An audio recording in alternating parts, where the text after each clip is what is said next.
60年前，中土边境的长平野突然空界不稳，裂隙开始洞穿，异界的鬼族就要通过裂隙入侵中土，人间大祸临头。人间界天子金缕红王立即征召猛士攻御外辱，而各族妖精也在天子的应召之列。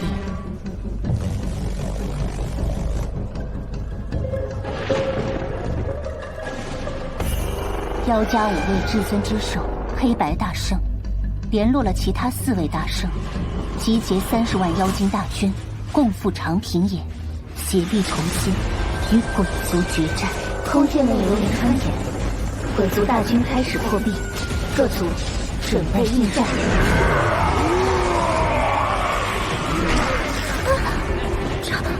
这些鬼族，黑白，怎么和说的不一样？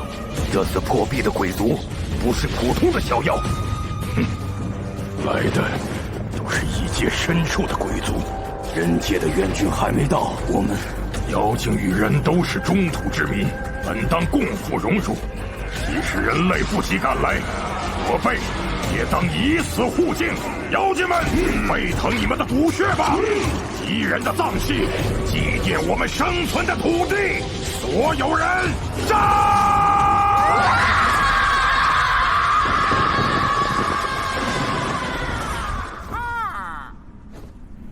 所以后来妖精赢了吗？按照古书上的说法，后来人类与妖精联手，打败了鬼族的入侵，换来了这中土60年的现实安泰。不过，妖精虽然打赢了这一仗，但惨烈到说他们玉石俱焚也不夸张。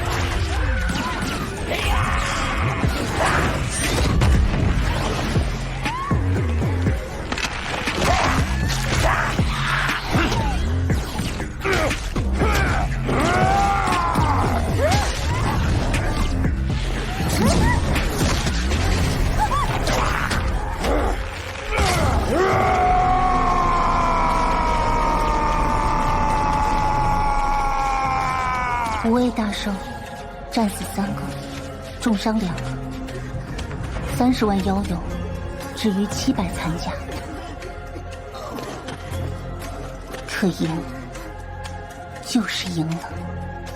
啊，等等，你刚才说与人类联手，妖精和人类不是拆开楼吗？那是再后来的事情。长平野之战后，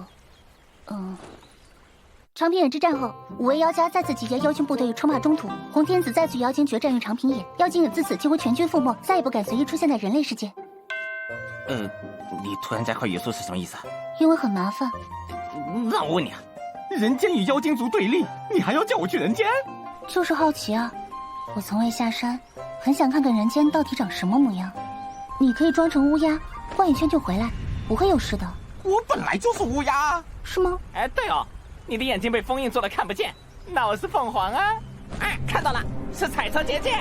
中土3大域都是由3处彩轴结界分割形成，这样才可以保证各域的风水灵力互不侵犯。侵犯了会怎么样？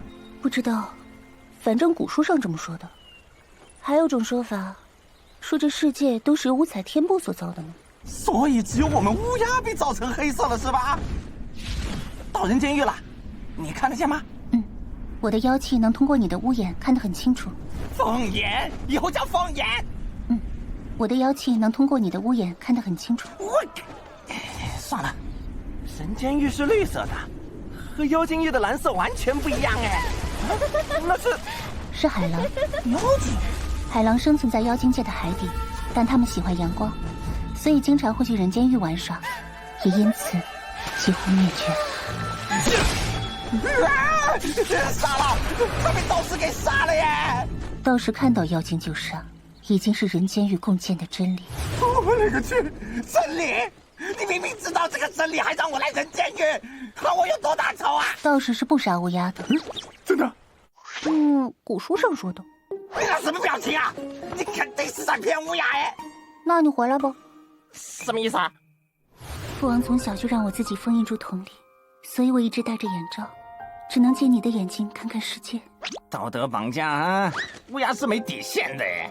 你回来的路上，我会拼命往你的屋檐里灌输妖气，因为我要努力多看一些世界。刚才那个道士应该还没走远，他如果感觉到妖气的话，够了！我接受你的威胁，我进去把你砍还不成吗？真受不了你！前面有座高台哎，我知道那里，应该是春风台。是不是又是古书上说的？我说你戴着眼罩，你怎么读书的？闻一下就知道了。好，算你蒙。说春风台吧。春风台也叫寻死台。我勒个去，那么抒情的外号！这方圆100里内，每10个寻死的人，至少有7个来春风台跳崖。70年前，大须弥院的白马神僧背负3000斤石佛，一步一步走上春风台。他将石佛摆在悬崖边，明言道：“死前佛前一坐，或许能许个来世呢。”和尚的真正用意是吸引寻死者在佛前吐尽苦水，说不定片刻后人会冷静下来，放弃寻短见的念头，哪怕只救回1人，也不枉和尚一片苦心。有一天，我捡回一只可爱的猪，我看着它长大，随着它越来越大，它慢慢长出了弯弯的牙齿，牙齿越长越长，最后绕过头顶，把它自己扎死了。可怜的猪啊！谢谢佛祖，我要随猪而去了。唉，哪怕是寻死者，死时一定也想善待自己一次吧。在佛前寻死，没准还能求个好来生。春风台也算是个好地方。这人怎么脚下那么大一块影子啊？彩绸云？哼，这云难道是跟着他行动的吗？这人还真特别呢。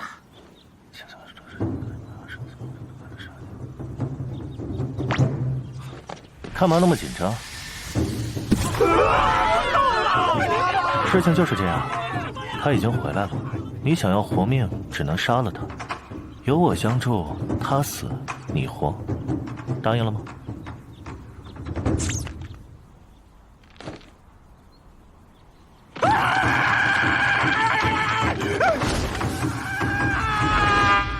师父跳崖了，他也自杀了吗？千人不要跳崖的时候，我被这个小子给全跳崖。石皮石骨石头心，奈何是个胆小的家伙。怕了，我自己斩的。不过你们看到了不该看的东西，委屈大家一阵，对不住了。剑锋听旨。吃吧，木金蝉。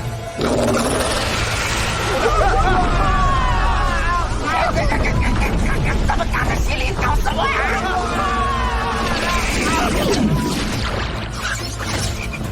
行了，这样就妥当了。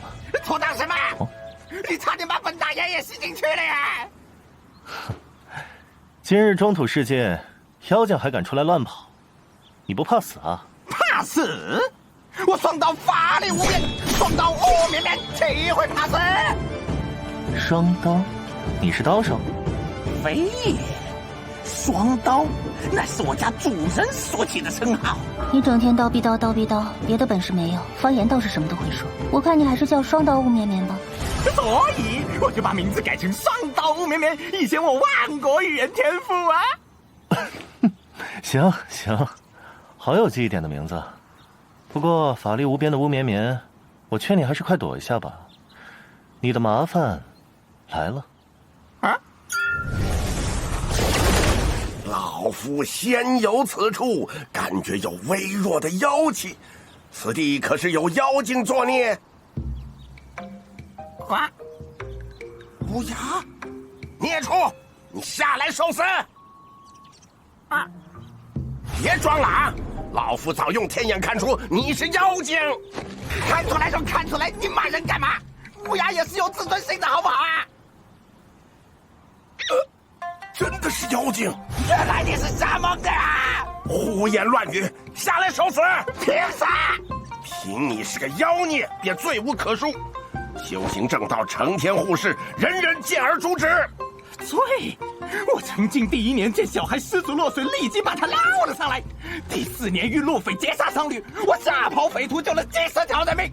成经第4年白鹤功劳大地相馈，老爷我大喊大叫，及时草民了3个村子，几百村。修行正道，成天护世，所以要杀这个妖精。可他做的善事比您还多，道爷，这就尴尬了。再无知小儿！再敢护庇妖孽，老夫将你同罪乱处！唉，道爷明鉴，我是非护着不可，因为我就是妖孽养大的呀。好狂徒！道行天地，许见黑白，双璧相磨。金蝉，收！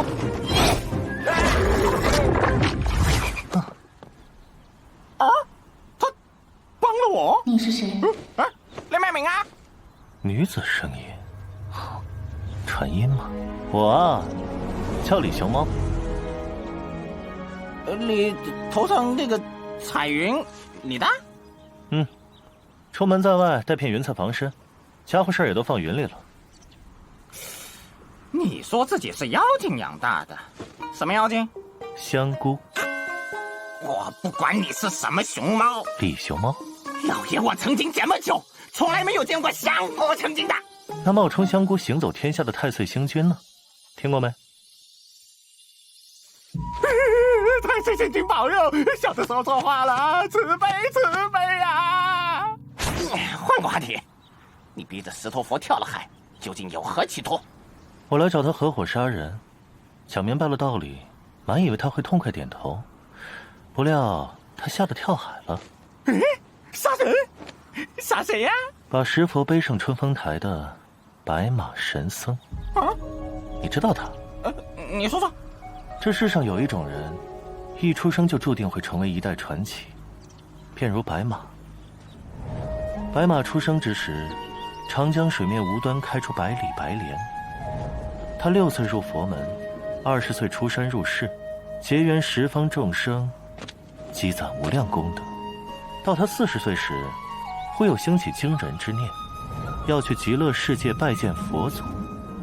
自此，他一走60年，杳无音信，所以也就没人能想到，7天之前，白马回来了。难道？不错，他回来的第一件事，就是来这座春风台杀一个人。所以你要杀的人是？这不来了吗？白马神僧。阿弥陀佛。这胖子的法力太可怕了！你赶快搞定他，干掉他！你要杀我？是我心境不够圆满，被你察觉到了杀意。老衲上来前偷听到了你们说话。那看呢？看是看不出来的。明知你要杀我，却仍看不到一丝杀意。你的确有资格杀我。我本想遁藏在石头佛像的影子里，等你来杀他的时候，出其不意给你一下。没想到石佛胆子太小，我刚把想法说完，他就跳海逃走了。你还会遁形秘法？好家伙，幸亏石头佛像胆子小，要不我麻烦大了。你不知道，石佛最早是一头石牛，后来被我改刻成佛像背过来，所以他胆子小。难怪了。那么，我开始了。好歹容我问个为什么。成，那就再聊几句。史书上说，妖精的毁灭是因为长平野之战后，妖家大圣联袂传令，欲杀尽人类，称霸中。这跟白马有什么关系？人族举全国兵甲与妖精决战于长平野，妖精全军覆没，自此奠定人间人主的大好格局。史书上是这么说的，可史书上没说，60年前长平野之战前，洪天子征召各族猛士共御外辱，妖精也在天子的应召之列。史书上没说，中土的妖精一贯散漫，只喜欢闭门玩耍，鬼族只要不上门招惹，妖精才懒得理会。人间的皇帝根本使唤不动他们。但这妖家5位至尊之首黑白大圣，最终到底还是被他的一位人间好友给说动了，这才联络了其他4位大圣，集结了30万妖精大军。史书上没说妖族和朝廷议定几路大军共赴长平野，不料妖族抵达长平野时不见有军，妖精们只得独自面对铺天盖地的鬼族。史书上没说此战之后，残存的妖精根本没来得及为战死的同伴哭一场，他们身后就响起了震天的战鼓。是人类，人类的军队，援军，人类来了！他们终于还是来了。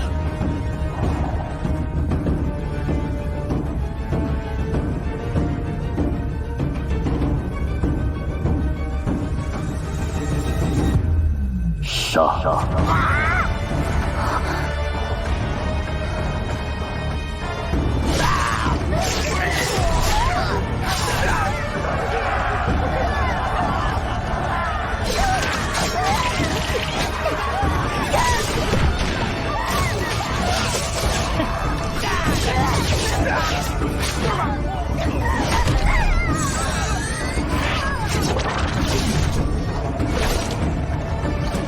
混蛋！无耻！无耻的人类！无耻啊！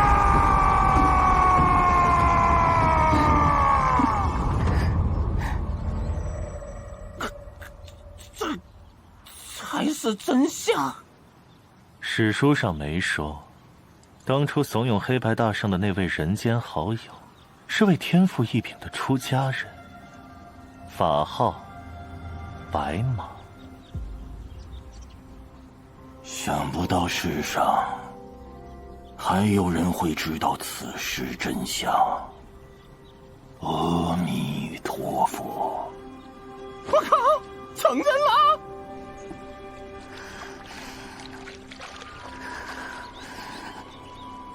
黑白大圣与我亦师亦友，当初我做梦都想不到事情会变成这样。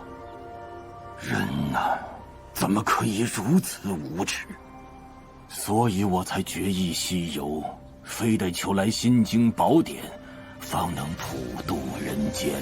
我不关心这些。你不是为此复仇？我又不是妖精，既不认识黑白大圣，和那些遇害妖精也素未谋面，没有交情。没有交情自然不关心。我只是受香菇大恩，忠香菇所托，一码归一码。如此，那动手前我还有最后心事，一定要办妥。行。石头，归来！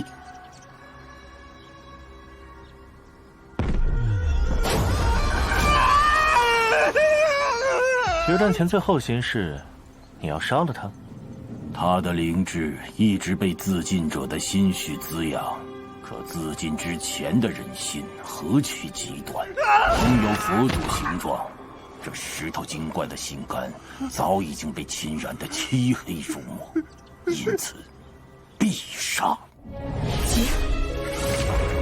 战舞，树衣，妖装，一臂攻秀。不怪你，是我把你放在这里，却忽略了此处的山海格局。没想到你能成精，错在我，但孽在你。石头，安心去吧。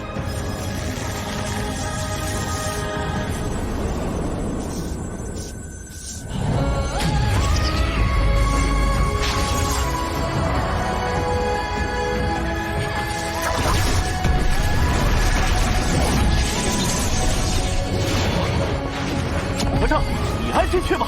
杀他，我又怎能安心？不安心，我便不会去。石头佛不曾伤过一人，即便恶，但他未作恶，该死吗？暗之相爱，我不能冒险。不冒险便杀生，杀生是因慈悲。70年前把他摆在这里，也是因为慈悲。没这石佛时，春风台上每天几人四祭，即可知有这石头佛像后，春风台上每天多了多少人来跳崖。怎么会如此？没这佛，纵有短念也要反复挣扎。你这圣僧摆着这石佛，让多少人以为来生可期？失手牺牲，最后一道心防。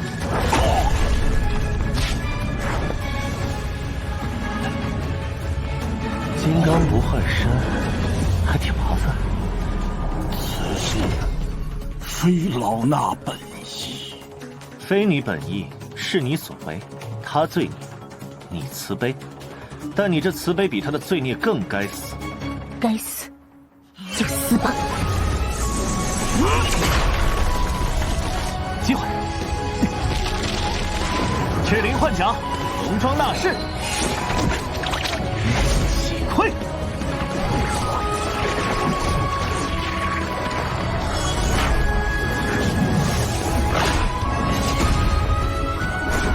妖王中，龙王。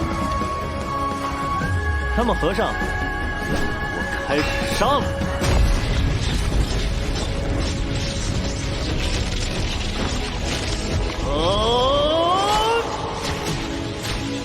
60年前妖精灭族，我是被骗的。不管无心还是故意，错了就是错了。你要知道，你的慈悲害死了多少人。白马，既是你的请求，我们妖精狱一定做。此事非老衲所请，而是为天下苍生所求。我黑白无所谓天下如何，只为老友你一言所托。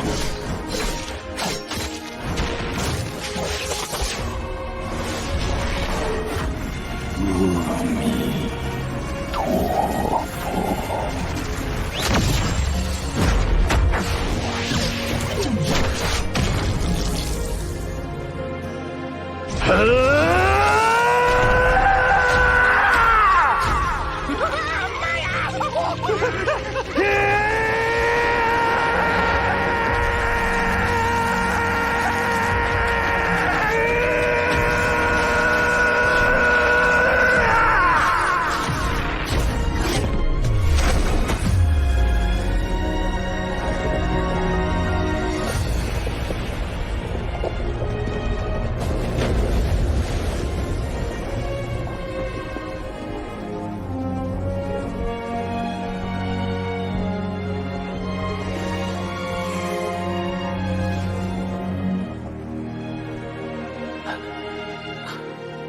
厉害了，这样都不死？死了，死了，死定了。就是修为的年头多一些，苟延残喘的时间长一点而已。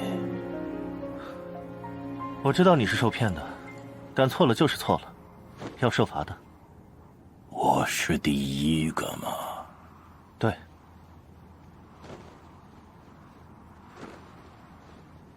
谢谢你。不必，应该做的。喂，和尚死了吗？哦，你从乌云里抽出来杆枪，这什么法术啊？出门在外，带片云彩防身，家伙事儿都放云里了。有点意思啊。刚才你说谢谢老和尚，谢他什么？和尚未尽全力，只是象征性的挡了下。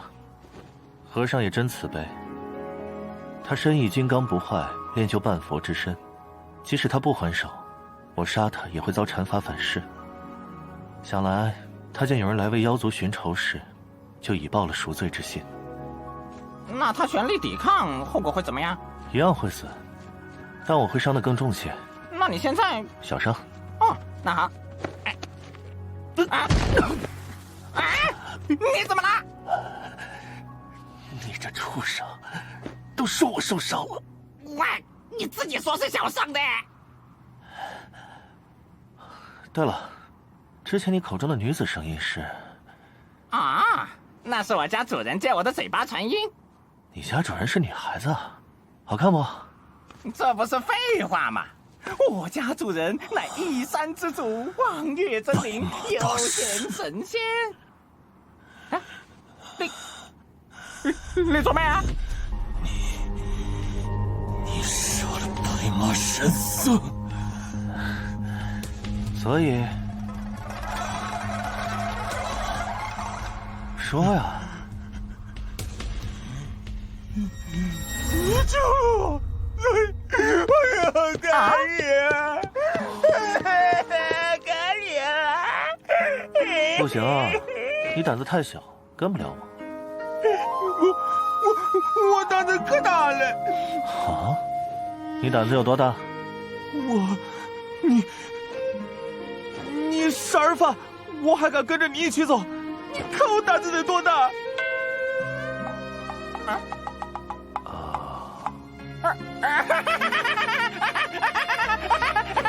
不明人，快回来！啊？哦，行吧。然后我说，主人传我，李熊猫、笨石头，咱们有缘再见喽。等等，啊，这个，帮我丢到附近的村子里去。这是你刚刚吸人的木蛤蟆，里面的人没死，1个时辰后，木蛤蟆就会破开，里面的人自然无碍。哦，行，那我走了，拜拜。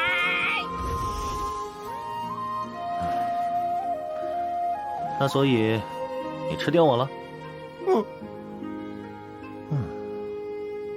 那以后随我入室，总得有个称呼。你给自己起个名字吧。就叫如来吧。滚！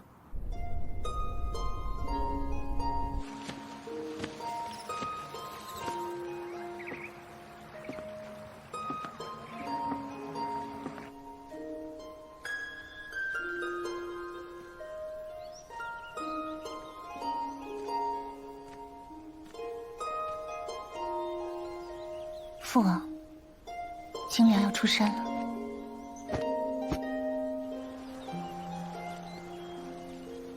红儿，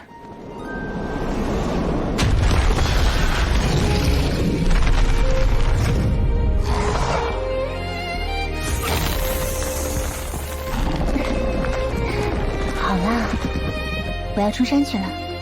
好姑娘，可愿与我同行？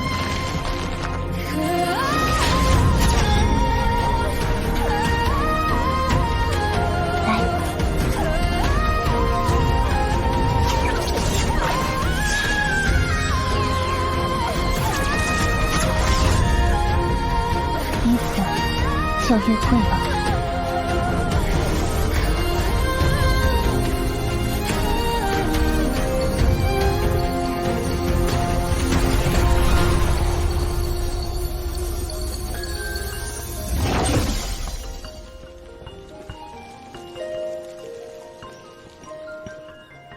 清凉，走了。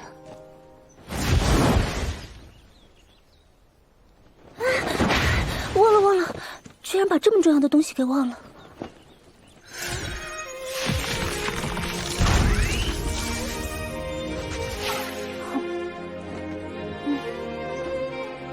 好了，那父王，清凉真的走了。报！圣僧白马被长枪指地，惨死春风台。什么？白马居然？消息可靠吗？千真万确。报！圣僧白马惨死，死于何人之手？不知，只知道龙枪穿身而过，殒命春风台。什么？白马居然？自作孽呀！神僧白马居然被人杀了，何人能有如此法力？不清楚，修行道各宗门正纷纷赶往春风台，一探究竟。如此大事，朝廷应该也会插手。谁负责此案？是昆仑场还是桃花卫？是。撤！世子殿下，到春风台了，但周围皆是前来一探究竟的修行中人。起五灵色，染花信。武林走风，妖彩染云，起信。啊，那是花信，他们来了。桃花位，果然朝廷也插手了。此处桃花位办案，闲人回避。破春风，刺白马，好厉害的一枪！世子可见端倪？麻烦了，这是妖精族5大妖王之一的龙王本命法器——龙王枪。龙王枪，妖王。妖家分5族，各有一大圣：毛、羽、灵、木、石。60年前，5位大圣在长平野悉数战死，唯独黑白大圣并未死，而是带着另外4圣的法器，凭借蛮力杀出了重围。但突围到最后，还是被天下第一击破祖窍。祖窍已碎，必死。黑白大圣来到了中土3域分界之所。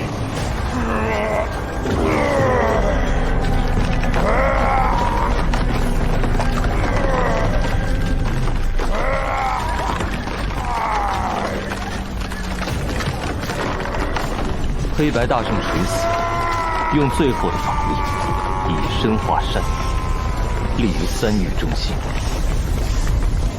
不同于人间域的绿，妖精域的蓝，此山只见黑白2色，史称黑白山。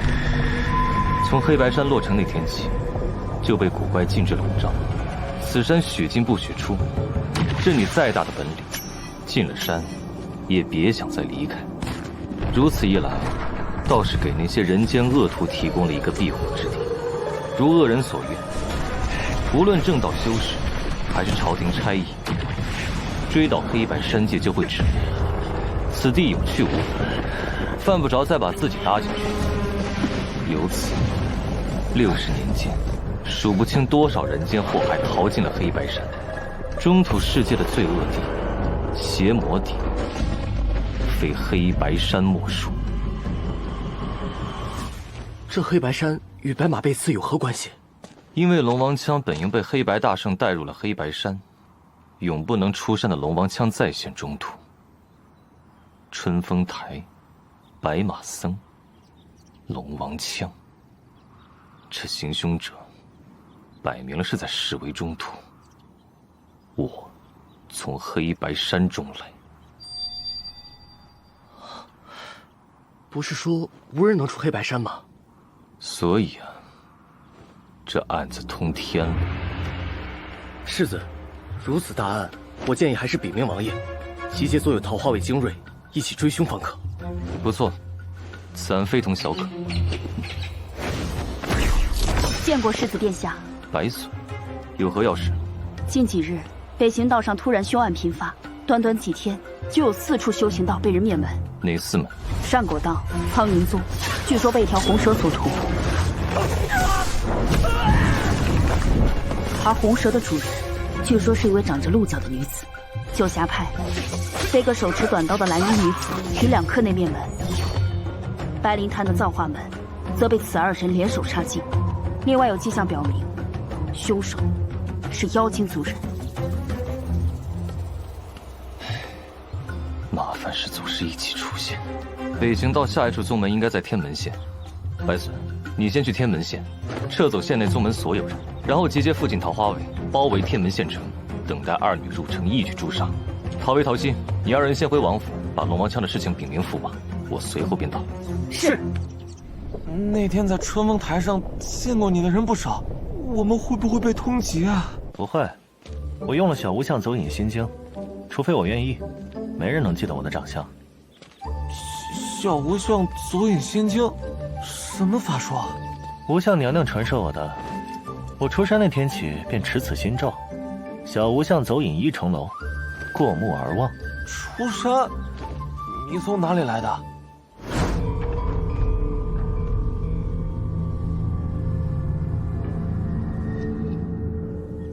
黑白山。你从黑白山中来？对。那里不是谁都出不来的吗？但我可以。好吧，那你接下来要干什么？去北行道找那个玉口清风人间公认的天下第一，杀了他。你能杀天下第一？当然。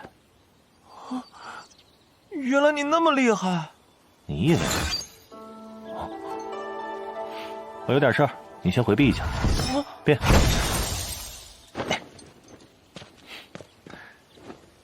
师傅，您总算来了。哎呀，黑白山的进士太厉害，我费力许久才勉强投出一道神识来看看你。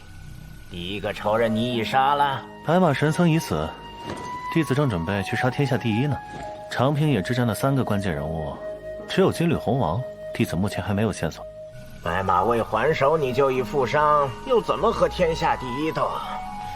哎，是我错了，这桩妖族覆灭的大仇你背不动，你不用再管这件事了，自在过活去吧。你又不能真从黑白山里出来，还操那么多心干嘛？安安心心在黑白山里做大王就好了。再说我这还盼着弄死天下第一呢，那样我就是天下第一了。什么天下第一，在我眼中狗屁不是。若他敢来黑白山，挥手就让他灰飞烟灭。哼，师父安心，你让弟子杀的3个人，一个也跑不了。找天下第一需要去阴山将军府夺取天下秀的比赛名额，他只有在天下秀会场才会露面。出山前师父你已经嘱咐过100遍了。那就好。走了，你自己小心。唉，比起这中土世界，还是黑白山好玩的多呀。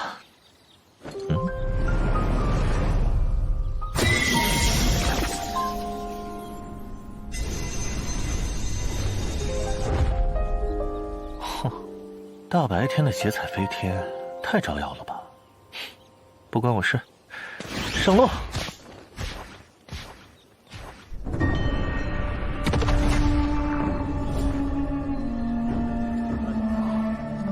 这里应该是天门县吧？哦，妖精！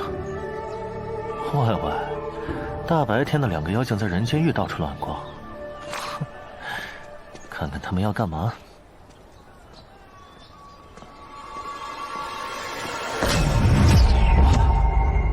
喂，别挡路！该死！怎么那么不小心？走路都能莫名其妙的摔跤。不过，你带的东西好彩云。大傻逼！你怎么按先生教的来？你该说好神路才对。要不是你，我怎么会进来这个县城？现在命悬一线，你说你该不该骂？你。世子殿下，探子回报，2女已经入城，桃花卫已聚集城西谷9方。好，我一会儿就走。是。你刚才说命悬一线，什么意思？你也是修行中人嘛？修行到了境界，修士预知危险的能力会大幅提高。一旦陷入危险境地，身体会有特殊反应来提醒主人。便如我平地摔跤，流出鼻血。所以你平地摔跤，是因为我的法力影响了你？是互相影响，而源头就是这里的危险。什么危险？你不会自己感觉一下吗？危险就在下面。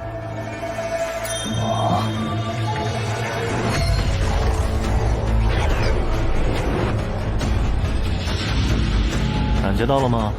这城下藏有凶猛大阵，阵法已在行运中，只是阵中杀劫尚未发动。任谁踏出现场范围，都会立刻淬起阵中杀劫。所以现在谁都没机会走了，想活命就得破了这阵。此阵有进无出，有死无生，始作俑者不在此地。是啊，多亏你，我现在必须去查出阵眼，救自己的命。我可以帮忙？不需要，你不是我欣赏的类型。守住此门，不要让任何人踏出天门县半步。破阵必须先找到阵虚，阵虚的源头就是阵眼，但阵内到处都是阵虚，根本看不出哪根是真的。那2个妖精帮大忙了。喂，帮个忙吧。喂，这是干嘛？我可是好人。人类，不许靠近清凉。可我有熊猫耳朵，虽然是假的。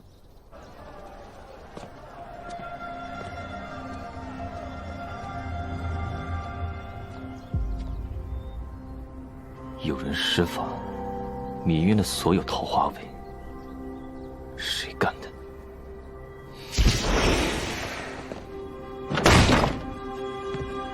白隼，为什么只有白隼受伤了？卷轴，扁鹊图。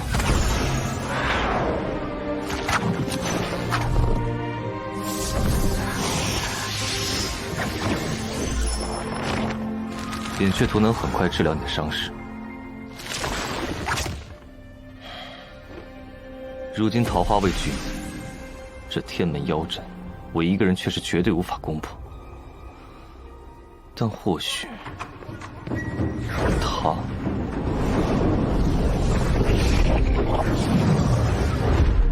我不是敌人，我也是妖怪养大的。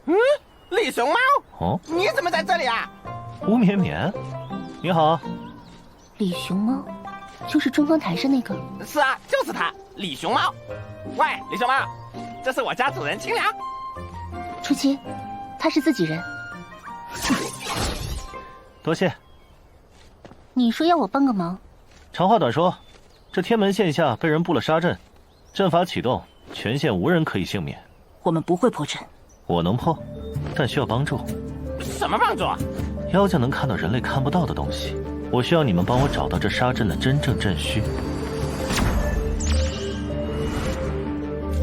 他说的没错，这里被布下了杀阵，城中到处都是错乱的阵虚。妈耶！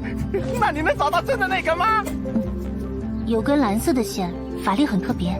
他应该就是那个唯一的真阵虚。足为人参根，为根可寻虚。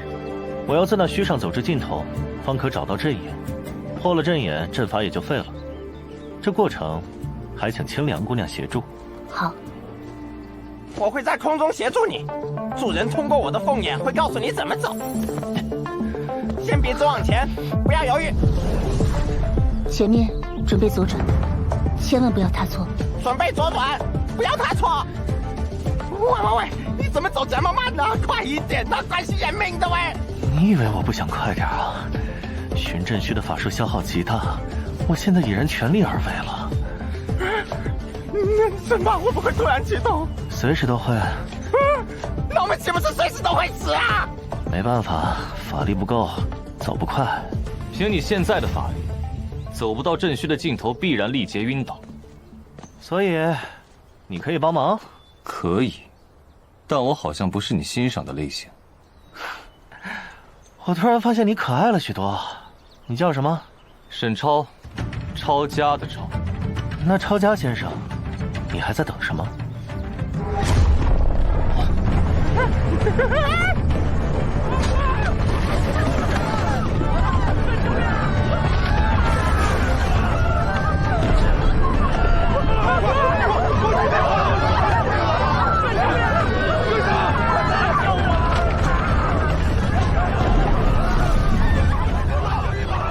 不是吧？这杀阵怎么说启动就启动了？还没启动，但地下灵力在迅速压缩，恐怕1刻之内就会爆发。李熊猫，你现在还有办法吗？妖精2人，白灵潭的葬化门则被此2人联手杀尽。另外有迹象表明，凶手是妖精族人。你们是从何处而来？人类，滚一边去！我对妖精并无恶意，只是想知道，你们在前几日可曾做过什么？我凭什么告诉你？喂，现在大家命悬一线，没必要先讨论这些吧？也是，为了公事丢了命，不值得。李熊猫，那我们接下来要怎么做？那要看这位抄家先生都能干什么了。我能短时间提升你的法力，但时间紧迫，最好有人帮忙。好啊，那清凉小姐，请你继续帮我追寻阵虚。吴绵绵辅助我。了解。抄家先生和初七小姐帮我提升法力。阵中有祭坛，用那个效果更好。月轴，来。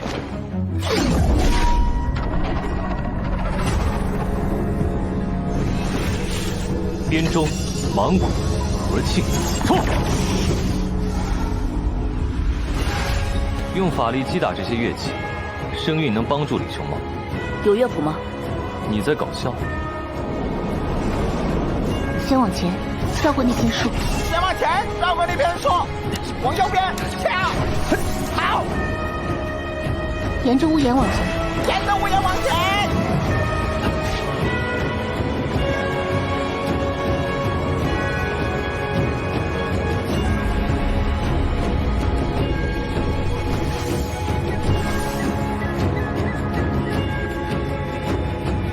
小心前面有分叉！小心前面有分叉！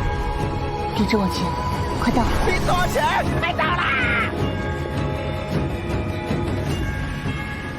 到了，就在前面。笔直往前，快到了！笔直往前，快到啦！到了，就在前面。废墟的源头就在这屋子里面。累死我了！还等什么？进去啊！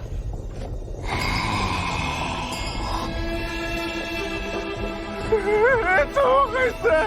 听到这叹息声，情不自禁就想哭啊！你们的心境被夺，才会被声中忧伤影响，忍不住落泪。累不累？我没事。你不是法力很强吗？也会被影响。丑鬼！我那么帅哪里丑？你说话的时候哪里都丑。进来吧。哼，里面恐怕很危险，我们不怕。我走前面。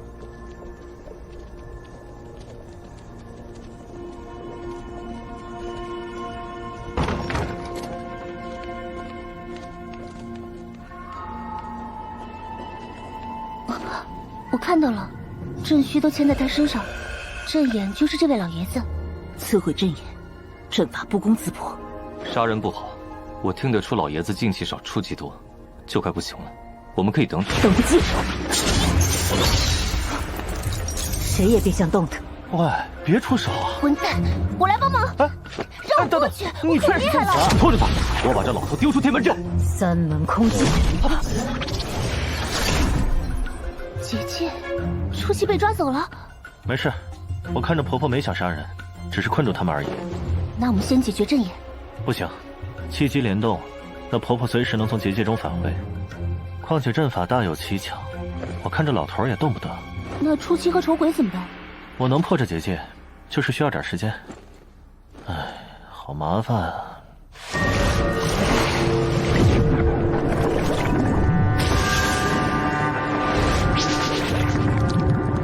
这是大禹地治水师用的神人鬼三门峡结界，不好对付。我只开了人命，只要你们乖乖在这里待着，结界就不会伤害你们。待着，直接杀了你更干脆。有刃，杀非人。去。没用。对。爆炎，炸！爆炎，极大。闪！快收了劲，会伤到你自己。完全伤不了他。看出来了。你在干嘛？装枪。我知道，但枪虽是古人留下的法器，却毫无杀伤力啊！你装这个干嘛？枪本身没有杀伤力，但加上这个就不一样。这是什么？仙母留给我的上古法器电池。这东西能蕴藏9天撼雷。没有运，你居然能运雷电？是，这电雷枪能马上烧焦你。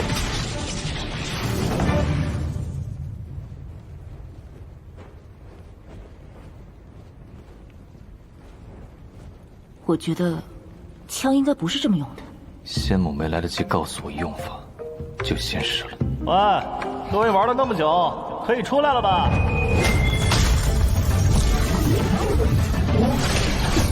初期，我没精神。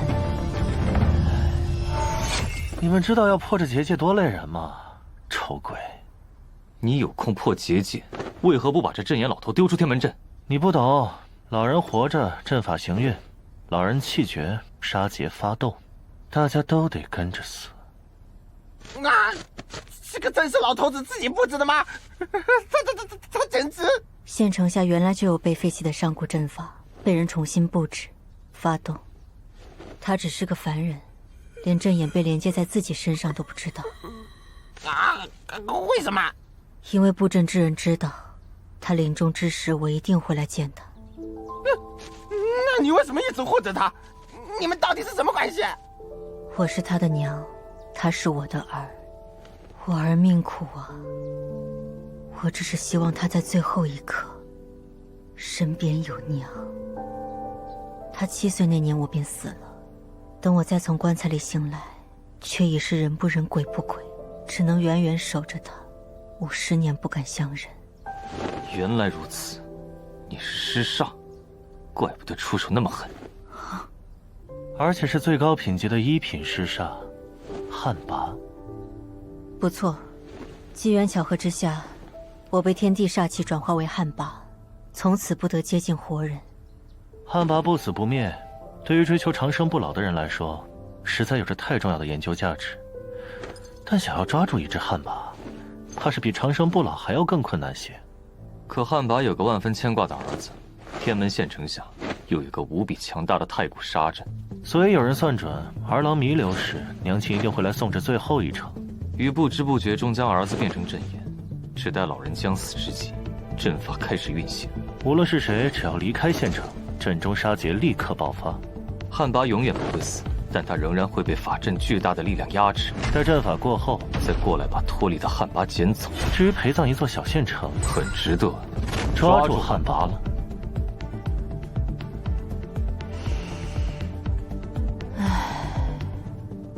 现在我们怎么做？给老汉续命？我没这个本事，朕需深入老汉灵台，除非阵眼自觉自愿地走出天门县，而且还不能有法术干涉，否则杀劫照样发动。我来吧。啊，你有办法？所以丑鬼，你欠我2条命。为什么你也叫我丑鬼？给。这是不许靠近！只但要拥有如此澎湃的生命力，必能救我儿子。给我！我说过，不许再往前。没事，这本就是给他的。来。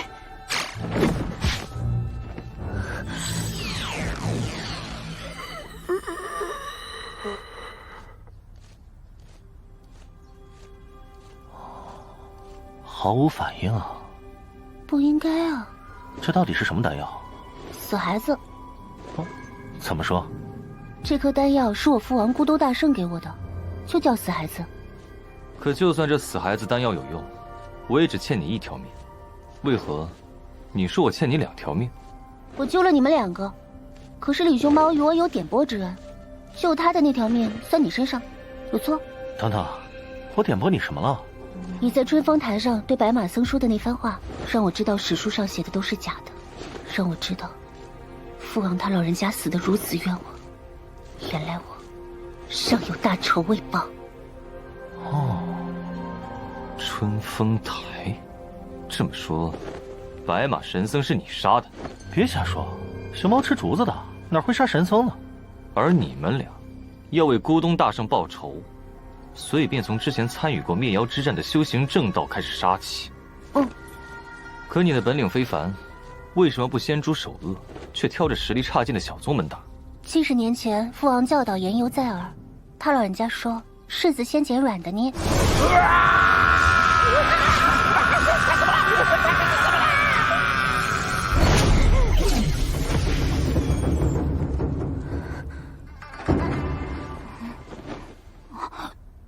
娘，这是要领，不可逃了。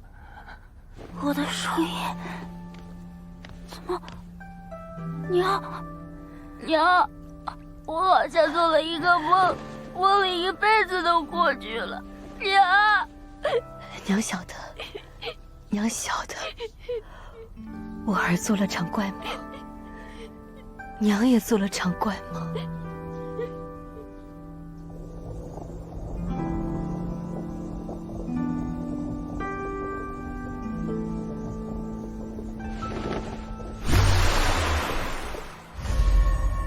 唉，可算是能自己走出阵了。不过他现在也不算人了吧？吴绵绵，你先回妖精界吧。好嘞，那我先走了，有事叫我啊。请留步，我有一事相询。城中古酒坊，我桃花卫分舵为何被害？那时候阵法忽然发动，我才知有人利用儿子来对付我。恰巧有大队桃花卫进城，我以为他们是来对付我的，所以才贸然出手。不过我从来不敢害人性命。普通桃花卫只是昏迷，2日后自然转醒。为首的那个本领很强，对战激烈，我不小心打伤了他。娘亲，解剑。被你打伤的那个是我娘下属，我娘在时从来只许他打别人，不许别人打他。我娘不在，我得给她出气。打都打了，没办法了，我不还手，你赐我几剑出出气。娘，没事的。那我恭敬不如从命。世子殿下，白隼，你出来干嘛？快回卷轴好好养伤。算了，他们母子之情刺挠到我心尖了，我认了，不必报仇。好，听你的，没事了，饶了你们了。谢谢你们救我，大恩，来日必报。丑鬼，还好你没砍了汉魃，不然光反噬就够你受的。你又捡了条命哦。事情办完了，我也该抓你。嗯，凭什么抓我？我这么可爱。抓个试试，信不信我把你腌成泡菜卖给豹子？你这是找死！你打不过我们的，我劝你还是算了。也是，为公事挨揍不值得。走了，下次见面，我摇人抓你。就这么走了？督主10几年的心血要抓汉魃，眼看大功告成，就这样被你们3个娃娃给糟蹋了。要是让你们拍拍屁股走了，我回昆仑场又该怎么交代？督主，昆仑场。我本来还说要查查天门县这案子，看哪个胆大包天的敢害满城性命。现在你不打自招了呀！世子殿下，你还不晓得自己闯了多大的祸呀！我倒是好奇，就凭你们3个娃娃，究竟是怎么救的汉魃？装神弄鬼的玩意儿！任务：要抓。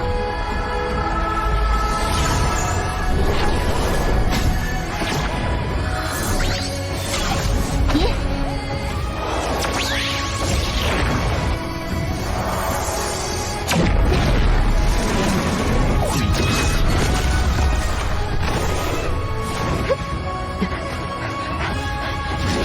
跑不了的。别跑！啊！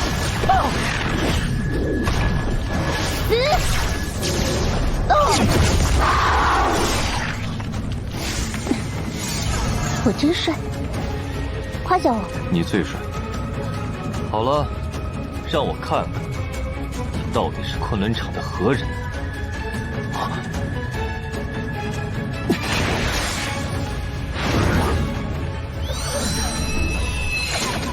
来，大圣迎迟，春来剑。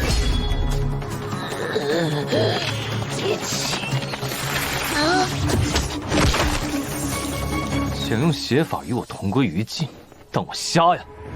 别大，你看，元佛好大了即可。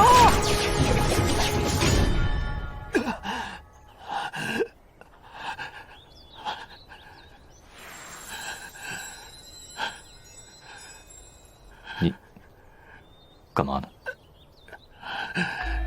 冲动了，后悔了。啊！迎迟大圣的春来剑。不可趁虚而入啊！这时候你抓我不合适。不对，这里有事。你到底在战什么？没没事，是我老公。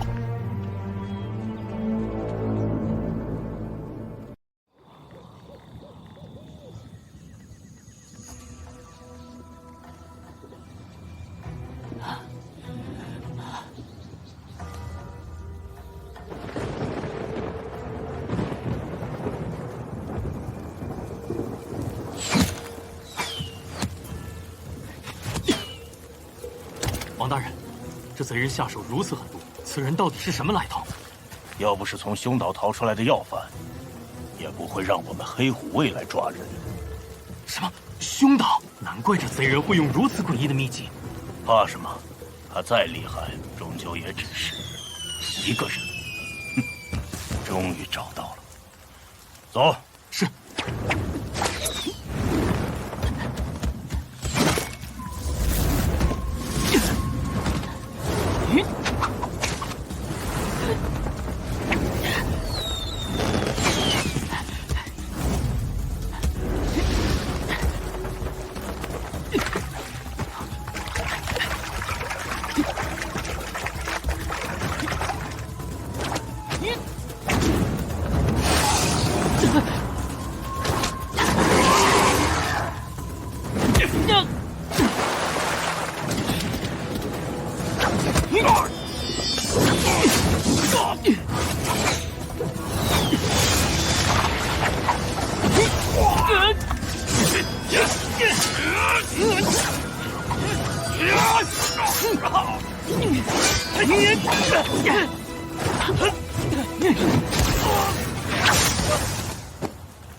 身手不错，难怪黑虎卫拿不住你。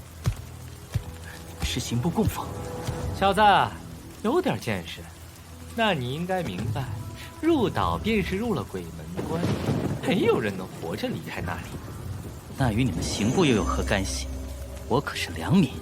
7年前，其父柳元宗欺君犯上，满门抄斩，其子柳明依然在逃。小心！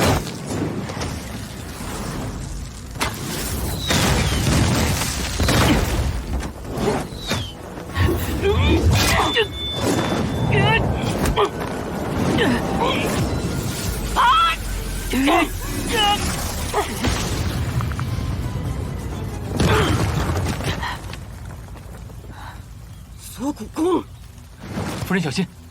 看来这小子还修炼了移筋换脉的秘术，不可轻敌。女的虽然刚猛，但男的眼光冷了，明显更难缠，多半还没有使出全力，只能拼了。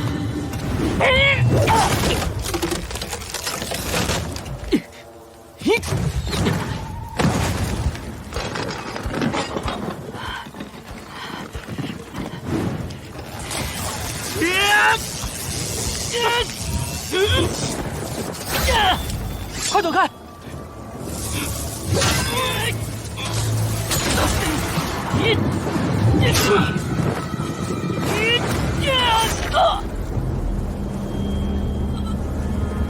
夫人，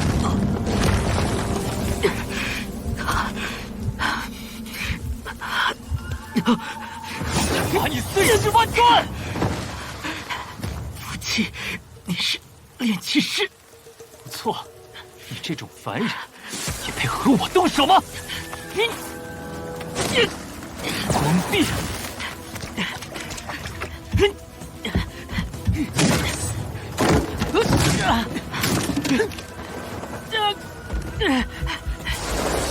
身！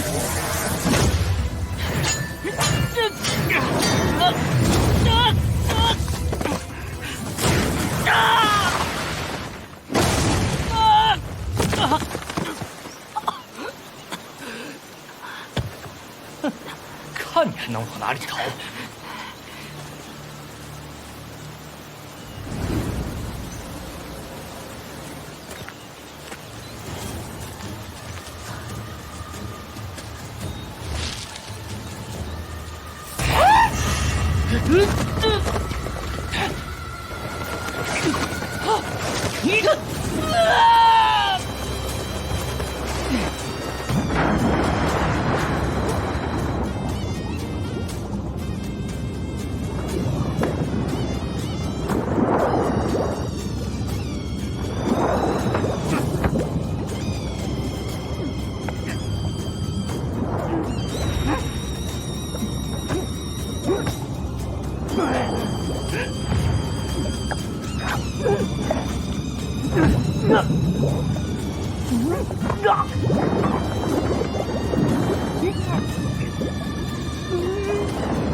走了，小子！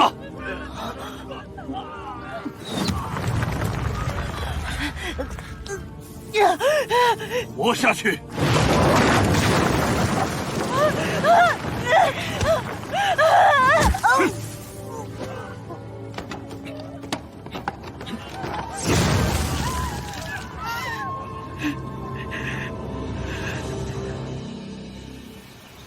哎呀，真的不行了，他可是中阶炼气士，都伤成这样了，还怎么救？别说炼气士，就算神仙也救不活了。可不能让这个二世子死在我们眼皮底下。你知道白家为了送他去满鬼宗开灵花了多少代价吗？那就索性把这死鬼身上值钱的东西搜出来，然后跑路。你刚才还说不要发死人财呢。再说你出发前也吃了家主的养心丹吧？是啊。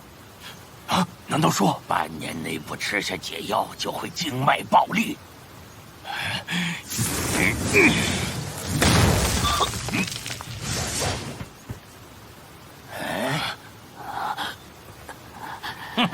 算你倒霉，我就让你早点解脱吧。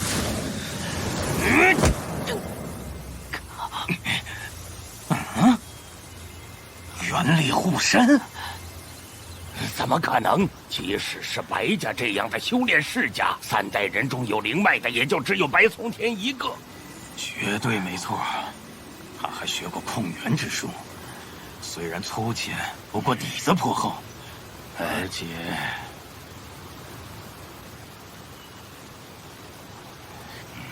小子，你今年几岁？20，年纪正合适啊。救你可以，不过你要换一个身份活着。是。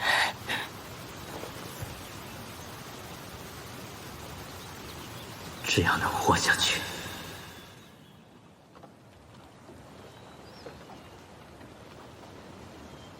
亲，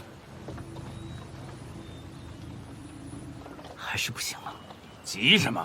巫药环可是中品符器，你小子修炼2天就能有所感应，很不错了。什么小子？叫少主？对，少主。2位大哥客气了，小子的命都是你们救的，我只是担心实力不够会被识破。少主放心，满鬼宗里并没有你的记录，你脸上的疤痕也已帮你修去。只要按我教的控元之法加以引导，参加开灵仪式绝对没有问题。不知何为开灵？你现在的法力就好比是这个葫芦里的水，再多也就一葫芦。一旦你开启灵海，一整条河的水都能被吸进葫芦，为你所用。汇聚的灵力达到炼气7层次，你就会成为灵徒，真正踏进了修炼的大门。而灵徒之上还有灵师，灵师之上据说还有凝液化精境界的强者，更有甚者，据说能结丹飞升，有通天彻地之能。真羡慕你小子有这个机缘呢。哎呀，我的桃花娘！那2位为何不能开灵？只有20岁前才有机会开启灵海，而且花费可是天文数字。整个大玄国只有5大上门才知道开灵的方法，否则那些修炼世家又怎会不惜一切代价把子女送去那里呢？5大上门，那满鬼宗究竟是个……这些上门都十分神秘，我只听说满鬼宗擅长鬼道功法，能够驱使强大的鬼物。少主，接引谷到了，我们不能再往前走了。多谢2位的照顾和指点。少主啊，照顾好自己。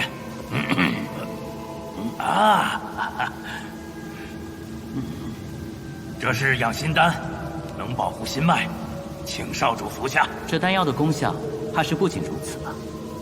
看来两位对我还是不放心。一个朝廷接纳的要犯，我们兄弟留个后手，不算过分吧？怕我中途逃走？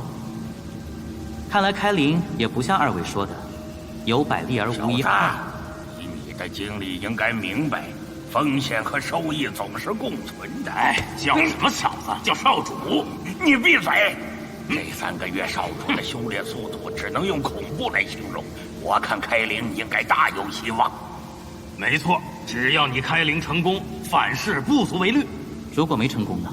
那就要在满鬼宗当20年外门弟子，再上门找个驱逐法子，还不容易。关键是能避开朝廷追捕，还能修为大涨，何乐而不为呢？让我们就此别过。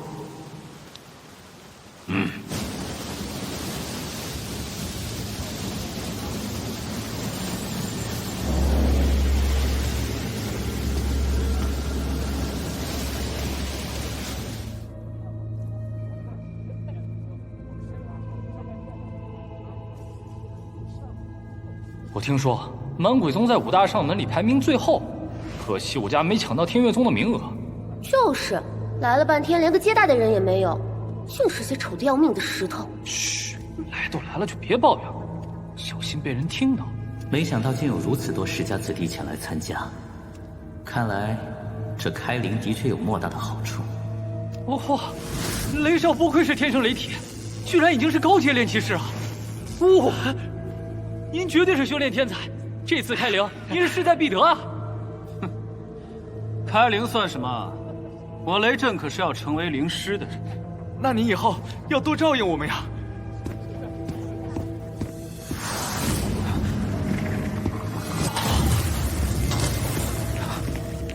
这人的气场好强。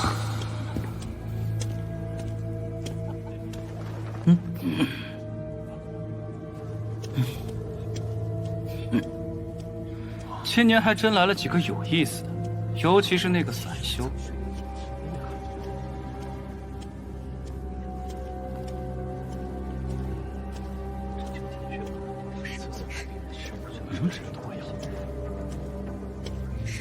好强的感应力，他是谁？这不是白老二吗？他怎么也来了？白老二，这人你认识啊？白家主那个废物私生子，都在运武城，谁不知道他呀？哎，我跟你说啊，就是，被认出来了吗？就是他。吵什么？这里是上门，不是你们自家的宅院。啊，是顶级炼气师。我是满鬼宗外门弟子方雄，负责带你们去开灵仪式。想要参加的，就给我闭嘴跟上。顶级炼气师，那可是皇家才能请得起的供奉，在这里这是个外门弟子啊。这么看来，就算开灵不成，留在这里做外门弟子也不错呀。哼，前提是你们能活着出来。什么？我的身体动不了了！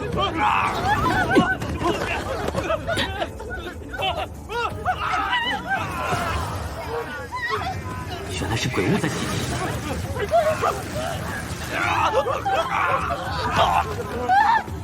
方前辈，方前辈，后面出事了！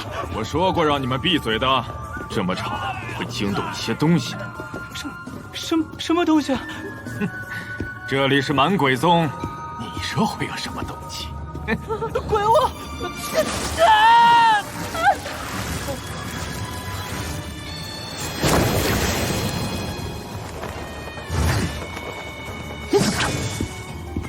你们打发的时候，别耽误赶路，误了开灵的时辰，后果自负。都是群垃圾。雷属性，看起来不是服气的作用。没想到世家里还有这种好苗子。这些虽是低阶货，但仅凭气就能将这些打散。此子的灵根定然不凡。这个散修好像更有趣。果然，振兴九婴一脉的关键人物就在这批人里。启禀归师，掌门命各脉脉主前往开灵大阵集合。走吧，我要好好筹划一下。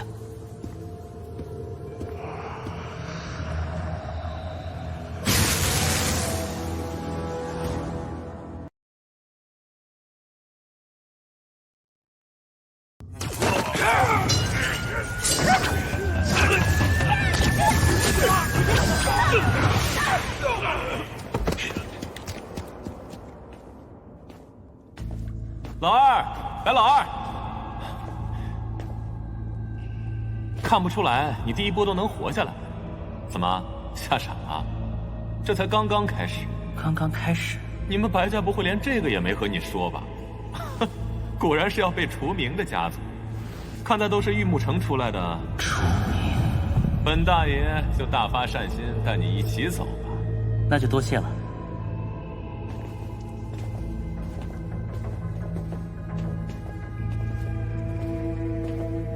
你别往后看了，我们已经过了第一关。第一关，鬼物是不会从后面过来的。废物就是废物，连这都不知道。开灵需要莫大的资源，我们这些世家贡献的资源是不可能供给我们所有人进行开灵的，所以就需要进行筛选。别挣扎了，这是第二关，献祭囚笼。顾名思义，要向囚笼里献祭一人才能过关，除非你是高级炼器士，又或者精神力异于常人，不然囚笼会慢慢将你吸死。要不然，你以为我会带着你这个累赘吗？你这么做，我们白家不会放过你的。你是不是吓傻了？不谈开灵一事凶险万分，死者便不计其数。即使知道是我干的，一个快被除名的家族。有什么好怕的？哼！也就是说，选拔过程生死无常，那我就放心了。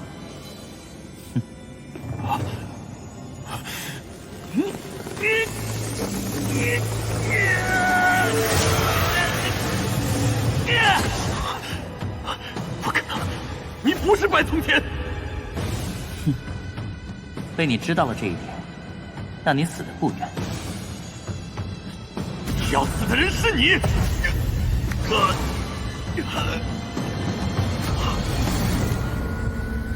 这是什么？毒啊！这都看不出来。你什么时候？抱歉，刚碰见你时，我已经察觉到了你的杀意。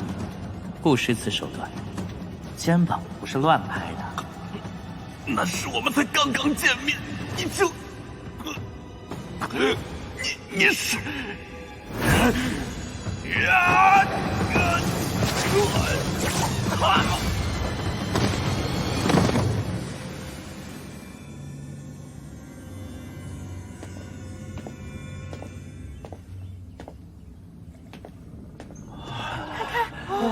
这么大呀，这算你们运气好，能走出第一关。接下来才是开始。这座大阵由一位灵师、数位灵徒同时主持，灵石、灵液各种珍稀材料不计其数。想不到死了一半的人，却才刚刚摸到开灵一事的门槛。哼，无能的废物，怎么有资格进去开灵？凡夫俗子的命如蝼蚁，也配消耗大阵的灵石？这么多人啊！怎么有人先坐进去了？那些都是本宗从小培养的内山弟子，开灵时可以入上3阵，你们这些外来弟子只能入下2阵。凭什么？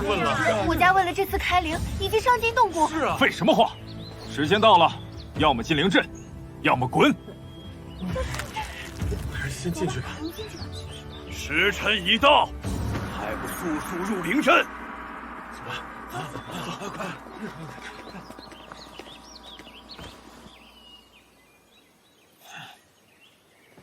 哎，快看呀，那个女孩好漂亮！是啊，是啊，想不到世间竟有如此的美人。看，她看过来了。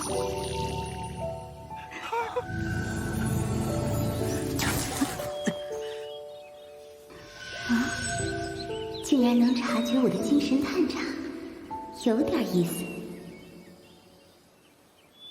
开灵仪式准备开始，灌入灵液。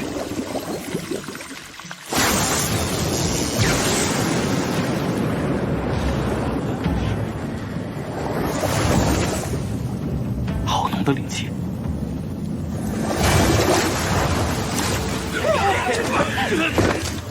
灵力灌体能激发你们的灵根，从而开启灵态。灵根吸收越多的灵力，灌通更多灵脉。灵脉的数量会决定你们将来修炼的速度。感觉灵海里有动静，也许再多吸收一些灵气，就可以开启灵脉了。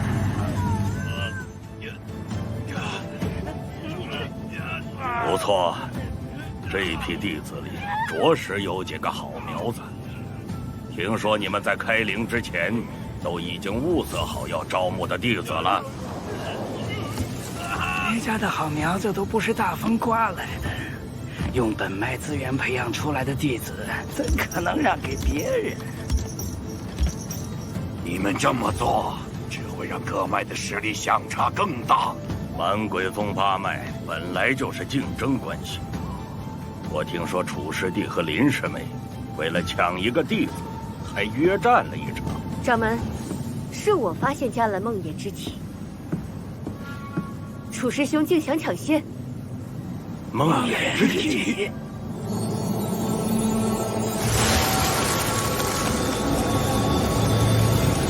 果真是梦魇之体。虽然只有6灵脉，但这种群体控制能力对本宗发展关系重大。本脉适合女子修炼，楚师兄会误人子弟的。本脉的冰师妹已经同意收迦兰做亲传弟子，她的功法本就以精神力见长，更适合她。那就好。掌门，我会额外配发资源，无论如何也要让迦兰快速提升实力。龟师弟，你们九阴可有相中的弟子？若不趁早下手，怕又要空手而归了。我哪敢和其他各支争夺内山弟子？就在外来弟子中随意挑选几个吧。龟师兄，龟师兄向来算计精明，难不成在里面找到了可造之材？那楚师妹啊不，师弟，愿不愿意用迦兰跟我交换呢？哼，老乌龟！龟师弟当真不跟我们抢内山弟子？哼！外来弟子即使能成功开灵，大多也只是3灵脉。我九阴一脉人才凋零，资源匮乏，自知无力培养太优秀的弟子。若外来弟子中有人能侥幸开灵，各位就不要跟我抢了。快看，那个弟子吸收灵气的势头，像是9灵脉的姿势。哪里？啊，哪里？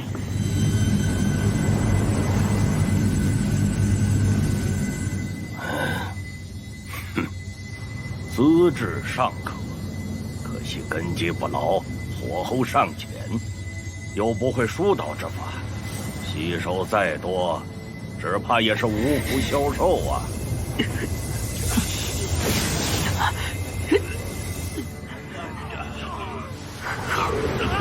多吸收些灵气，就能开灵了。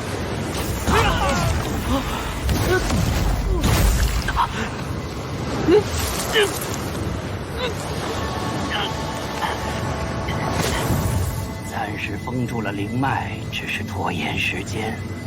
看来他是没希望了。快看那个弟子，北体，还是9灵脉。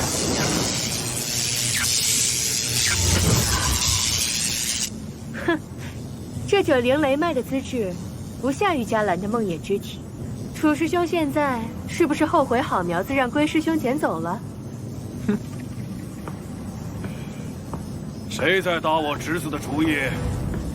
掌门师兄，我刚刚主持在大阵还未及说明，雷震那小子是我的亲侄子，早就是天机一脉钦定的人选了。再说他跟我同是雷属性，自然应该由我收做弟子。既然如此，雷震应当归于雷兄的天机一脉。算你识相。那剩下的外来弟子，就都归我九婴一脉，你们没意见了吧？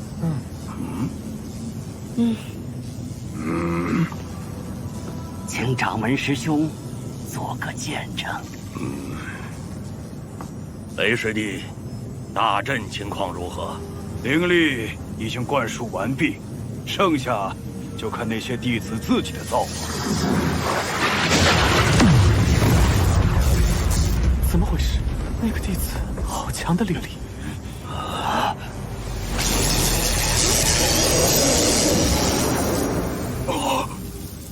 这难道是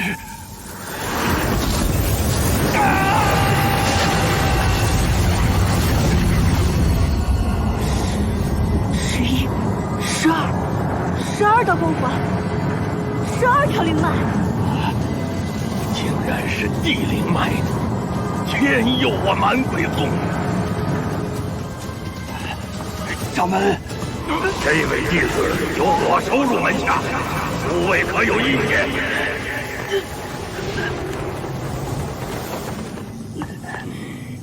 掌门师兄你，龟师弟，你自己也说了，武英山资源少，哪里供得起地灵脉的修炼？可是地灵脉100年难得一见啊！我想办法补偿你。雷山弟子中，你有看上哪一位？我先看看剩下的外门弟子吧。龟师兄，师妹不必劝我。那师妹就告辞了。啊！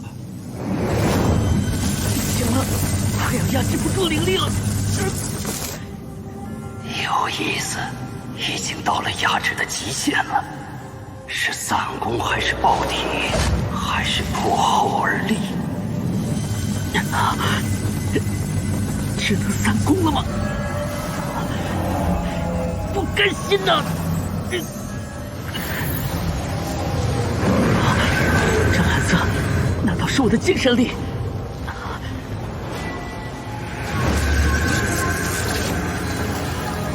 既然9条灵力进不去，那就给我压！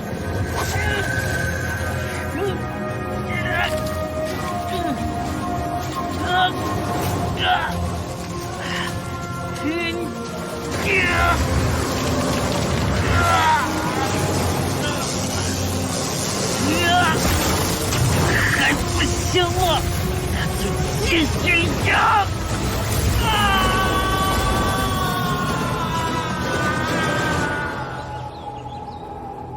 时辰已到，未开启灵海的弟子马上离开法阵去外门报道。开启灵海的弟子先在阵中休息，之后会通知你们各自的归属。开了吗？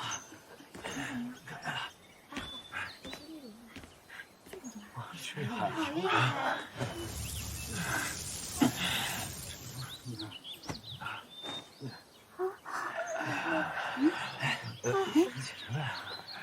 没想到他也开灵了。皇兄，你也通过了，你几人脉的？兄弟，不行啊，只有3片小豆芽。你看我的，我去，你6灵脉啊！但是你这灵脉看上去和我一样小啊。小，你们全家一样小，这玩意儿看大小的，看的是数量。这个是3灵脉了。石川，剩下的外山弟子就交由你负责了。遵命。可惜，可惜呀！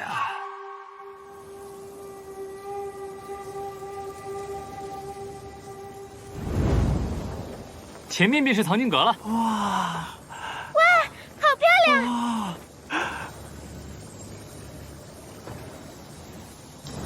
弟子石春，拜见阮师叔。原来是9阴的小家伙，这么快就带新入门的弟子来挑选功法了。家师教诲，修炼应只争朝夕，还要劳烦阮师叔给他们指点一二。好吧，拿好名牌，传送阵上吧。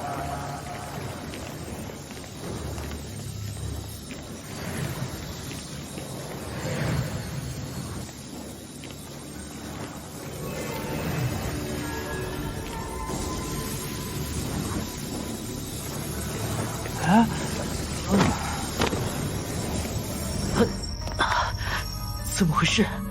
他们2个怎么晕倒了？哎呦，小子，你精神力很强啊！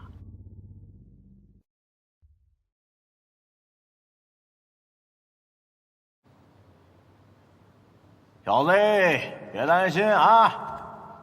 一般刚入门的弟子进入我的法阵都会晕倒。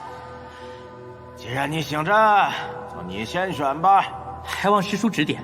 好说，这一整个房间里都是你们可以免费学习的基础功法和低阶法术，比如腾空术、火弹术和锋刃术，是新手常会选的3种必备法术。那弟子就先学这3种。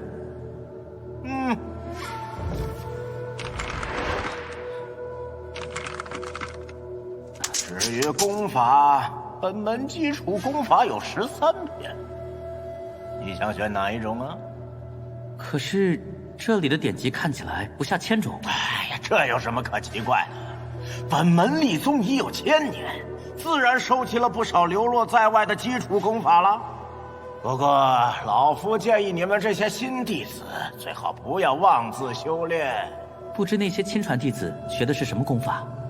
他们的功法是由各脉掌门亲自传授的，我这藏经阁里可没有。如此看来，我这种30脉弟子，是永远不可能赶上那些亲传弟子了。强者愈强，自古有之。要怪就怪自己只有30脉喽。30脉，精神力强，嘿嘿，可以试验一下。小子，接着。这是测灵石，测试你的精神力。看这老头对昏迷的弟子不闻不问，显然不是什么好人。我姑且先转入1/3看看情况。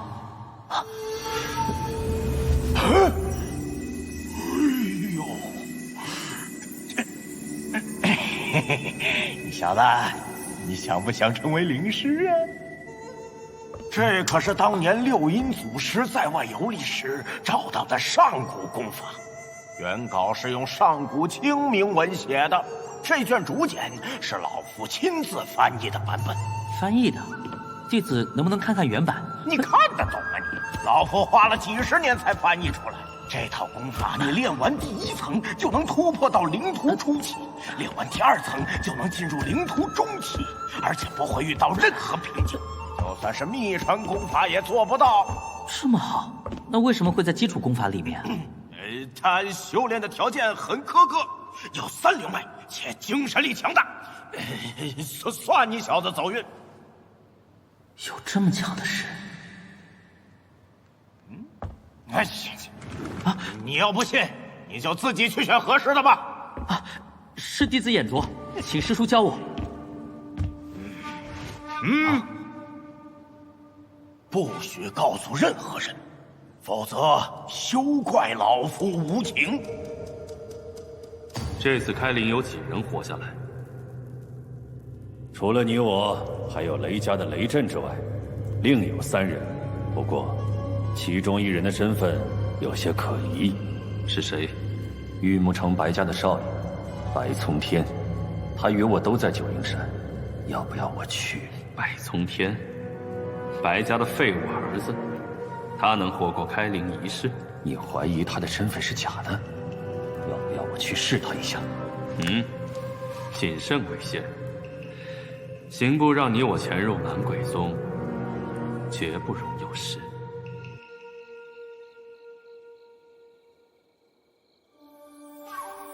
转世书这欲擒故纵，摆明了是引我修炼名古拳。但想要快速提升实力，弥补三灵脉的短板，只得另辟蹊径，顾不了那么多了。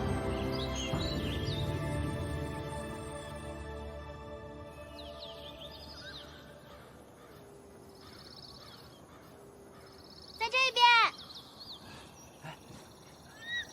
师兄你来了。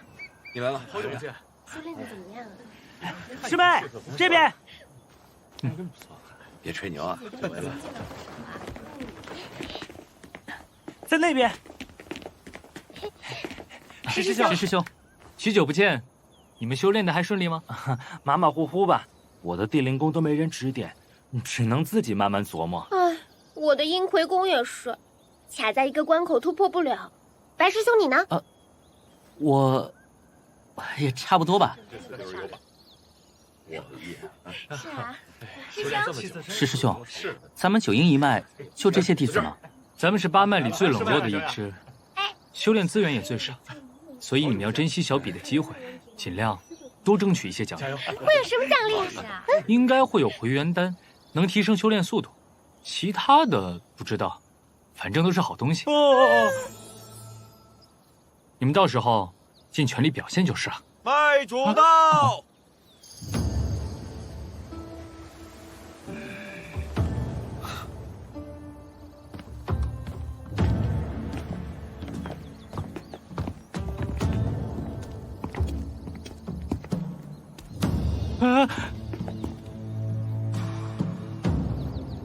九阴所有弟子都已到齐，请脉主示下。修炼之道，精于勤而毁于怠。每年的小比，就是你们平时是否努力修炼最好的验证。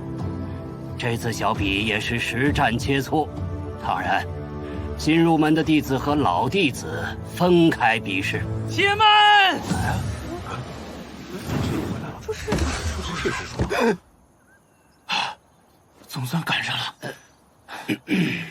你们的朱赤师叔和钟师叔不久前刚回来，他有话要与你们说。做完任务回来多喝了几杯。你们可不要学我啊！谁要是偷懒，小心我踢他屁股！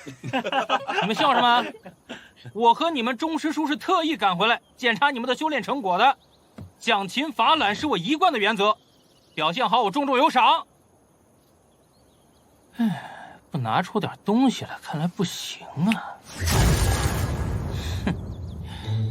哼，这些都是小比的奖励。回元丹的功效你们都知道，还有静心香，可以增强精神力，帮助你们参悟功法。表现最好的可以得到这瓶地灵液，这可是能强化灵脉的好东西。为了你们，我这次可是大出血。好了。小比现在开始，新入门的弟子先来吧。风儿、成儿，你们分别对战他们3人，记住，同门切磋，点到为止。上来就让我和亲传弟子比吗？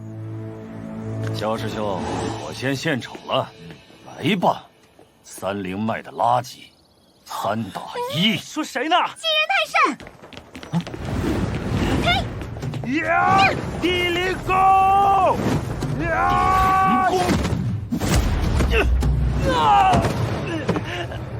那才是地灵功，你这是蛤蟆功。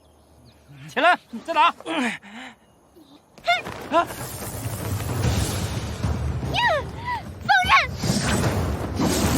哼，这是在瘙痒吗？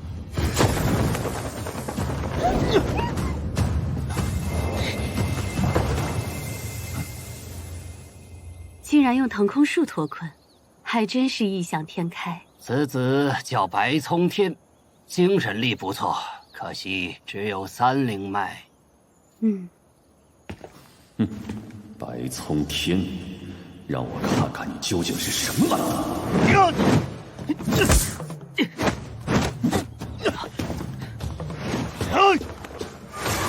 承认！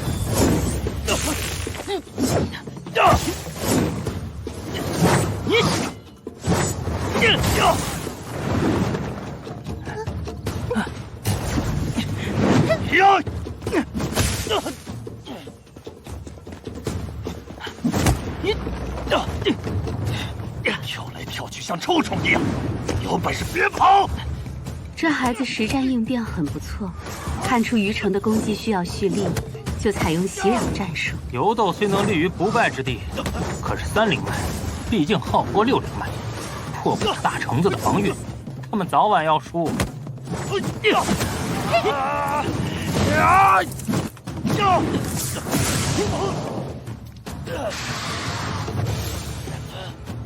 哼，敢小瞧胖爷！别去，来战！又是光壁。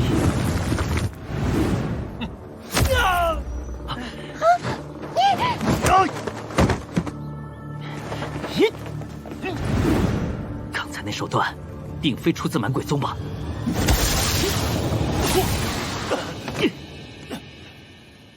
于师兄，承让了。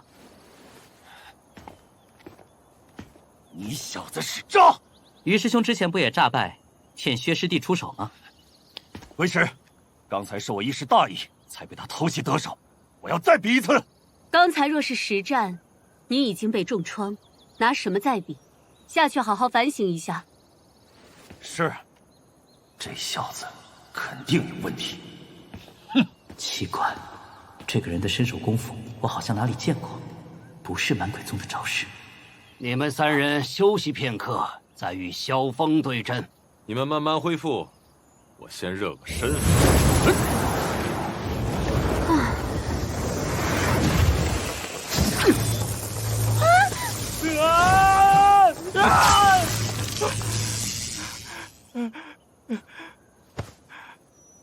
我伤得有点严重，下一场就不打了。我也是，白师兄，抱歉了。好一个亲传弟子的手段！既然如此，弟子现在就可以再战。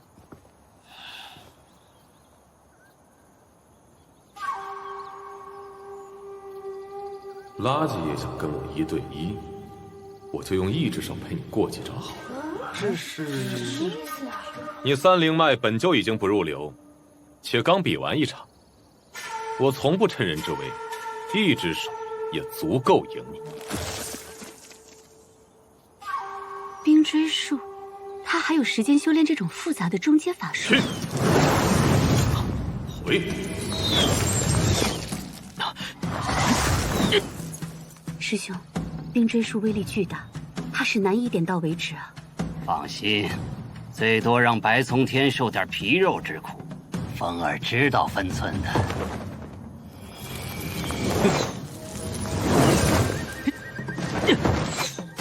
你跑不掉的。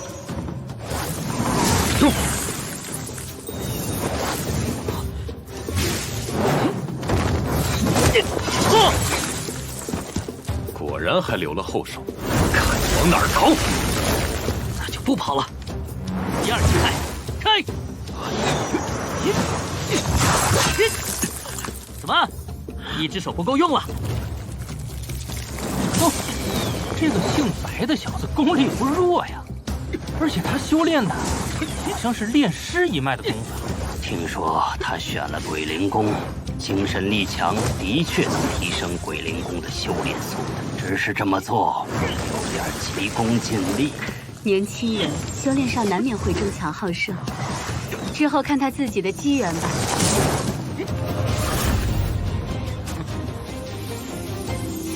认输吧，不要不自量力。才半年就突破到灵徒初期，你小子果然有点修炼天赋啊！马上就要小比了，我的功法会不会……哎，放心，明果诀跟鬼灵功十分相似，只要你别暴露太多实力，应该不会露馅。不能全力应聘，也不能败得太强。第3形态。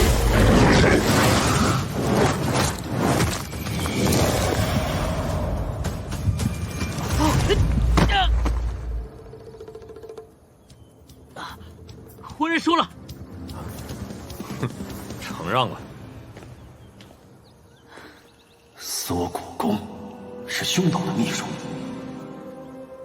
小比结果萧峰上等，白从天中上，于成中等，其余下等。中等以上的，去朱师叔那里领奖。白从天，过来让我看看你的伤势。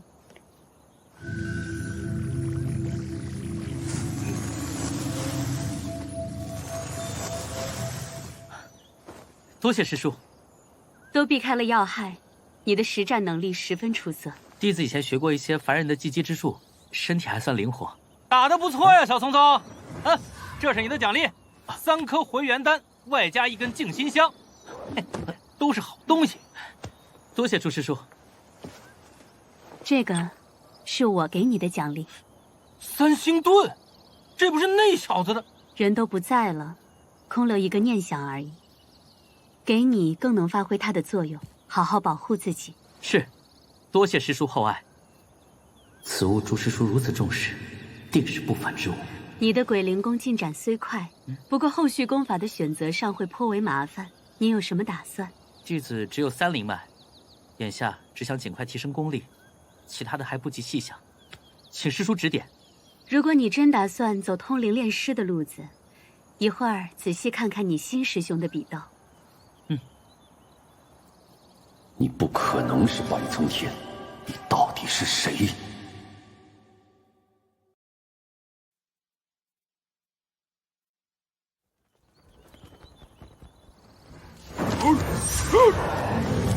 金刚罩。不会又是那招吧？通灵诀。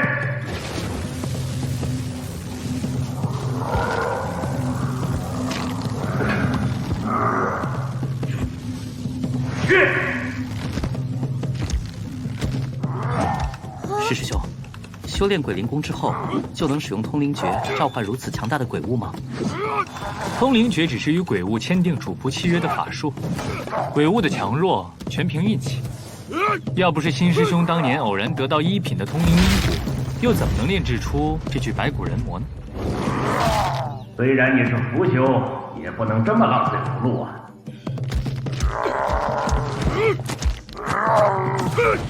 大言报复，你这次下了血本。只要能赢你这个猥琐的家伙，还有什么舍不得的？不！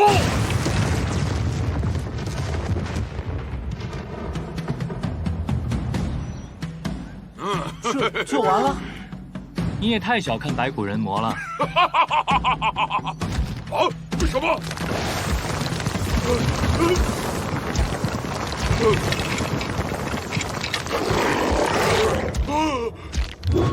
白师兄要是有这样的本事，说不定真能打赢萧峰。这可是把双刃剑啊！新师兄因为沉溺炼制白骨人魔，反而耽误了自身的修炼，一直卡在灵图后期，无法再进一步。石师兄说的对，提升自身实力才是关键。停！同门切磋，点到为止。弟子遵命。那么这次小比便到此为止。看得出来，各位弟子都有所提升。名列前茅的弟子要戒骄戒躁，发挥不佳的也不必气馁。是。望各位静心回顾今日比赛，吸取经验教训，扬长避短，勤加修炼。在下一次比试，这就是宗门大比了。白师兄，那我们先走了。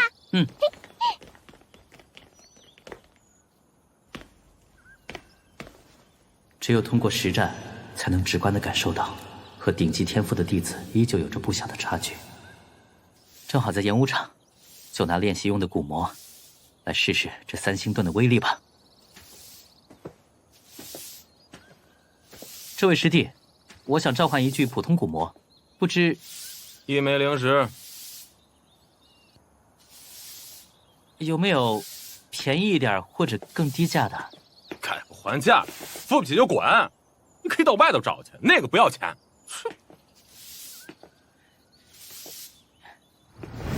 1枚就1枚，1个月5块灵石，真的不够用啊！之后一定要设法去挣点零食才行。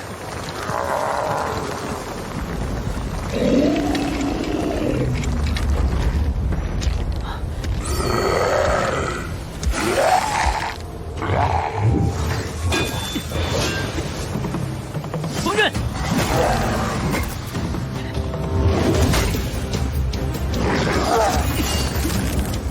咦，滚蛋！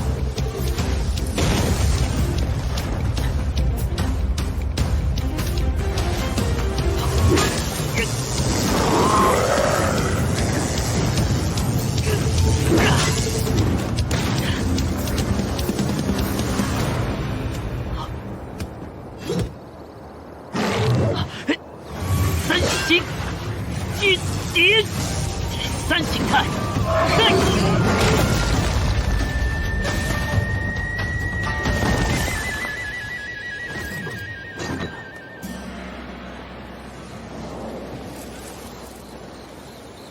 这尚未炼化的三星盾都有如此威力，看来我得抓紧炼化了。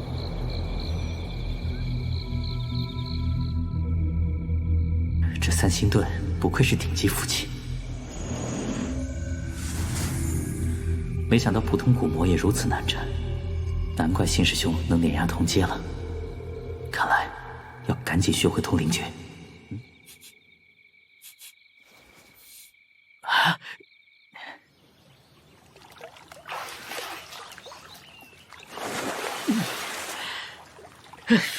爽！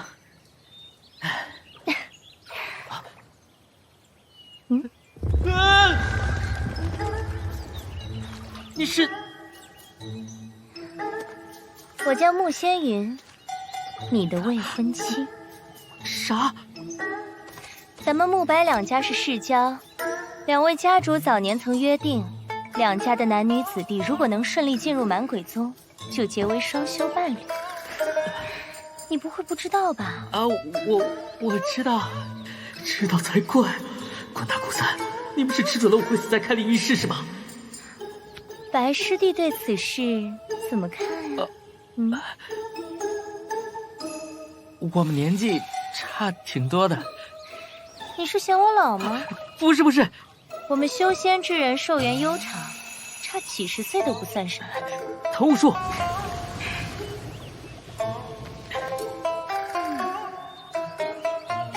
没想到白家大少爷这么害羞，这倒和传闻不一样啊。啊，师姐，我的意思是，我才入门不久，想先潜心修炼。原来如此，不知师弟在修炼什么功法？哦，我打算修炼通灵诀。哦，修炼通灵诀，先要以阴魂凝练炼魂锁。师弟知道哪里可以弄到阴魂吗？那就走吧。啊，去哪儿？买阴魂，顺便互相了解一下。啊，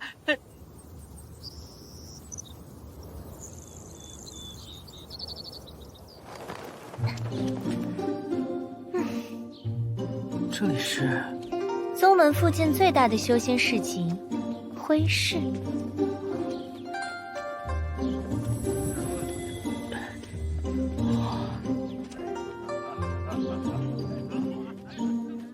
哎，听说最近有妖兽出没，巨大的妖兽，看看，不用担心，听说有厉害的仙长正在追杀他呢。嚯，这么热闹！哎，小哥，你挡在门口到底走不走啊？哦。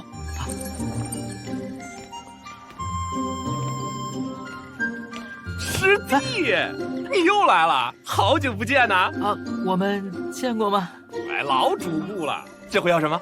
火球符、水剑符、金刚符、逆身符、土牢符，我都有。那你要什么？我也可以现场定制。包灵。不好意思啊，我不买符箓。哎呀，你试一张看看，你肯定用得上。嗯，好吧。这是用来干什么的？他不需要。哎，哇！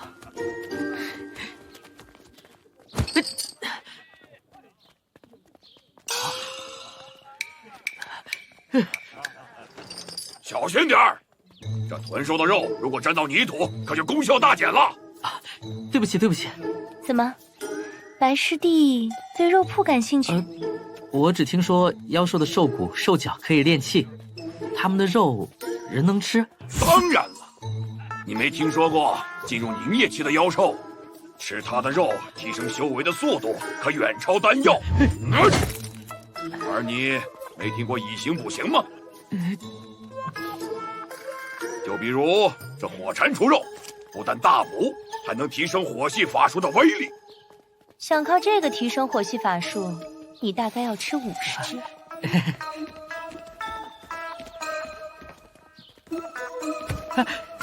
干嘛？嘘，来，师弟，我这里有俏货。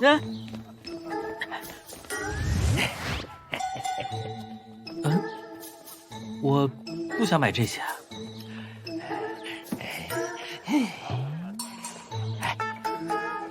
流星玉髓，100年难遇的稀髓圣品，鸡蛋大小的一颗就会惹来杀身之祸。看在同门的份上，我才拿出来的。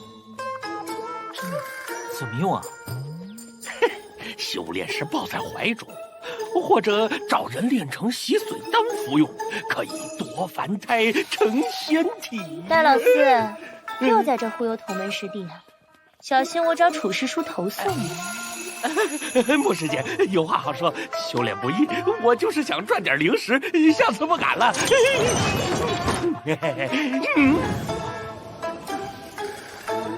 这灰室中也有不少市井之辈，师弟可要多加小心啊。多谢师姐指点。这万宝堂是咱们宗门开的，东西不算便宜，胜在真材实料。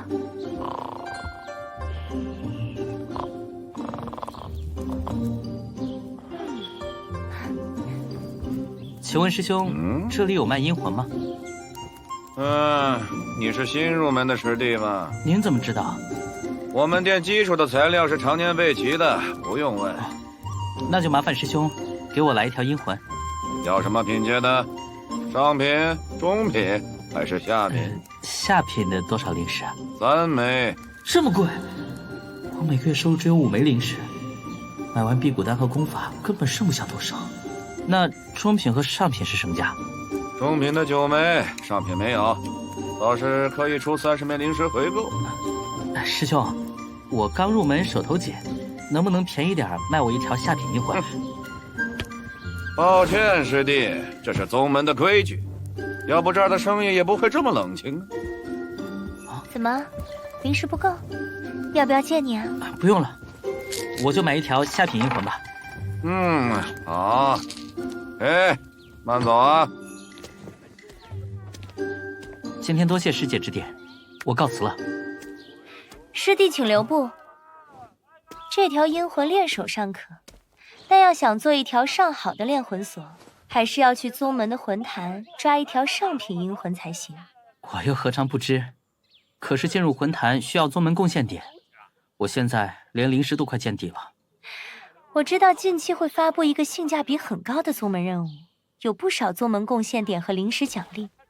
师弟有兴趣的话，可以算你一个。我法力低微，恐怕帮不上忙，反而白白分你们的赚头。多谢师姐照拂，不过白某也不是唯利是图之辈。师弟果然进退有度，放心，我不会让你吃白食的。这次任务虽然不看修为，但要足够机警灵活，而且还颇为辛苦，如何？那就多谢师姐成全。3天后辰时，你到执事堂前与我们集合。好，告辞了。怎么样？不怎么样。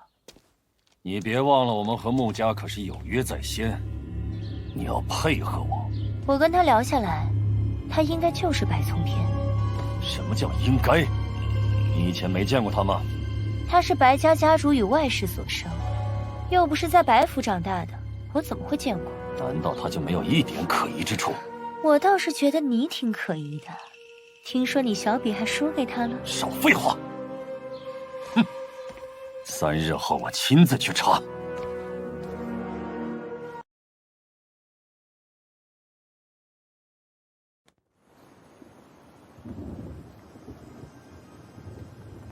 了？穆师姐，很准时，任务接好了。嗯，这个采集任务的确回报丰厚。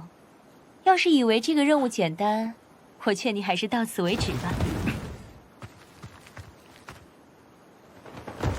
白师弟，又见面了。他怎么会来？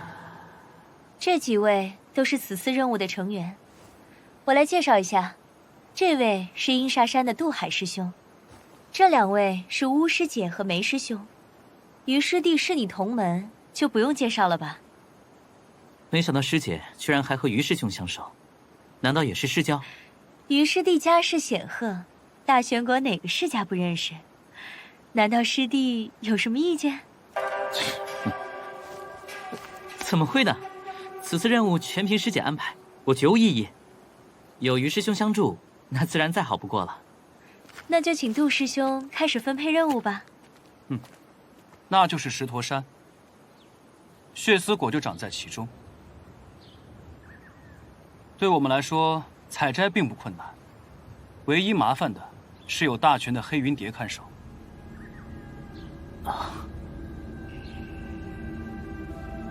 巫师姐，这是引灵伞，你和梅师兄要尽量将蝶群引得远一些，我们才来得及采摘血丝果。放心吧，我和梅师弟各自带了一枚神行符，引开半个时辰绝无问题。两位师弟看清楚，这就是血丝果。黑云蝶一旦被引开，我们4人就从4个方位上山，一定要以最快速度将血丝果找出来。半个时辰一到，立刻下山来这里汇合。明白了，每人要采至少25枚果子。不错，若是有多余的，你们可以自行拿去换取灵石。要是遇到落单的黑云蝶怎么办？直接干掉啊！黑云蝶会少量吸取灵力，只要数量不足100只，就没什么危险。那就动手吧。梅师弟，走吧，我们去引蝶。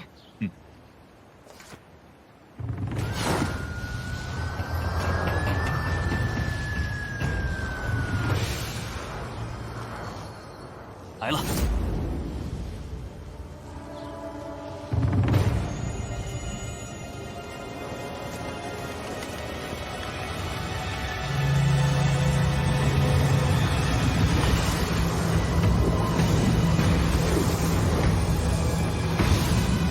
黑云蝶汇合了，快走！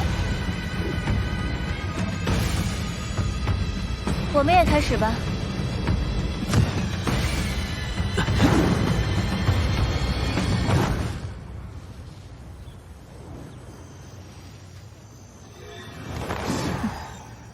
那畜生倒是狡猾，引入这石驼山中。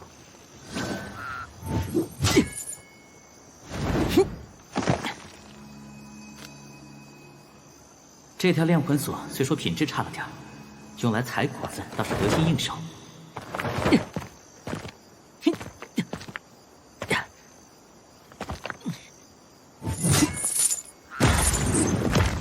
23、24，就差1枚了。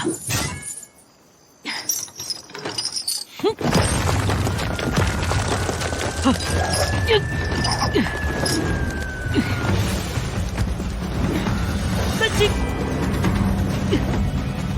火弹，虐爆！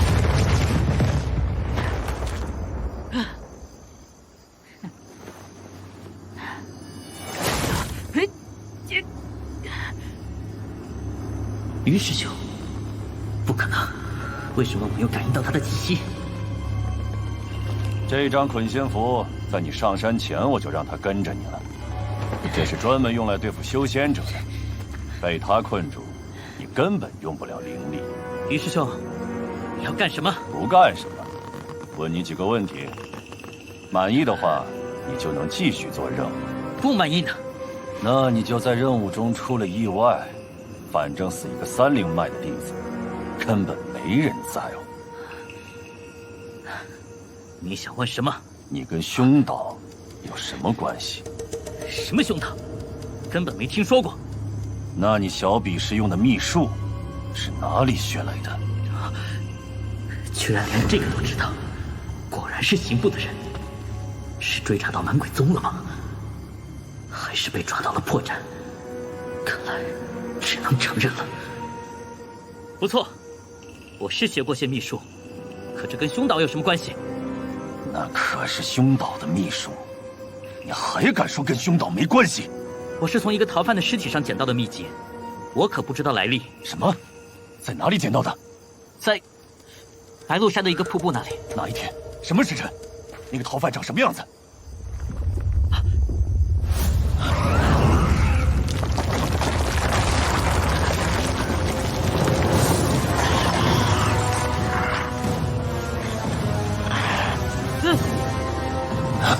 妖兽！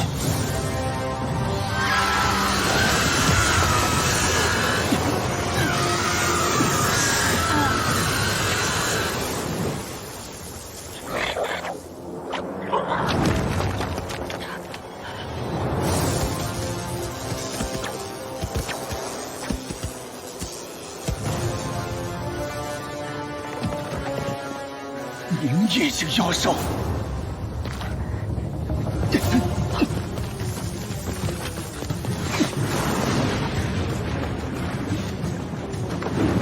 完了！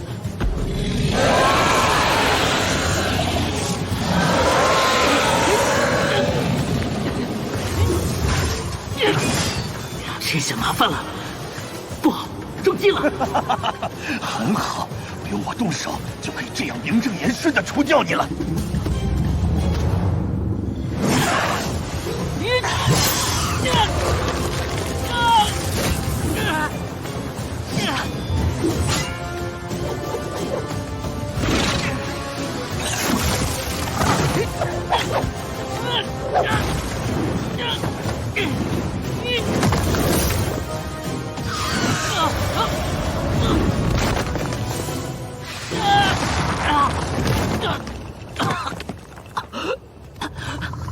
好强！只是徐波就把我震伤了，不可能逃得掉了。想吃我，你也要付出代价。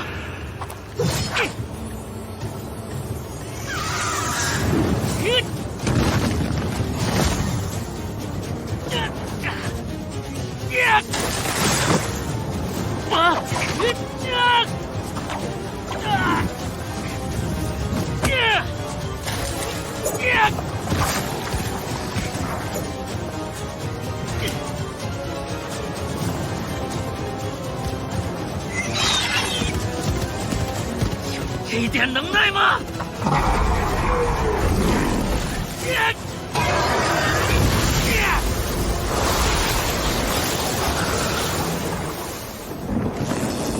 小东西！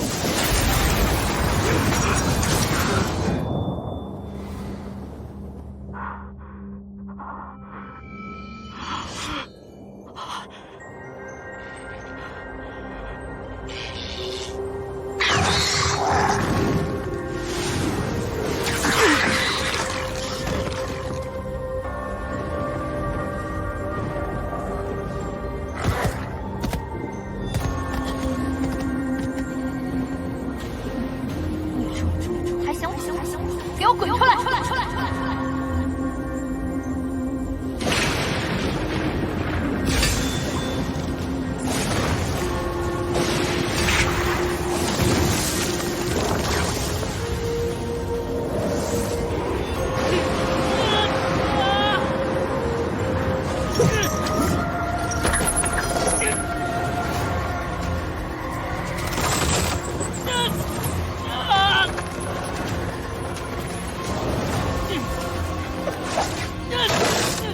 到了此时，还想息事本显受伤，胆子倒是不小。哼！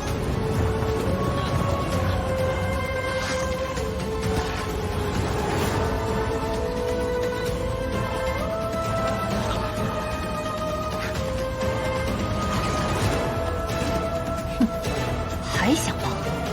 你跟我走。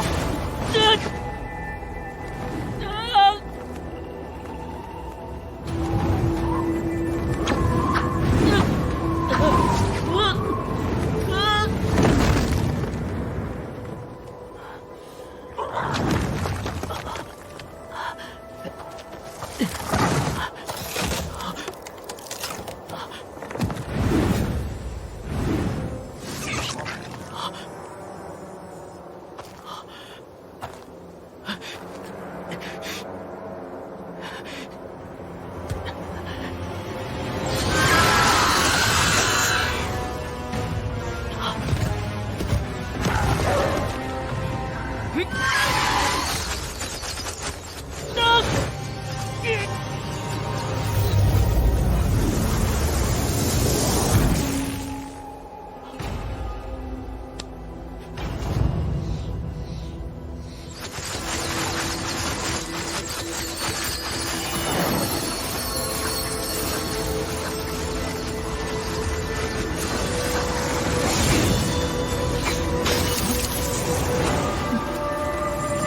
空出鞘。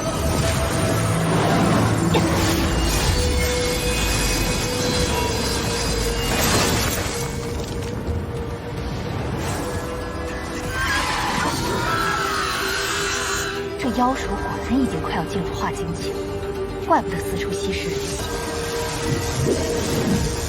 今天就是你的死期！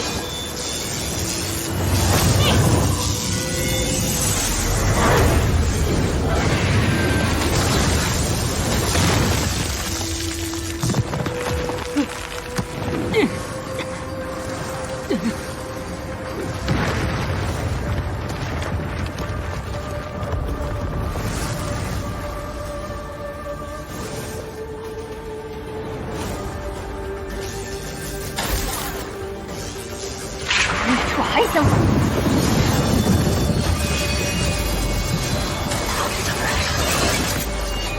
收！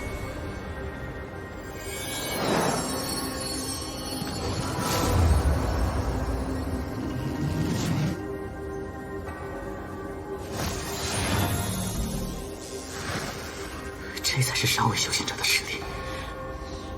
我竟然还以为小比中上而沾沾自喜，真是坐井观天。你是满鬼宗的弟子吧？弟子白从天，多谢前辈大教。你实力差劲，诱饵倒是当得挺合格，也算是帮了我点小忙。我叶天门一生从不欠人，剩下的妖兽残渣我也懒得仔细寻找，就留给你当报酬吧。多谢前辈。你修炼的是什么功法？晚辈学的是鬼灵功。你这鬼灵功和我以前看到的稍有不同，似乎有不小的缺陷。前辈是什么样的缺陷？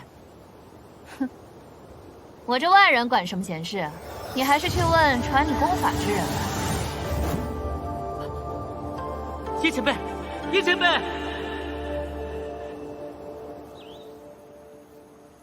到底是什么妖兽，竟能弄出如此动静？连黑云蝶都吓得一哄而散。没看清，很大，浑身黑毛，实力非常恐怖。一头妖兽应该不至于吧？我之前在山上感应到一股极强的气息，多半是哪位大神通的前辈出手，才会把整座山弄成这样。以白师弟的身手，怎么会没能逃出来？我也是在远处瞥见，妖兽似乎跑向白师弟上山的方向，只怕是凶多吉少了。现在怎么办？你们采了多少血丝果？我有15枚，我采了22枚。加上我的只有60枚，不如我们分头再去采一些，争取凑齐任务的数目，顺便找找白师弟的下落。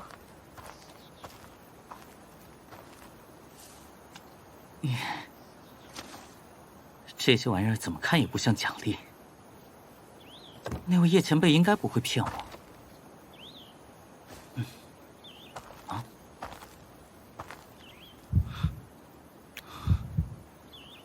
这肉块竟然会动，应该是卡住了才没被叶前辈发现。里面难不成是那妖兽的内丹？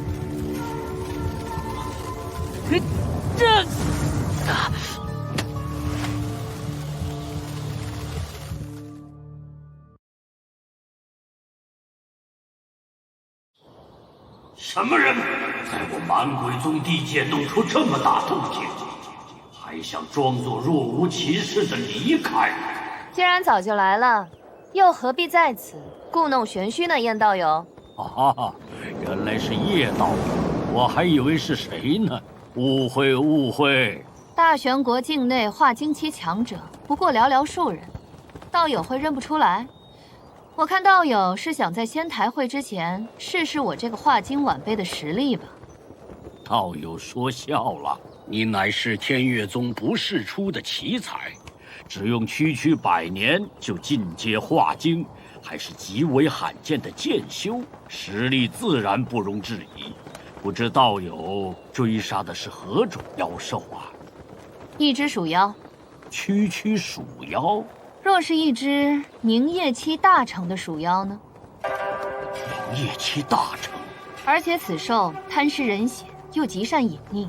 若是让它化精成功，定然又要生灵涂炭了。鼠妖可是最低阶的妖物，怎么可能修炼到此种境界？道友没看错吧？你自己看。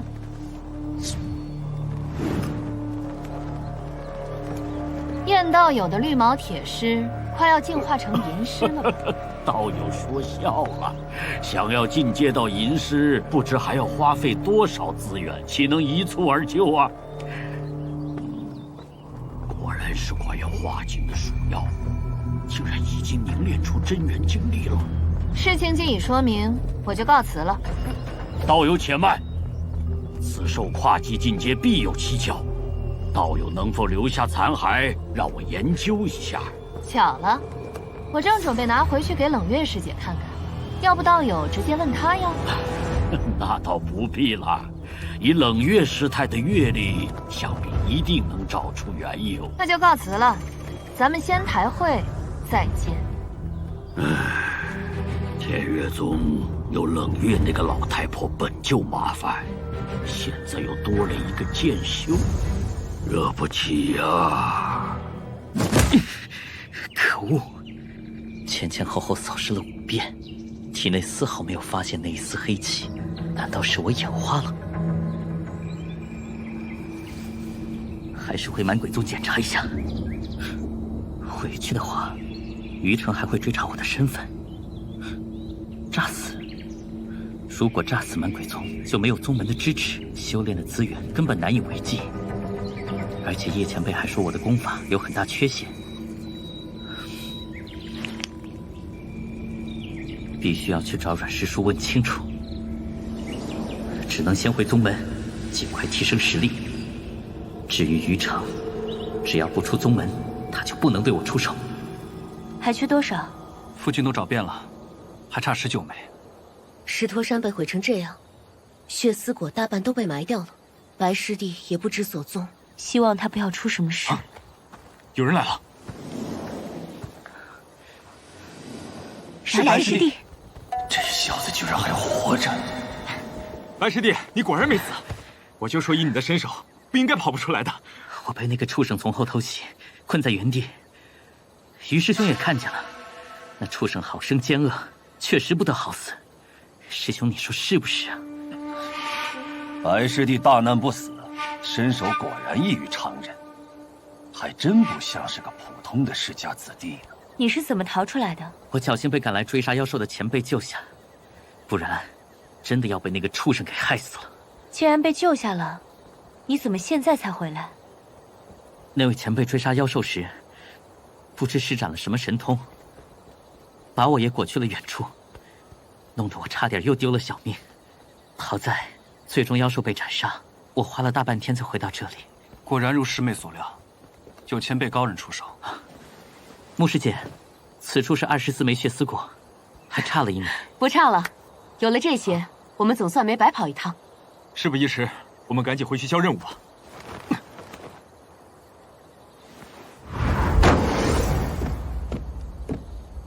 师弟，你跟我一起走吧，我这是飞行符器，路上也好恢复一下。多谢杜师兄。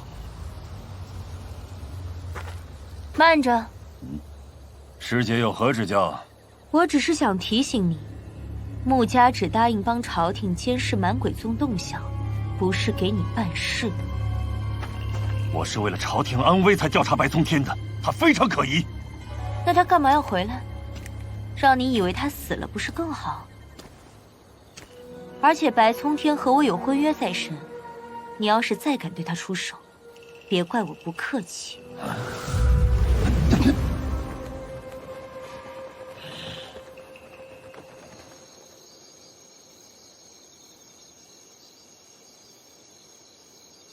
白师弟啊，这是你的那份，劳烦师兄了。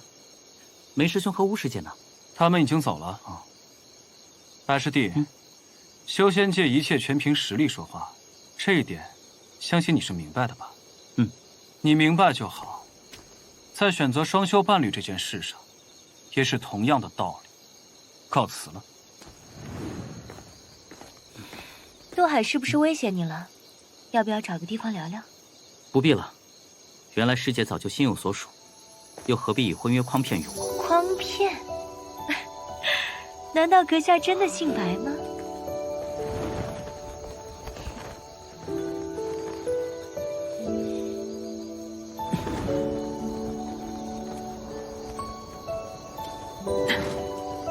师姐，你什么意思？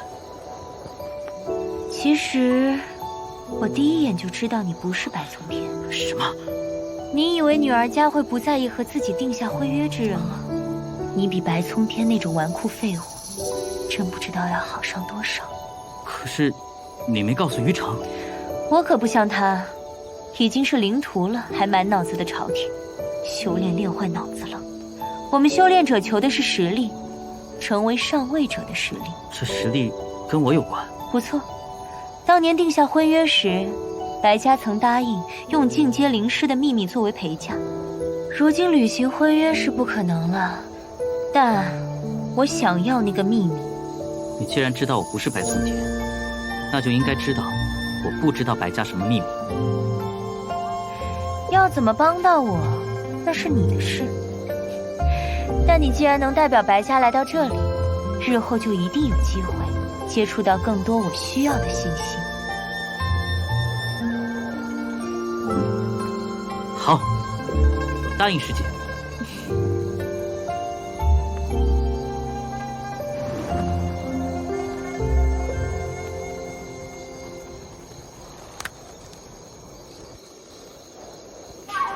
实力为尊吗？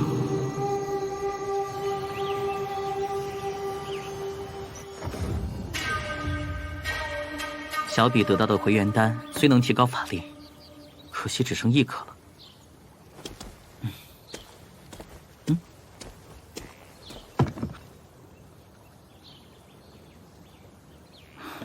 差点忘了，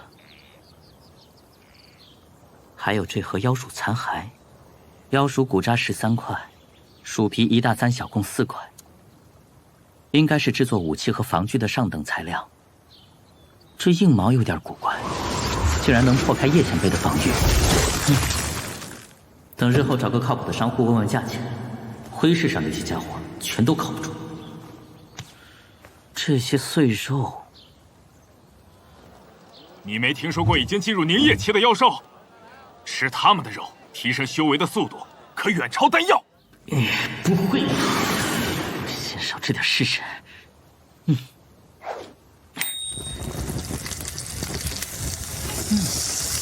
好香啊！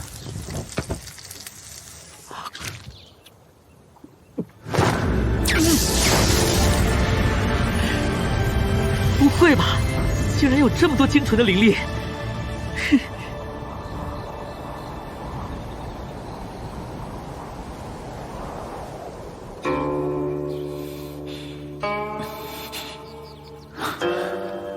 没想到一小块碎肉，竟然让我吸收了一整晚。这灵力快抵上我半个月的修炼了。把这些吃完，我差不多就能练成第2层冥古诀，进阶灵徒中期了。可万一像叶前辈说的，我的冥古诀真有缺陷，贸然修炼就太危险了。还是要去搞清楚才行。直接问阮师叔，他肯定不会承认。看来，哎呀，这不是啊！怎么有点心绪不宁的？难道是被刚才那2个9阴的弟子影响了心境？哎呀！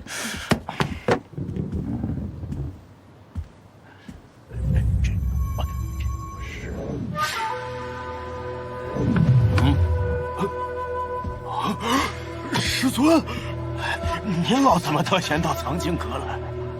为师因别的事情出关了，所以顺便给你送些丹药来。哦，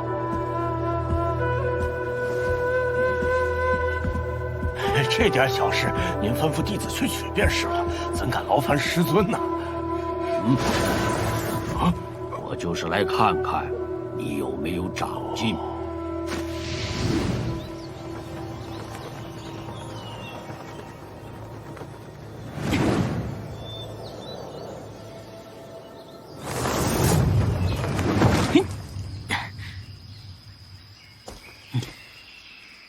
幸亏之前来过，才知道有阮师叔布下的幻阵。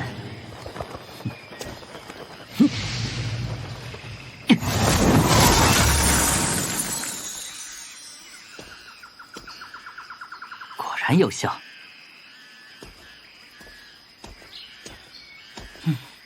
从这里进去，容易被阮师叔察觉。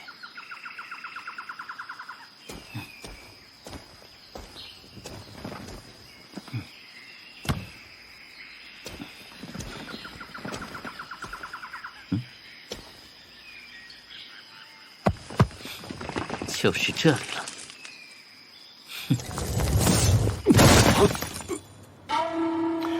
怎么了？没什么。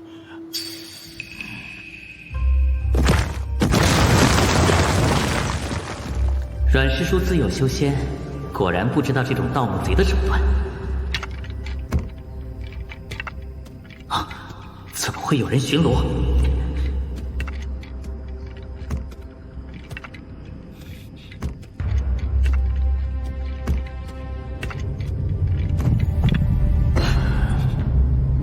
你要是再不设法突破境界，寿元可就只剩10年了。你不会又在做什么多余的事情吧？师尊恕罪，弟子还是放不下冥谷诀。是披甲僵尸，好像没有视力，但能感觉到我的气息。鬼息术。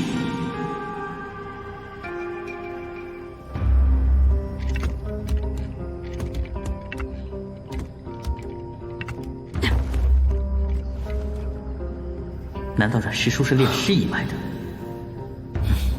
找线索要紧。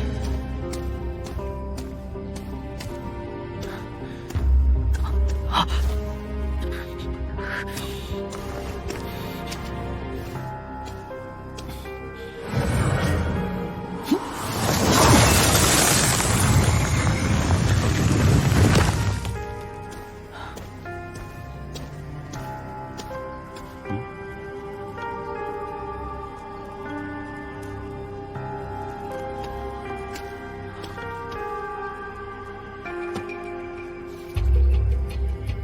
这是阮师叔研究冥谷诀的笔记。胡闹！仅因为冥谷诀耽误了几10年的修炼，难道还要为了这半部残缺的功法，搭上自己的性命吗？哼！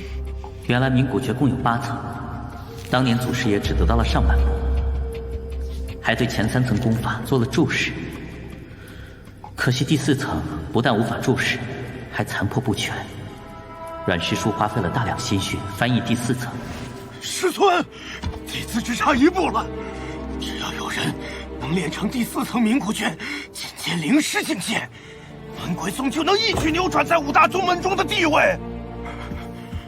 这话我不知道听过多少次了。前几日，化血门下有个3灵脉弟子去后山冲击灵师，应该也是修炼的冥谷诀吧？是。结果如何？应该清楚吧？原来修炼冥谷诀的不止我一人。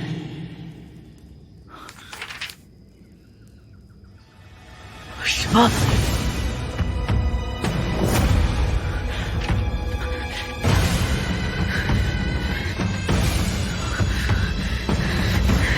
混蛋！竟然拿我的性命做实验！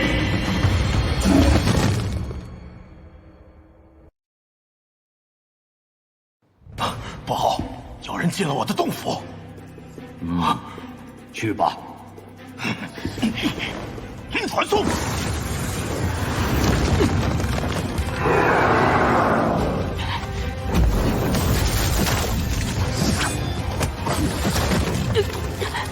得赶紧走，阮师叔多半已经在赶来的路上了。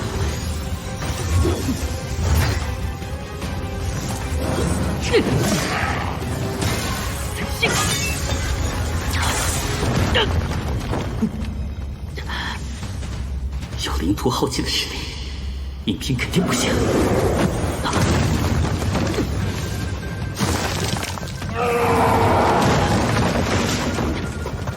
这两只僵尸灵智不高，只要跑回洞里，他们就追不上了。通灵诀，进！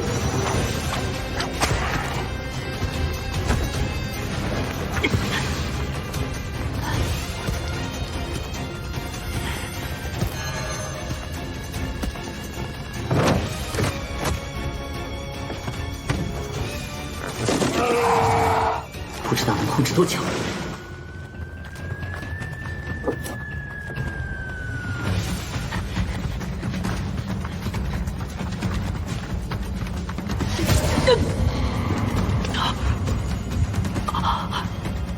法力宗，这是当时妖术碎肉中的黑气。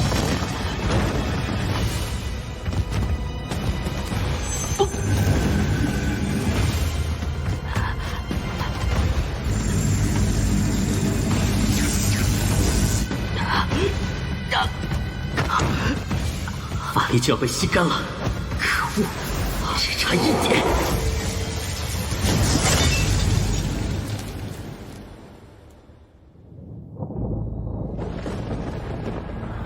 我死了吗？这里是……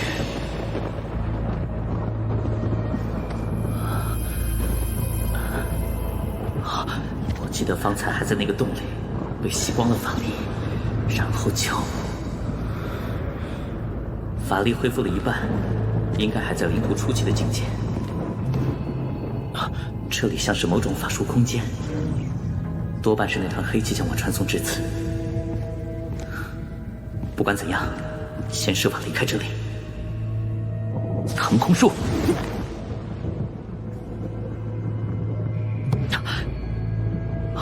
混蛋！风刃。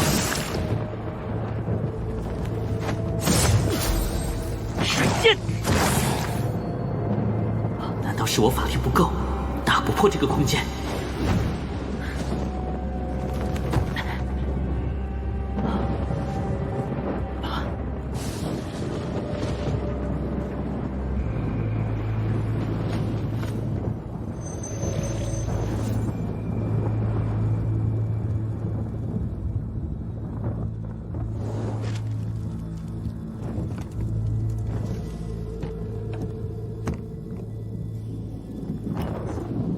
既然这里不能修炼功法，那就修炼法术吧。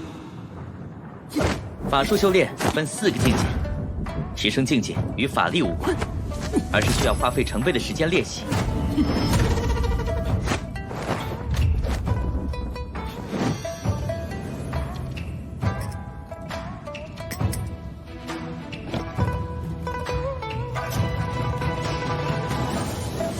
在这里，既不会渴，也不会饿，法力也不会变化，简直是完美的法术修炼场。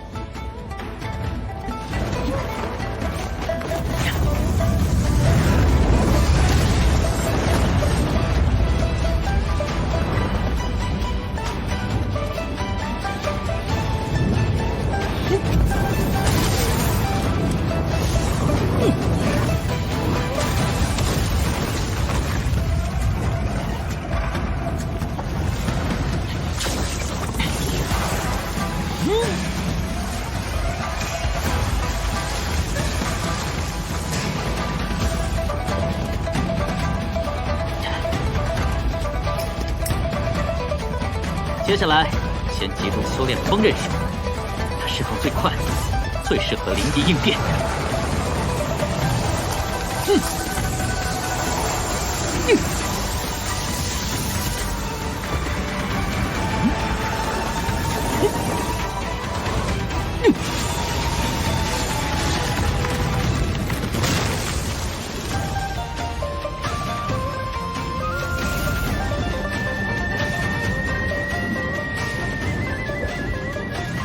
终于大成了。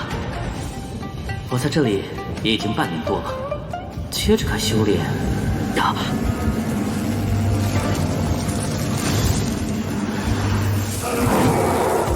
怎么还在这里？难道我刚才经历的只是一瞬间，或者只是一个梦？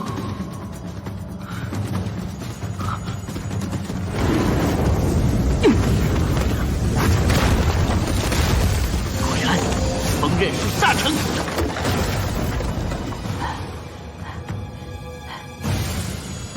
当务之急得先离开这里，然后查清楚体内黑气。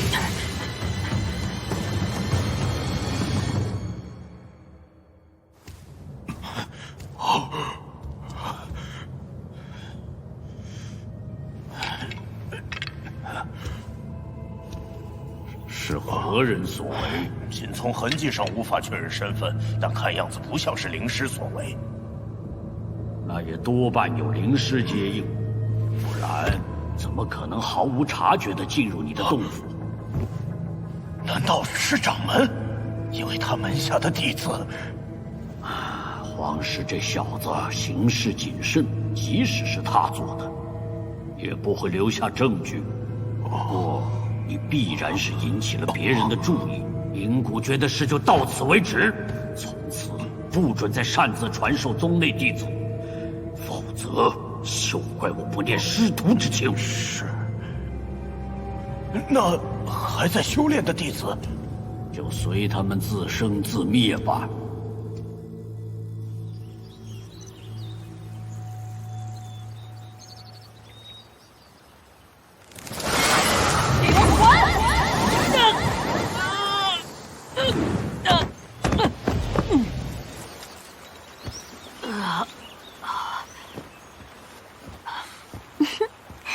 你怎么得罪我师父了？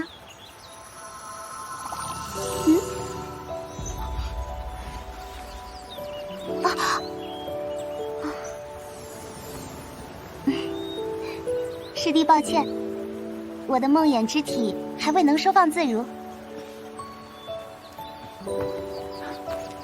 原来是嘉兰师姐，久闻大名，在下九阴门下白冲天，来找冰师叔驱除邪气。连我的辟邪宝镜都没找到，你有个屁的邪气！也不知道用了什么法子提纯过法力的，灵海比常人凝厚许多。你这样子，像是中邪之人吗？嘉兰，他多半是找借口来认识你的。我真没那个意思。少废话，看了病付20块灵石再走。啊！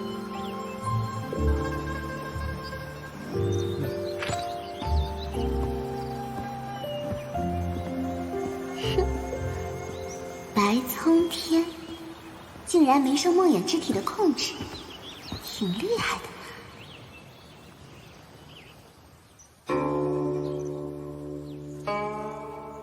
原来之前在那个神秘空间里，法力凭空减少了一半，是因为被提纯了。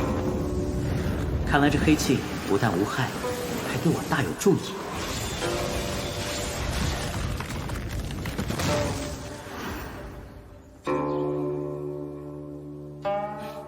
连冰师叔都找不到，我就别白费力气了。只是可惜了我的灵石。好在也有些补偿，这密洞里的好东西还真不错，效果还在回元丹之上。这张符箓还要再研究一下。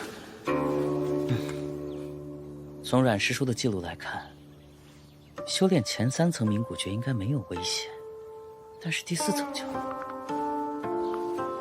管不了那么多了，最近这段时间就好好闭关修炼吧。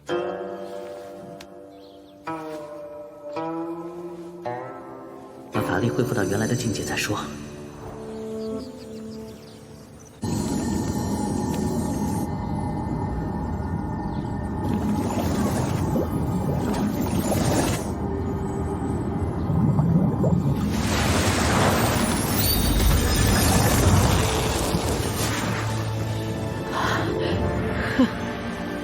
太好了，花了2个月，不但恢复了修为，还隐隐摸到了中期境界的门槛。看来法力提纯可以无视丹药里那些驳杂的灵气。也就是说，只要丹药足够，我就可以持续提升，而不用担心丹药的副作用。哼，不如去接一些任务，既能巩固境界，又能换取丹药。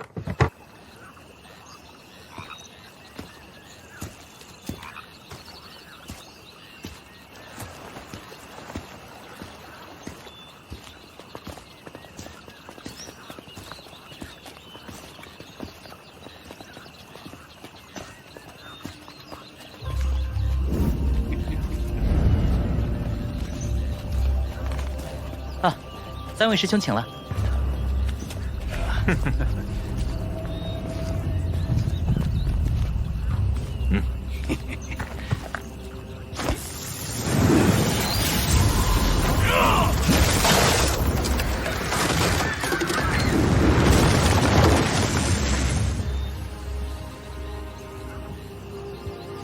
三位师兄，这是什么意思？没什么。就是想让师弟留下抓到的鹰嘴鱼，我兄弟三人也接了这个捕鱼的任务，今天可不想白跑一趟。2个领土初期，1个领土中期，难怪这么嚣张。三位师兄，做任务讲究先来后到，你们这样太为难小弟了。不给也行，你赔我们每人20枚灵石。可万一给了灵石，你们还要抢我的鱼怎么办？我们付你3块灵石买下来，那就不算抢了。你们这样欺负同门，就不怕触犯门规被执法堂惩戒吗？这里又不在宗门内，哪来的执法堂？再说，本门之所以8脉各自为战，就是鼓励内部竞争，互相成长。哼，师弟连这都不知道，师兄今天给你上一课。哼，诛子树！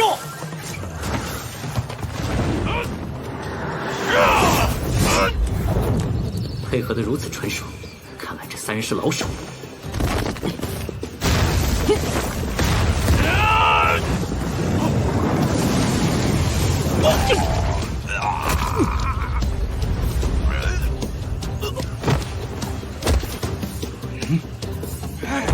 你敢打伤吕师弟，我要你的命！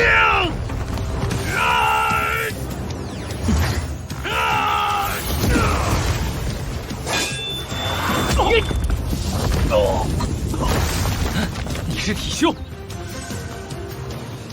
也许吧。哼，就算是体修，你能修炼多久？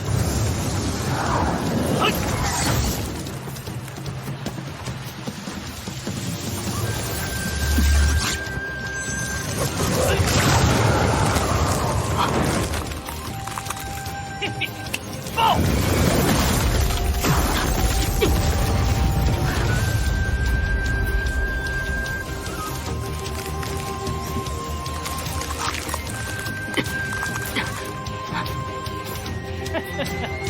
死吧！啊！干！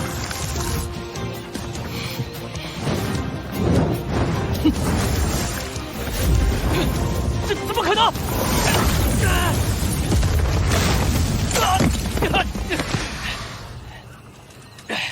你给我等着！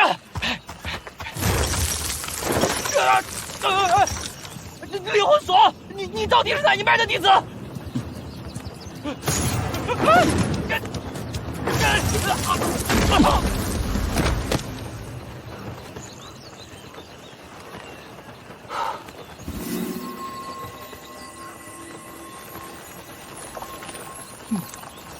法力提纯之后，即使平常的拳脚威力似乎也大了不少。没想到这满鬼宗内部也是这等弱肉强食之地。好吧，那我也就不客气了。3位师兄，是你们打劫在先，那我也只能加倍奉还喽。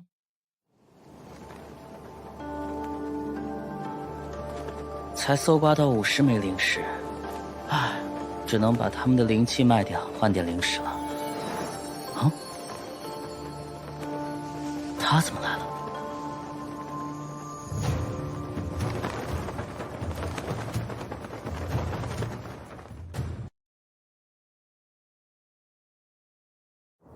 白师弟，你鹰嘴鱼的任务做完了？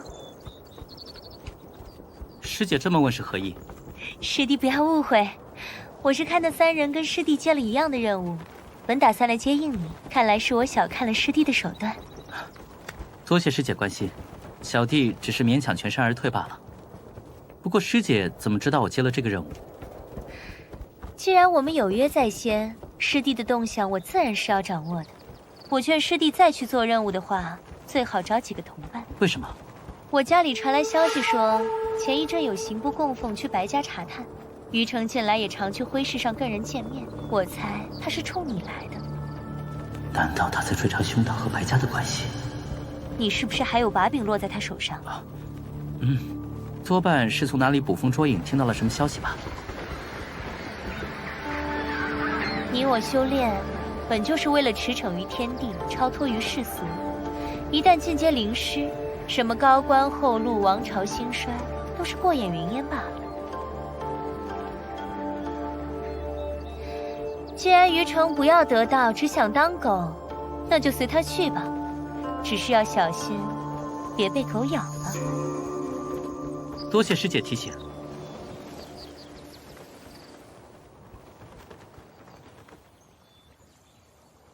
任务奖励外加搜刮那3名弟子的全部身家，总算换了6枚回元丹，冲击中期应该够用了。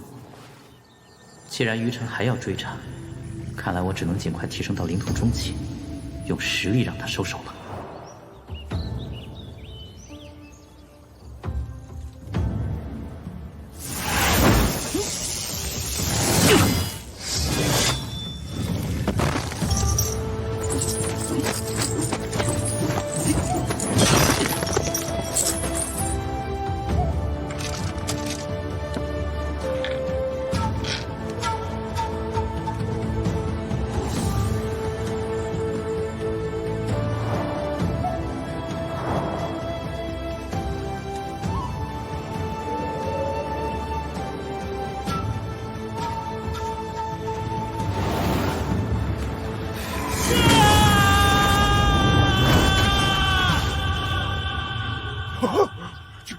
这么快？这是？看着灵气波动的强度，是有本脉弟子进阶灵途中期了。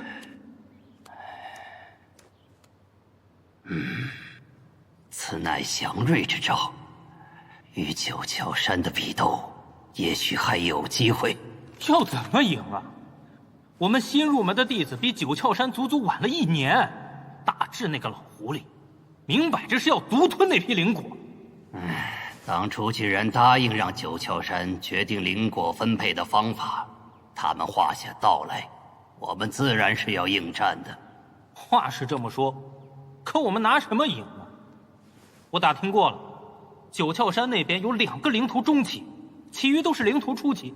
我们这儿只有小疯子是灵途中期，甚至还有弟子没跨进初期呢。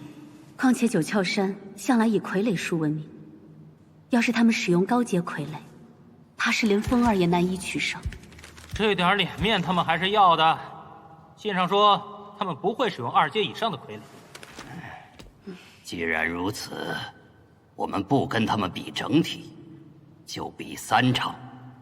以风儿的天赋，赢下1场，起码有80%把握。就算不能2移天作5，也要咬那老狐狸一块肉下。另外2个人选，于城算一个吧。不错，大橙子最近地灵功有进步，防御力高，就算输也不至于太难看。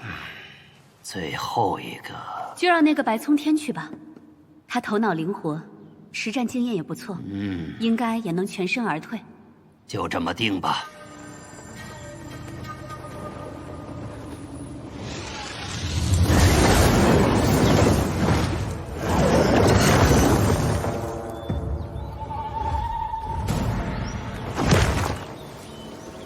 于师兄，你这是何意？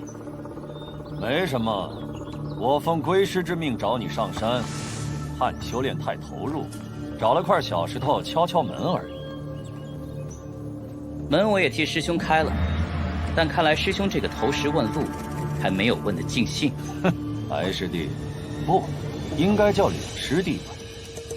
这里只有你我2个人，就不用再装了。我去过白家了，绝不可能是白从天。你就是柳元宗的儿子。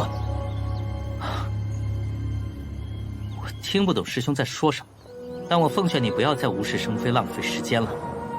对于我们白家来说，有人能在满鬼宗代表家族修行，不管他是私生子或者别的什么身份，家里都一定会把他当做亲儿子，甚至亲爹来供着。我就是白从天，你臆想的那些证据，永远都不会找到。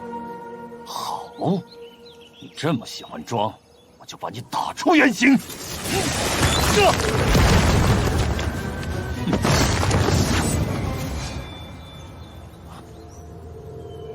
风刃竟有如此威力，领土中期。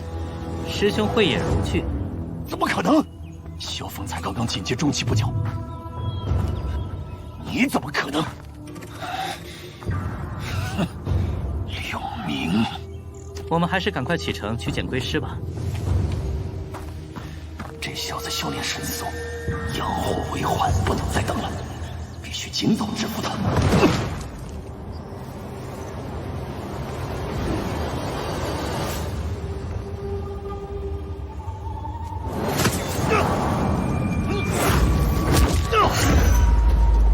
师兄，这里可是宗门内，要下杀手。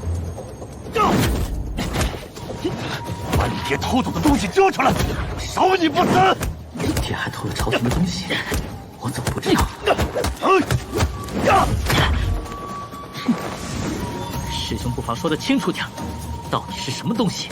哼，不管你是想继续装傻，还是想套我的话，都省省吧。既然师兄都说不清楚是什么东西，又怎么好平白诬陷别人拿了？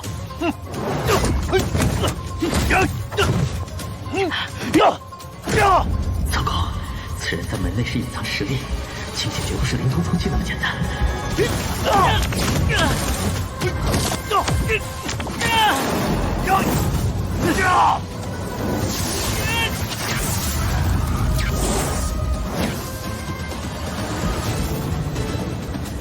必须在这里拿下你！于城，让你去找白聪天见归师，怎么倒打了起来？聪天一时兴起，和于师兄切磋了一番。好了，走吧，别让归师久等了。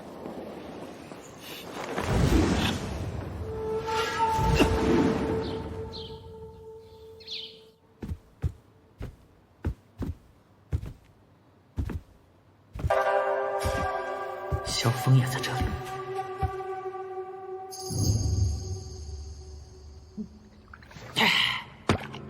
好了，既然人都到齐了，我也不卖关子，召你们前来，就是为了和九窍山的比斗。朱师叔，您说的比斗是？啊，我们与九窍山约定了一场比斗，各自派出3名新入门的弟子去浮礁岛争夺灵果，每一场的胜者都可以赢得10枚灵果。为师既然让你们出力，自然也有好处给你们。经我仔细查阅，这些灵果乃是传闻中的天穹果，以此果为主，可以炼制一种灵液，一阶修炼者涂在身上，有洗髓法体的惊人功效。你们谁能赢回灵果，就有灵液赏赐。师父师叔放心，弟子定会赢回灵果，绝不给九婴丢脸。弟子定当全力以赴。那就事不宜迟，马上启程。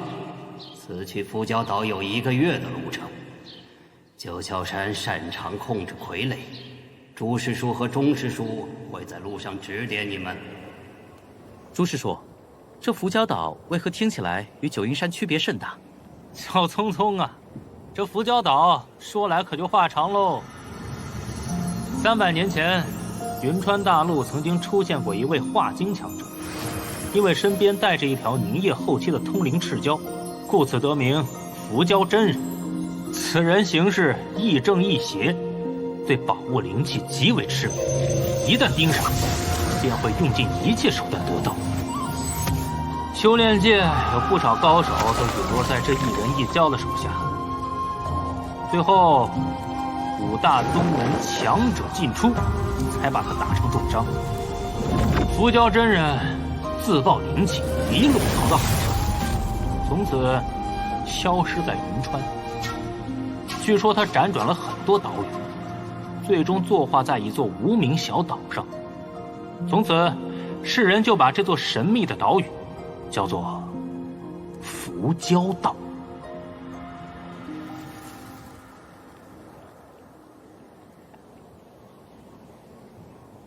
8年前，我和师妹与九窍山的大智道友一起出海采集火晶，偶然找到了这座伏蛟岛。什么值钱的都没有，只找到一堆破铜烂铁。这伏蛟真人属貔貅的，不知道他把本命法宝藏到哪里去了。也许当初争斗时已经被毁去了。好在找到了那3棵灵树，也不算空手而归。当时树上的灵果还未成熟，于是我们3人联手布置了一个阵法，等到灵果成熟了再来采摘。谁成想大智这个老家伙竟然想出这么麻烦的方法。要比，不如直接找我跟他打。比就比，还怕你不成？朱道友，我刚好做了几只赤金傀儡，跟你的火云葫芦比划比划。不打不打，你的傀儡坏了能修，我的葫芦天下只此一件。大智道友数年不见，神采不减当年呢。钟仙子过奖了，哪像你和朱兄这般春秋鼎盛。我们上岛再续。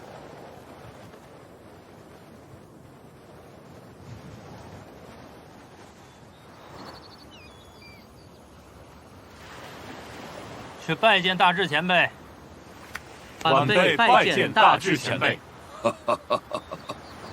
你们也去见个礼。晚辈拜见朱前辈、钟前辈。老夫听闻贵道友新收了一名9灵脉弟子，不知是哪一位呀？正是在下。已经是灵途中期了，果然天资出众。你们9婴一脉的运气什么时候这么好了？你会不会说话？我们就应该一直倒霉啊！我可听说大智兄在贵派开灵时，也收了一名资质绝佳的弟子，拥有一心术用的天赋。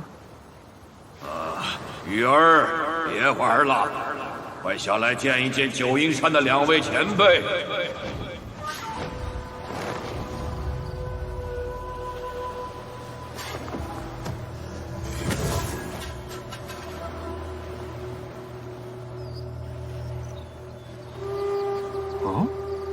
2位道友莫怪，这孩子从小独自在山中长大，对人情世故实在不懂，绝没有不尊重2位的意思。挺好，你个老小子脾气就臭，活该收一个臭脾气的弟子。不扯了，我们先去看看灵树吧。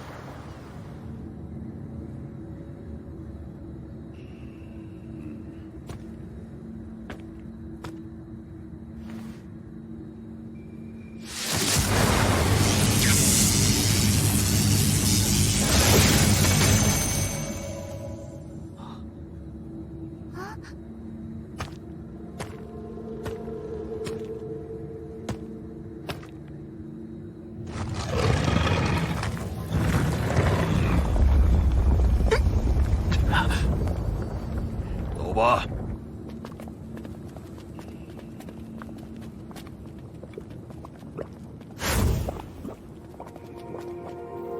这里应该就是火山内部，没想到竟有如此天地。这是伏蛟真人摆下的3才聚灵阵，引导3种不同的灵力相生相克，与地火一起滋养这3棵灵树。我们当年费了一番周折，才能联手开启此阵。 2位道友看清楚了吧？不错，3棵果树上都有10枚天穹果。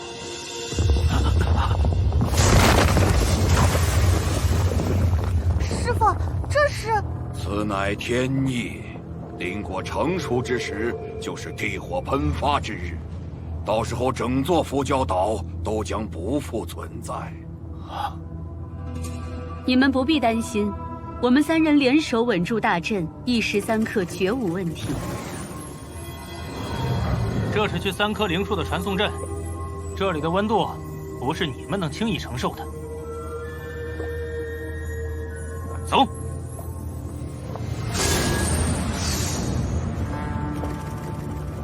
比斗开始。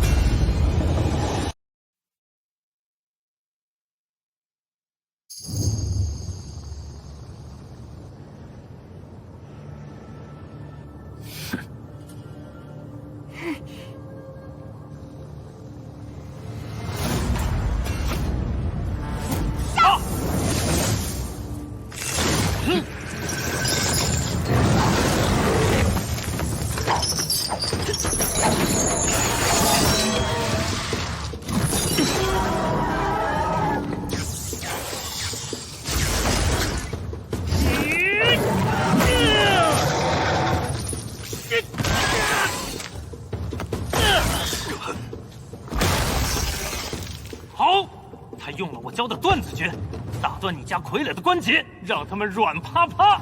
嘿嘿，看就看，少啰嗦。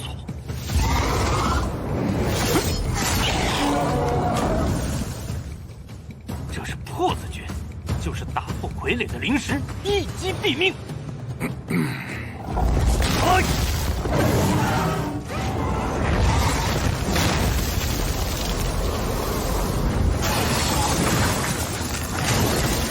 地灵锤。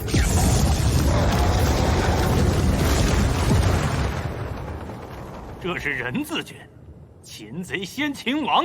看来你们在对付傀儡上下了不少功夫。谁让你老用傀儡压我一头？这是我专门想出来的战魁3绝。老小子，看来你们今天是要空手而回了。不过下次还是有机会的，好好磨练磨练再来。大智兄，他再不认输，可要受重伤了。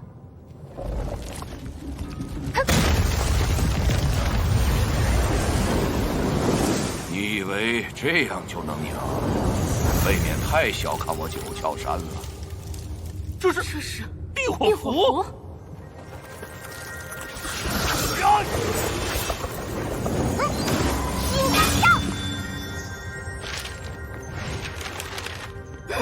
你居然给门下弟子这么多符箓，这是作弊！那可不是我给的，是他爷爷南大师给的。制服大师南一风，这丫头是他孙女。不错，他因为喜欢傀儡术，所以拜在我门下，算是福魁双修。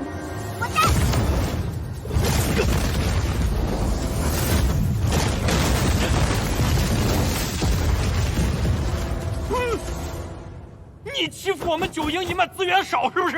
故意找个小富婆跟我们打？看来成儿落败，只是时间问题。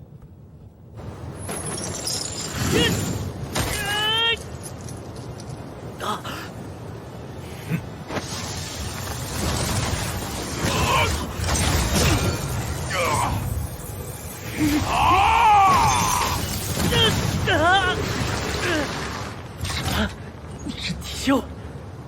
现在知道已经晚了。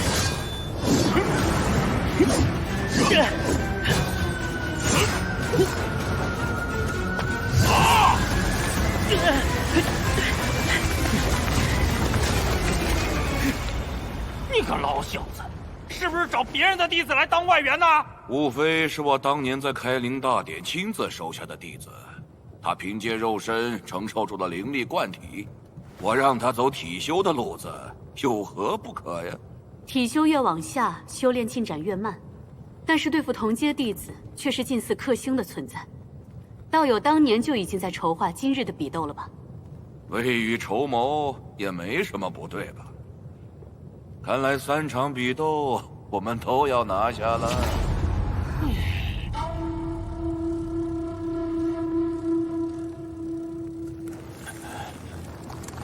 认输吧，你的法力用的差不多了。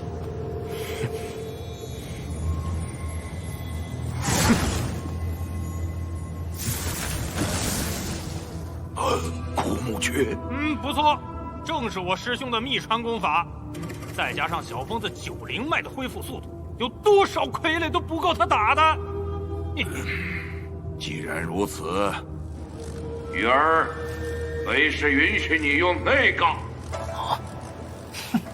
是。星光，出来！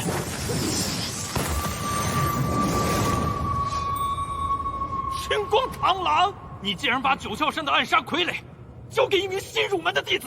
此乃是2阶顶级傀儡，并未违反约定。鱼儿的操控一定能让2位道友大开眼界的。小疯子，这螳螂很厉害，你要全力应对，千万不能大意啊！哼！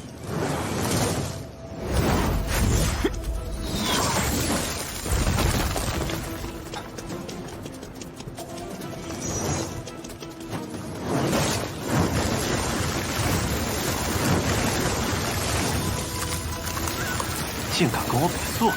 星光，上！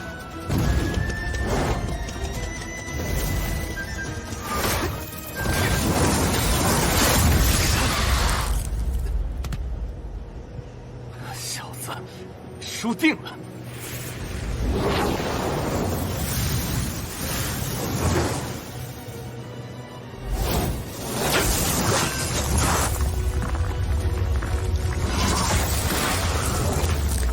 原来这就是你的最强手段。冰霜惊极雨。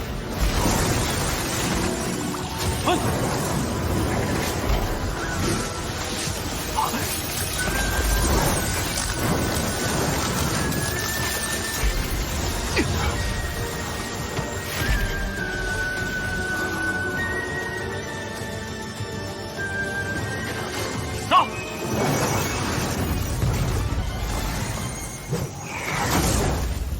停手！我们认输。鱼儿，跪下！这场你已胜了，去采灵果吧。没想到那老小子的弟子那么厉害，看来这次的比试基本上已经没什么希望了。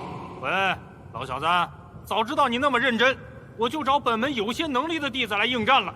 知道你小心眼，但是没看出来你对输赢看得那么重。没想到风儿竟然败了，程儿看来也已经到了极限。不用再打了，我们认输，你可以去采灵果了。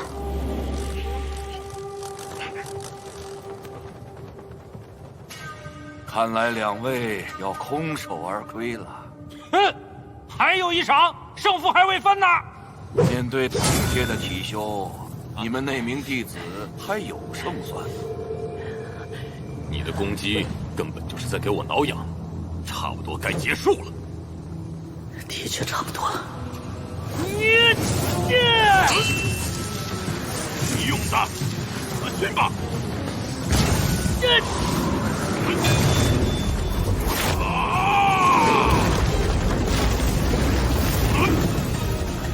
消耗这么大的法力，我能动了吗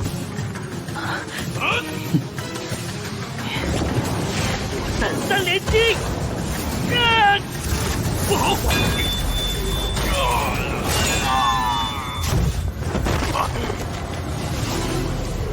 我认输！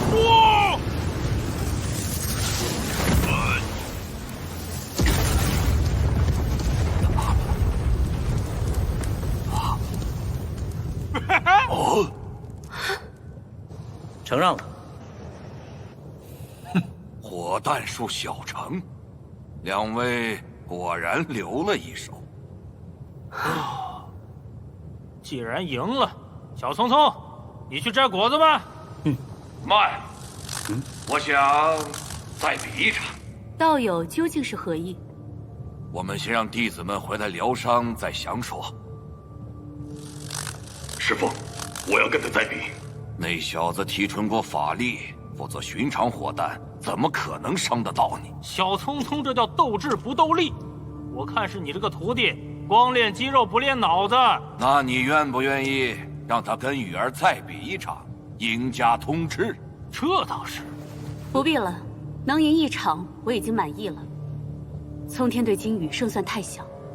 如果你们输了，我拿100斤铁晶给你们作为补偿，如何？老小子，你失心疯啊！100斤铁晶差不多等于所有灵果的价值了。那你敢不敢比啊？比就比。师兄，师妹，俗话说有便宜不占王八蛋，我决定了，让小聪聪跟他再比一场。好，那就击掌为约。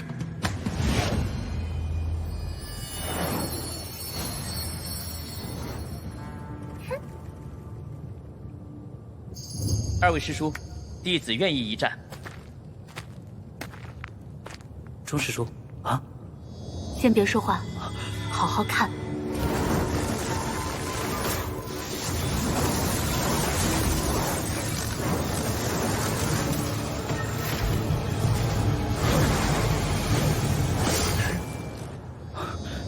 我看清楚了，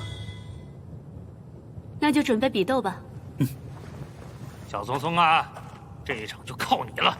要是你能赢下来，我替龟师兄做主，给你3瓶洗髓印。师叔，本来就是赢1份灵果给1瓶的，我赢了3份给3瓶，我没赚呀。年轻人要多付出，不要总是在报酬上斤斤计较。师叔，我上一场消耗太大了，不一定打得过金羽啊。你小子挺会坐地起价呀！顶多再奖励1根静心香，外加100灵石。好，两个。多谢师叔。我知道你对敌喜欢隐藏实力，见机而动，但是对金羽千万不要留手，否则你一点机会也没有。是。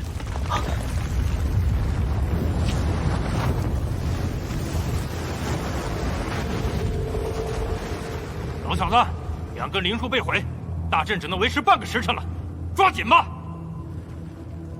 我本以为胜券在握，所以让你们摘下灵果，没想到有此变故。丫头、吴飞，你们一起去，帮女儿掠阵。我要在此处全力稳住大阵。是。你们也一起去吧，人多有个照应。是。对方出手狠辣，如果遇到生命危险就认输，用此符箓保命。苍天，你多加小心。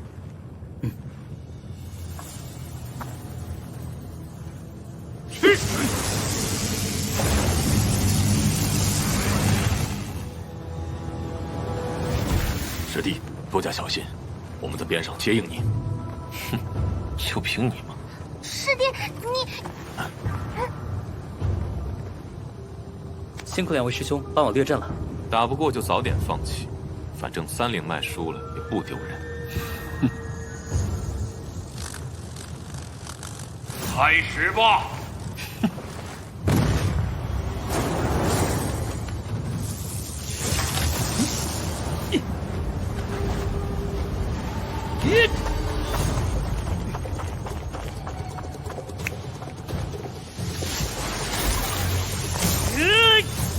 请客上！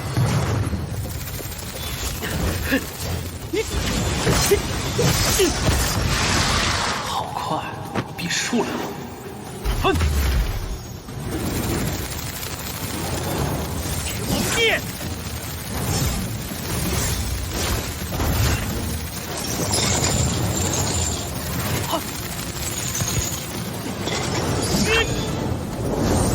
断！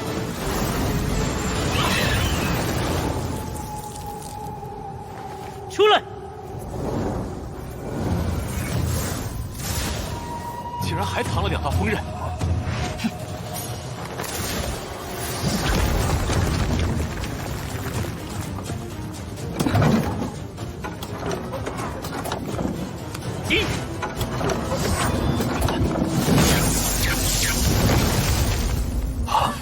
没想到这小子还有后手，锋刃术已经大成了。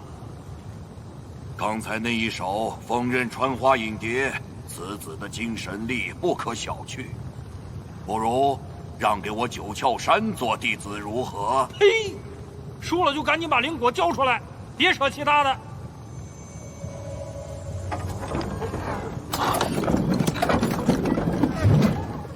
金师弟，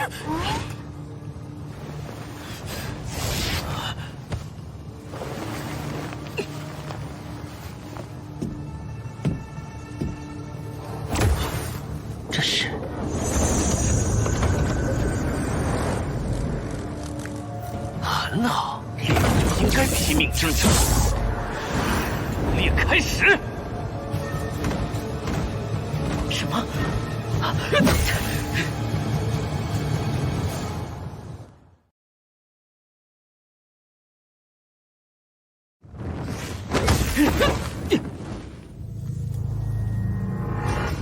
机关护甲，老小子，你又作弊啊！把自己的乌龟壳借给你徒弟，这东西连我都打不穿，这场比试不能算数。你师兄才背乌龟壳，你看清楚，我的宝甲在此。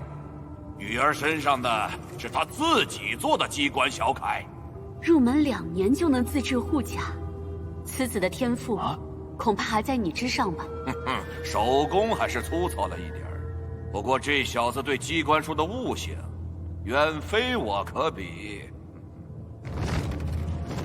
很好，猎物就该拼命挣扎。捕猎开始。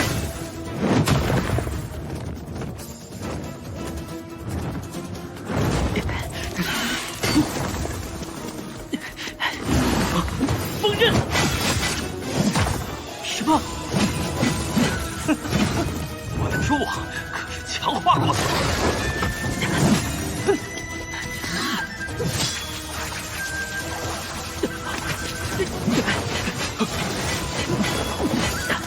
第3形态，居然还有第3形态！啊，难道这家伙之前一直在隐藏实力吗？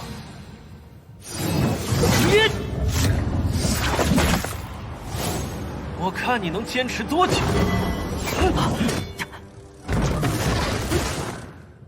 这音波攻击虽能起效，但对真元消耗极大，他怕是坚持不了多久了。哎呀，师妹，小聪聪这的确不妙啊！聪天虽然处于弱势，但我想，他一定会设法扭转战局。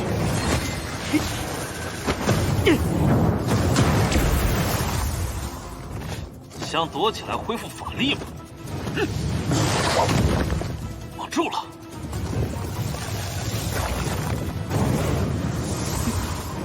嘿，这是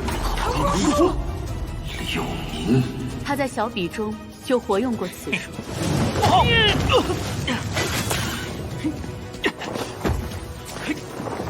闪3连！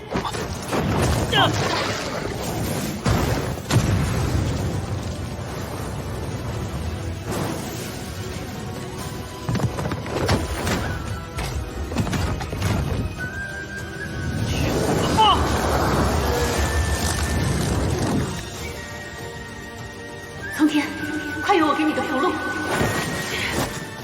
打自己，他疯了！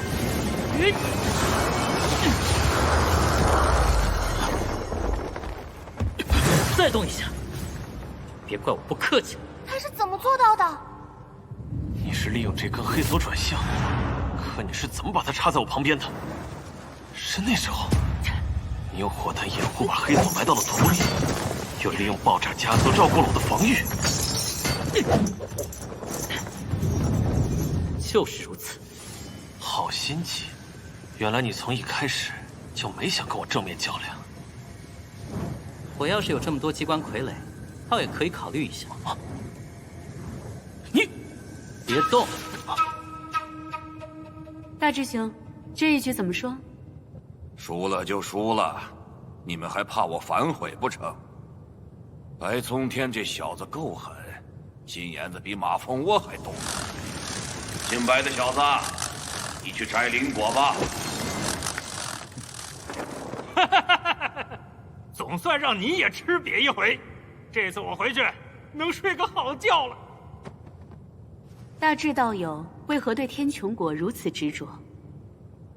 唉，既然东西都输了，这消息对我也没用了。海月国境内不久将会开启海族方式，这天穹果就在海族的收购清单之中。海族方式已有100年未曾开启了，这次重开，定然会有很多天才地宝现世。海族自从上次被5大宗门联手赶回深海之后，一直蛰伏不出。这次重开方式，难道是另有图谋？怎么回事？师傅，刚摘完果子，灵树就自燃了，这边的法力护罩快撑不住了。众兄，赶快把他们传送回来。师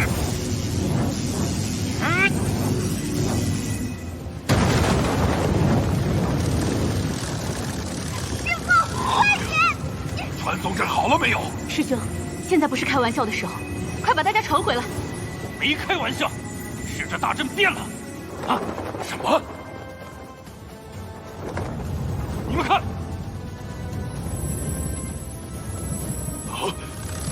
你们赶紧离开那里，朝上面飞！你们也快走！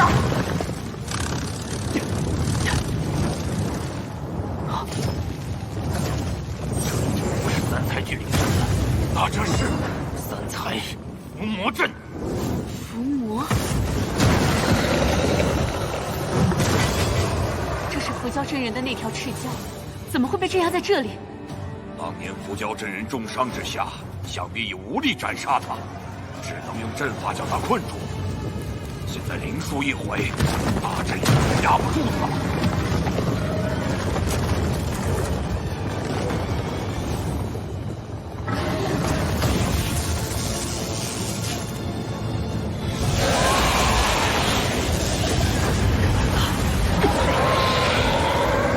不好，这畜生已经突破到化精期了。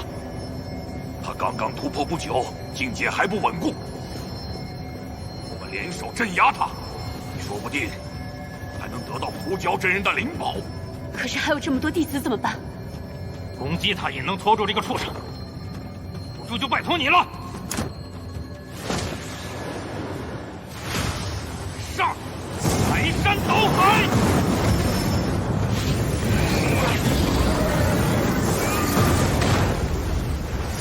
赤金锤雷，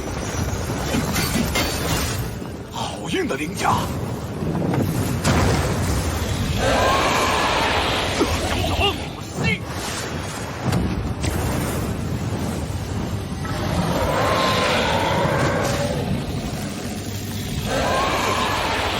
老小子，快！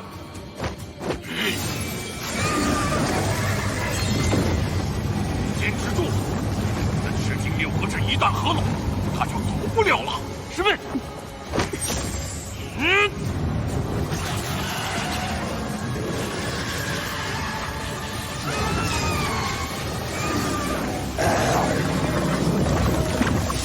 是伏教剑。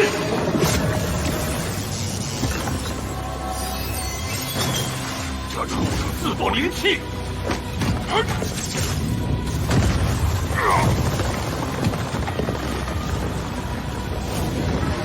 这东西太可怕了！快跑！这是剑气，不是你们能挡住的。灵符，蹲！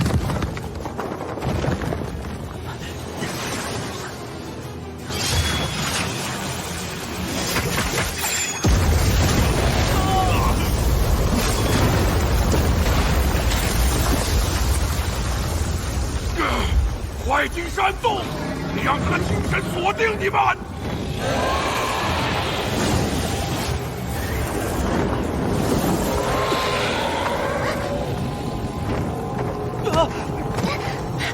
吴师兄，快进来！秦师弟，保护好师妹！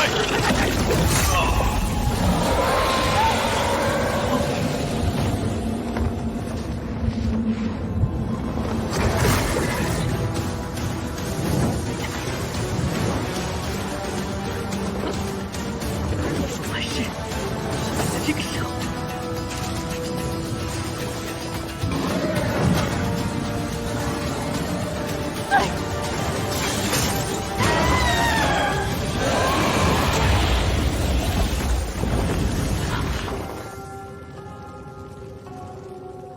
师妹，你真元受损，不可久留，你在外面等我。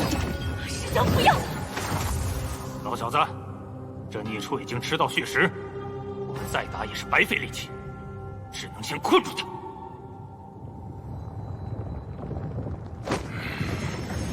嗯。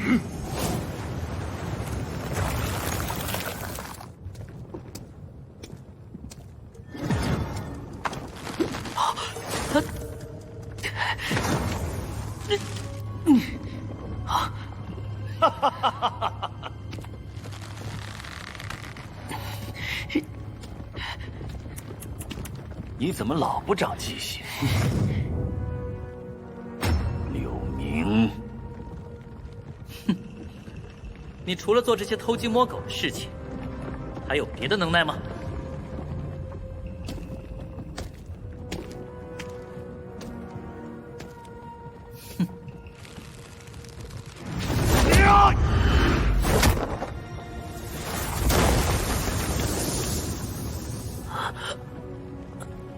对，就是这个眼神。打从第一次看到你的时候，我就对你这眼神很不爽了。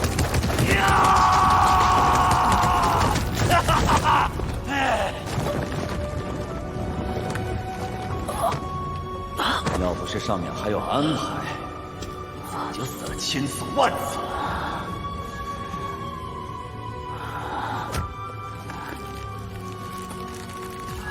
好了，死老鼠，言归正传了。告诉我，你那个废物爹从上面偷了的东西在哪里？我可以让你死得痛快点儿。你是在挑战我的耐心吗？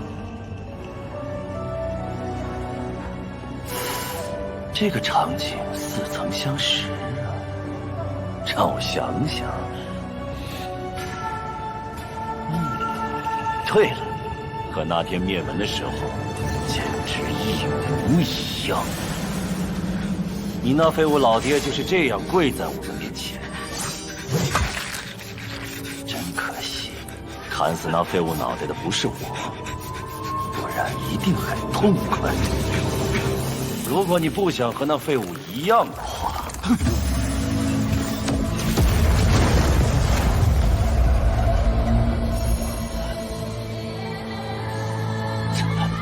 什么情况？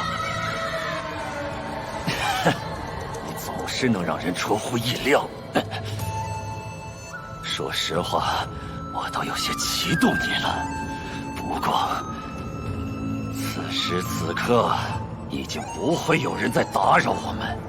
就在这里，永不生气的死去吧！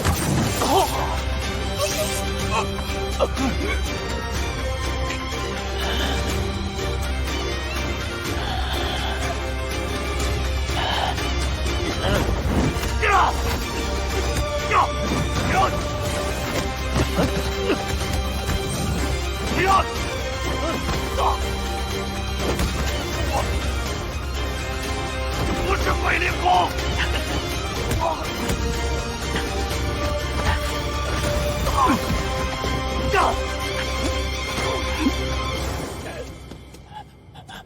你这是什么功法？回答我，你这是什么功法？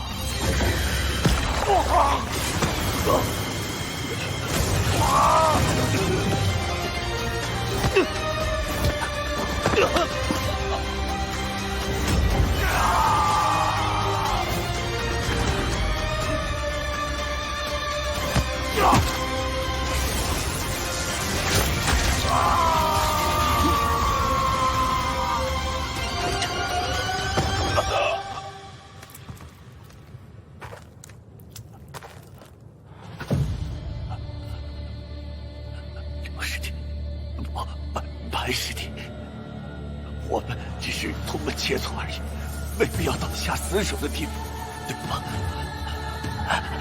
那些都是我道听途说的，你千万别误会。我也都是奉命行事。我觉得我们以后是可以成为，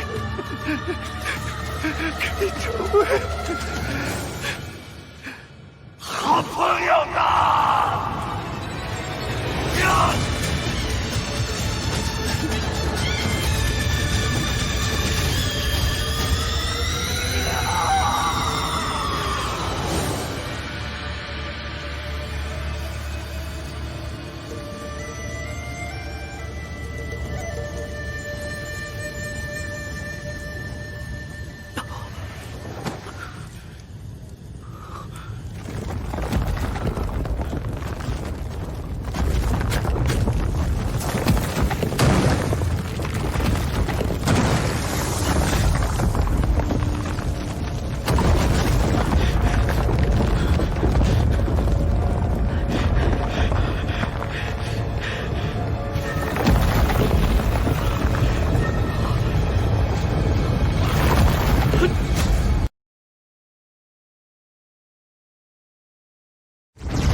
也受伤了。我也是。婵儿呢？之前到底发生了什么？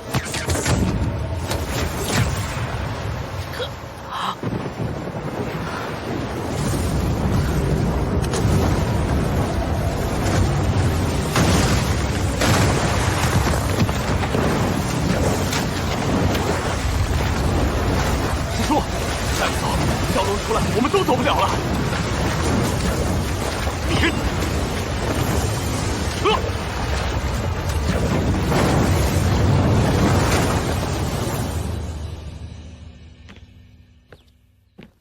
有劳石师兄久等了。白师弟，你这次可是居功至伟啊，好好休息一下是应该的。哎，伤势恢复的怎么样了？哦，吃了朱师叔的丹药，调养了几天，已经没有大碍了。不知脉主找我什么事啊？当然是好事啊！这次你赢回来这么多灵果，我看归师都高兴坏了。我猜应该是要收你做亲传弟子。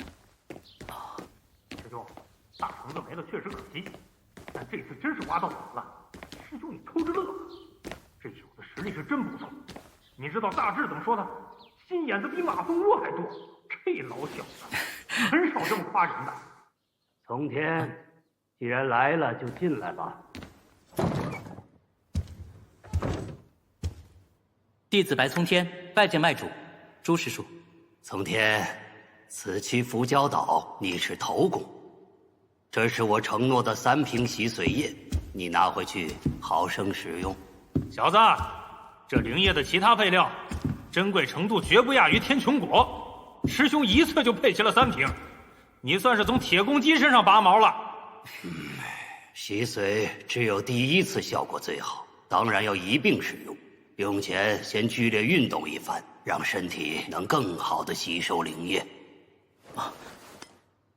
多谢脉主指点，弟子回去定会夙夜匪懈，专心修炼。来，这是我答应你的静心香和灵石啊！多谢朱师叔。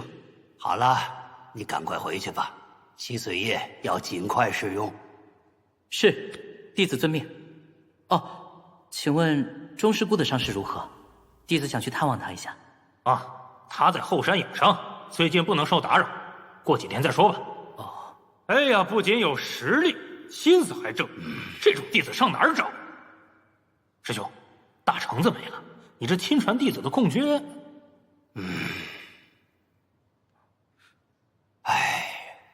不纠结了，就这么定了吧。石川，你进来。归师有何吩咐？正好今日你朱师叔也在，就当做个见证。为师打算正式收你做亲传弟子，你可愿意？啊？这弟子当然愿意。恭喜石师兄，脉主若无其他事情，弟子就先告辞了。石川，送从天回去吧。是。师兄，这是为何？但凡他资质再高一些，我也愿意尽力一试。可3灵脉又能走多远呢？就连钟师叔都被蛟龙所伤，实力才是硬道理。成不了亲传弟子，那就加紧提升实力，在大比中争取核心弟子名额。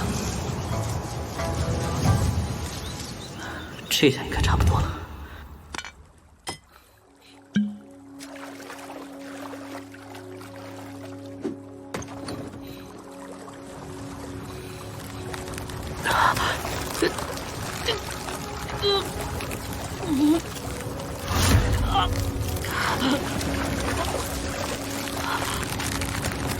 原来易经洗髓真的是从身体里去除污秽，这灵液还真是让人刻骨铭心，就像无数冰锥同时刺进身体。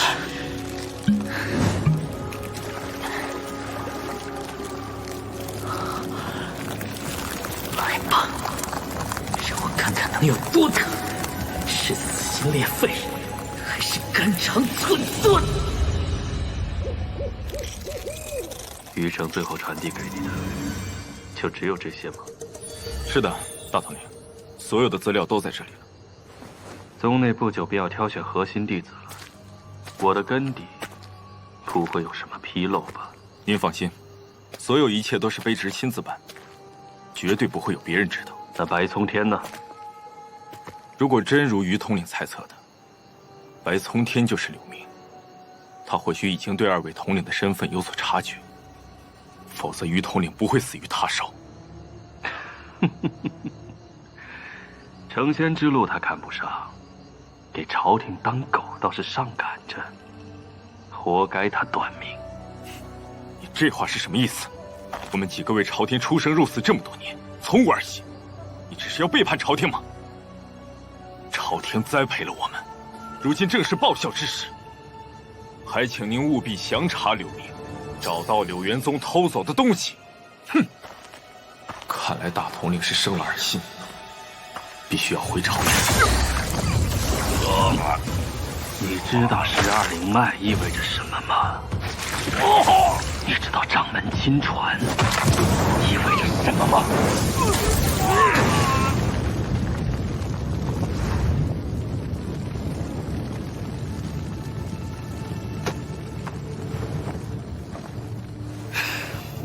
朝廷的狗我当够了，接下来要抹除的只剩下最后一个人了，刘明。总算把那些黏糊糊的脏东西都洗掉了，经脉和肌肉都焕然一新，就连以前的暗伤也好了。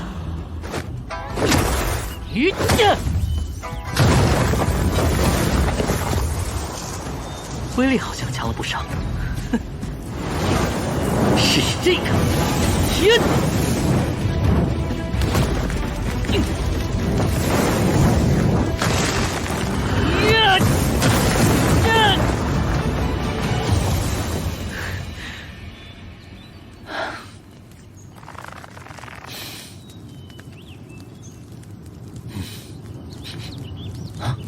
哪来的焦味？啊！我的火球威力这么大吗？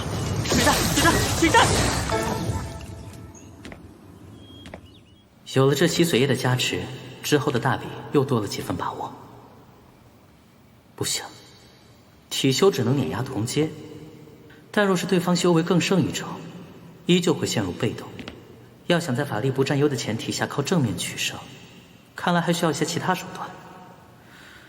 要是能找个像赤蛟这么厉害的帮手，那就靠不多了。师姑，不必担心，我的身体已经没有大碍了。那弟子就放心了。洗髓液的效果不错啊，好像还长个儿了。啊，师兄他执意要收石川为亲传弟子，我和朱赤……师姑，能得您和朱师叔赏识，已是德幸。弟子不求其他，赤蛟逃脱，您为了救我而自爆宝物，弟子深感惭愧。不必自责，能逃出来就已经万幸了。现在满鬼宗和九窍山的化精长老已经被惊动了，不久便会去追杀那条赤蛟。那条赤蛟实在厉害，所以弟子也想去幽冥鬼地抓一只鬼物来提升实力。不错，既然你走炼尸的路子，灵宠自然是你的一大助力。只是幽冥鬼地并非善地，恳请师姑指点。幽冥鬼地乃是六阴祖师亲手建立的神秘空间，里面阴气极为浓郁，着实关了不少悍鬼力魄。幽冥鬼地地域广阔，以36根石柱为界，分为内圈和外圈。外圈一般只有低级鬼物，越往中心实力越强，依次分为族级、汉级、将级、帅级和王级。以你目前的实力，降服一只顶级的族级鬼物，与之签订主仆契约是最佳选择。千万不要妄想收服汉级鬼物，就算你侥幸抓住一只，但在签订契约时风险极大，一旦失败，对鬼物本世便有性命之忧。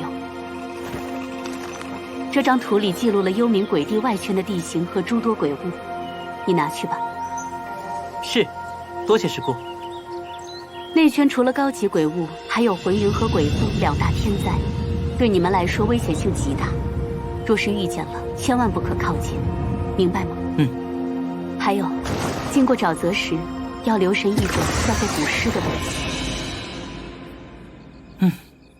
从灰市收购了5张专门克制鬼物的符箓，也不知道有几张能发挥效果。风属性晶石配合符弩和射阳剑，天机山师兄的东西，品质应该不错。黑狗粉、天葵血，外加各种疗伤解毒的丹药也都备齐了。压符和沟通鬼物的方法也在通灵塔中练得烂熟于心了。准备的差不多，明天就出发吧。咻！我咻！我咻！咻！这个会使的师兄卖的储物符都是假货，果然都是奸商啊！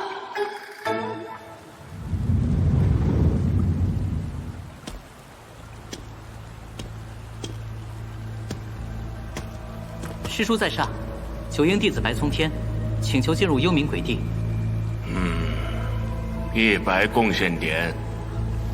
是。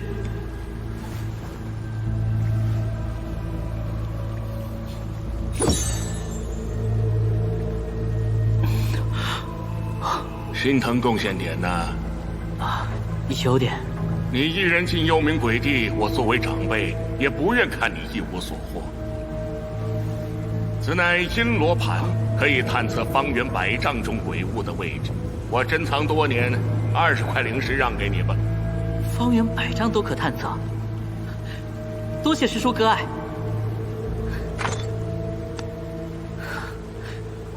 李师兄请了。怎么是他们？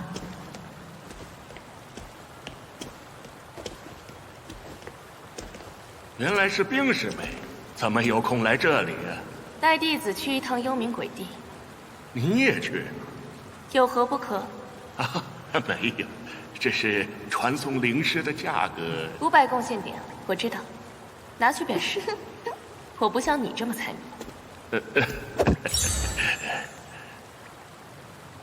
你们稍等片刻，我去调整一下阵法。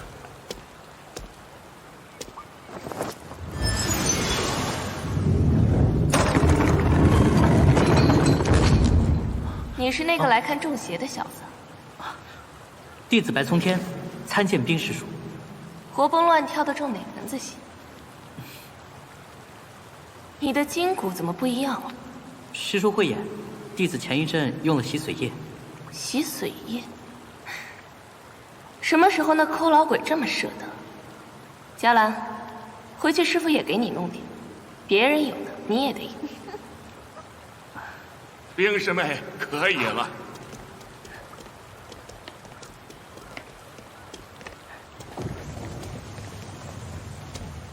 等等，我徒弟第一次去幽冥鬼地，照例赠送的璎珞盘呢？差点就忘了。来，师侄拿好了。这是免费的。李师叔，你不是说珍藏多年吗？咱们这位师兄可是出了名的雁过拔毛，讹了你多少？20枚灵石。你不就爱还冤枉钱吗？师妹怎么这么说话呢？他手上那个我确实存放了多年，没来得及送出去，怎么就不是珍藏了？你这点臭毛病这辈子都改不了。既然都看见了，那便还了吧。他是九婴一脉的，被那抠老鬼知道了，有你麻烦的。九婴。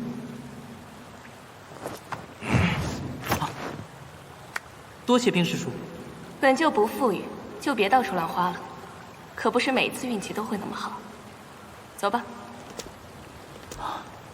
没想到这位冰师叔嘴上不饶人，心肠却很好。化血弟子高冲，请求进入幽冥鬼地。进来。12灵脉的天才，他也需要鬼物提升实力。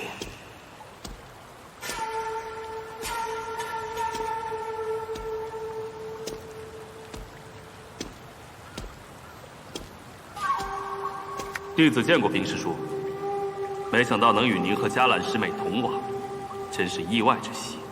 掌门师兄眼光不错，只是你修炼的是血道功法，去幽冥鬼地干嘛？家师命我去那里置办一些药材。人都到齐了，咱们赶紧传送吧。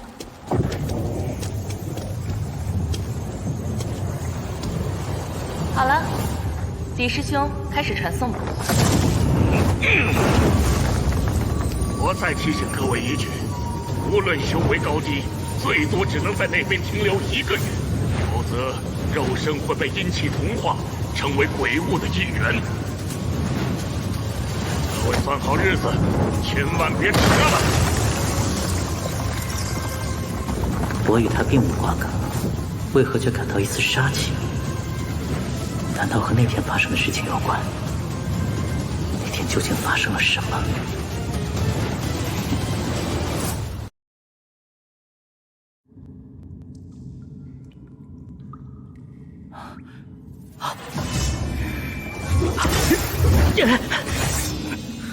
就这点胆量，何故跑来幽冥鬼地送死？醒了就出去，没工夫伺候你。其他人呢？他们醒得比你早，已经走了。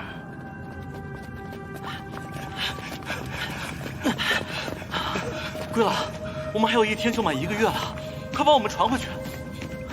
急什么？懒得费那功夫，凑齐5个人在一起走。那要是凑不齐呢？不就得跟你一样了？说什么？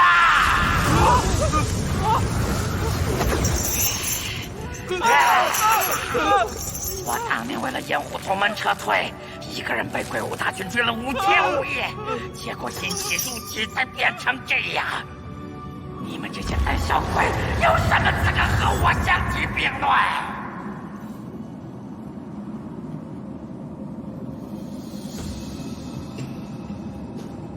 此处灵壁中夹杂着阴寒之气，果然不是能长久逗留的地方。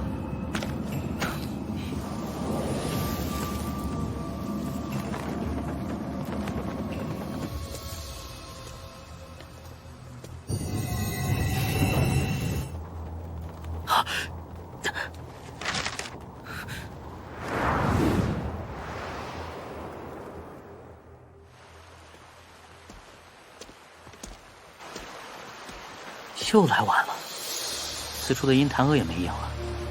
这2天我沿着外圈飞了几百里，连一只足迹鬼物的毛都没摸着，倒是遇到了好几对捕猎的师兄，也难怪，这银罗盘人手一个，容易抓的鬼物早就被抓干净了。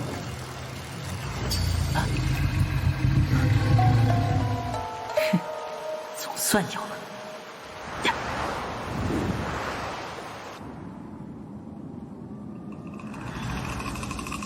双骨牛，足迹中间，也算是个不错的选择。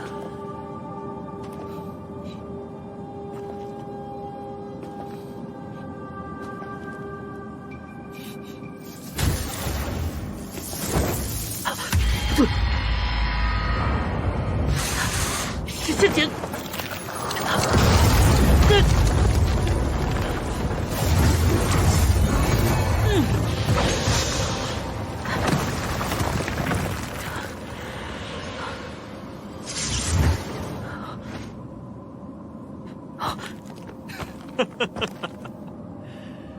如此轻易的便化解了我的控血大法，难怪你能在浮蛟岛上拔得头筹啊！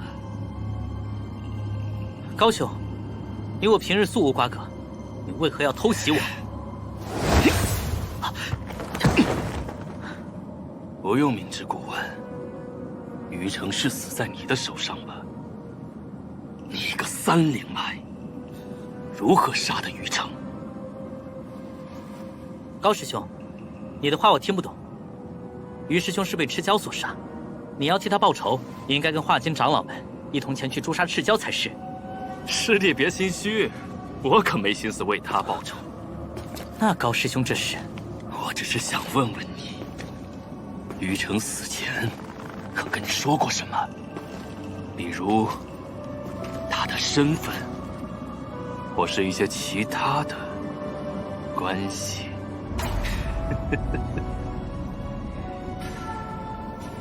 果然那股杀意是冲我来的。他也是朝廷的人。这倒是没有，不过他死之前，的确托我给你带一样东西。哦，是什么？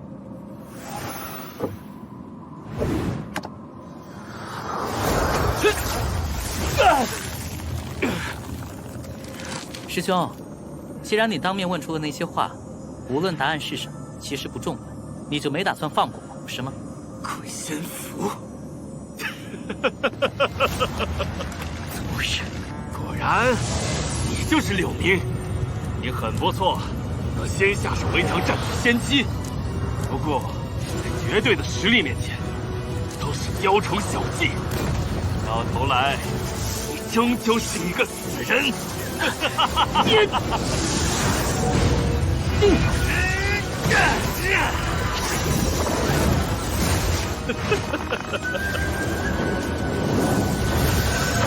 好精纯的法力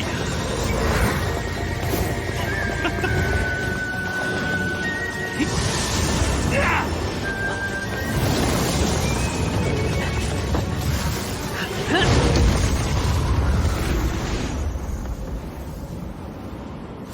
兄岛秘书，没意义了，我会让你带着这些秘密，永远的闭嘴。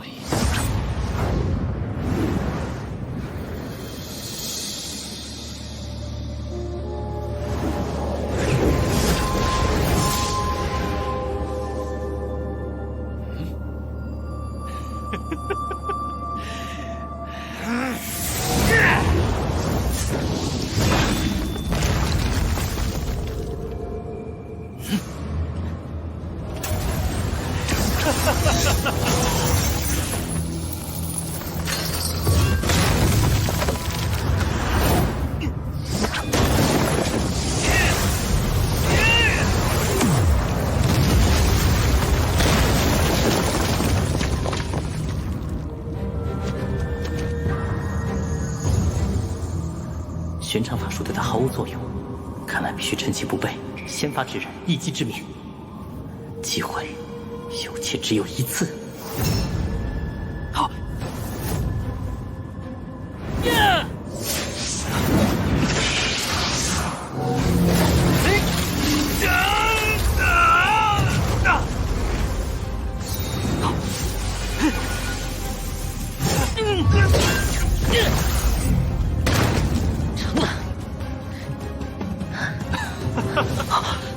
很不错的判断，还留了些不错的后路。血影分身能逼我使出这种级别的法术，生前得见，算你之幸。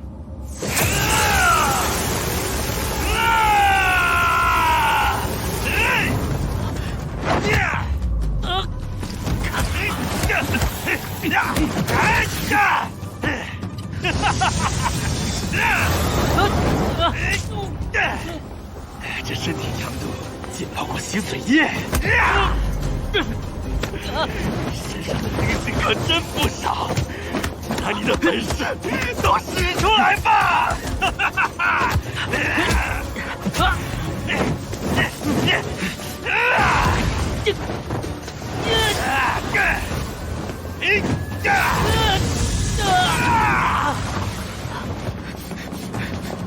这就是杀人外的真正实力吗？差距还是太大了，再这样下去，到最后也只有死路一条。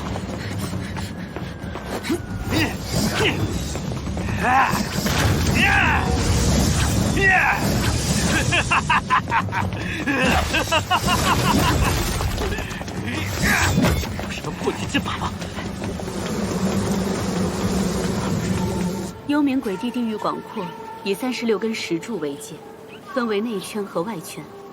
内圈除了高级鬼物，还有浑云和鬼风2大天灾，对你们来说危险性极大。若是遇见了，千万不可靠近，明白吗？对吧？一不做二，就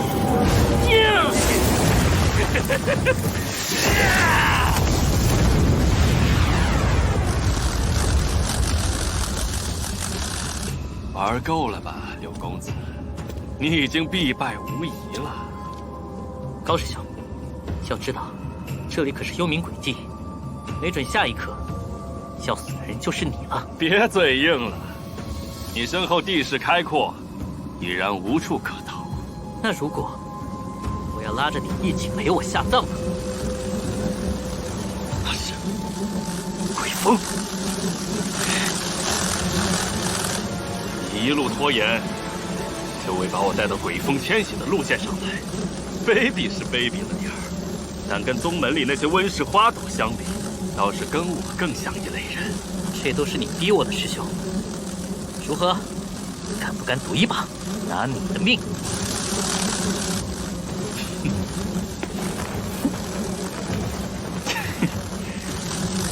有胆有谋，怪不得于晨会败在你的手里。但我可不一样，在猎物彻底死亡之前，猎手是不会停下的。这年头死在猎物手里的猎人也不少呢。前提是你先能活着离开这里。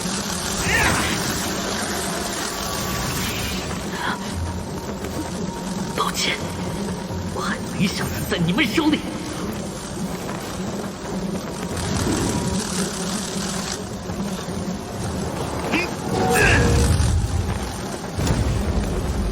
鬼风本性就是越杀越凶，他这样倒是吸引了更多的蜂群过去。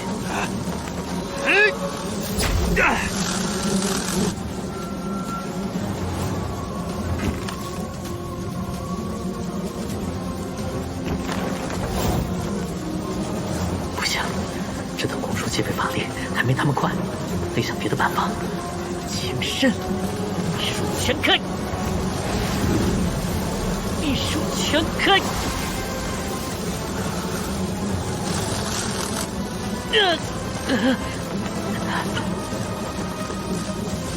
恢复法力的弹药也耗尽了，他都真跑不掉了。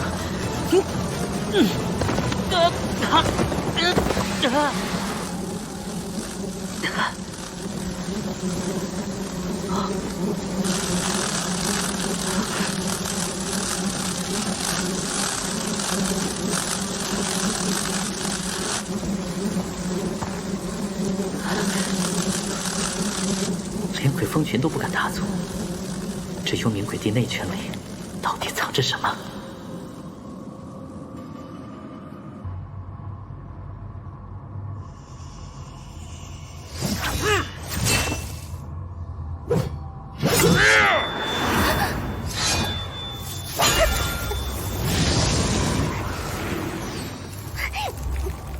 别怕，有我在，继续。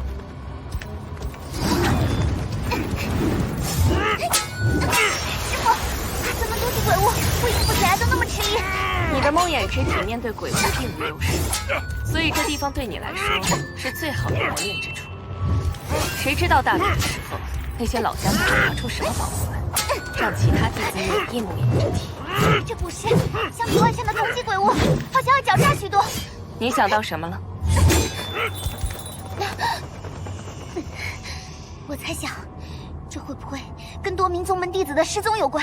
没错，这古尸就是满鬼宗弟子所发。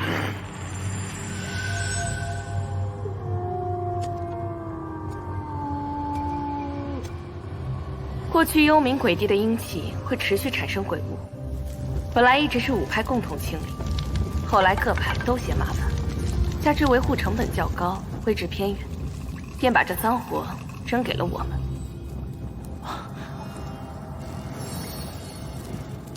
虽说现如今满鬼宗花费不少人力物力来维持，然对于我们而言，这里就是天然的实战修炼场。如今环境似乎越发恶劣，多名宗门弟子在幽冥鬼地里失踪，生死不明。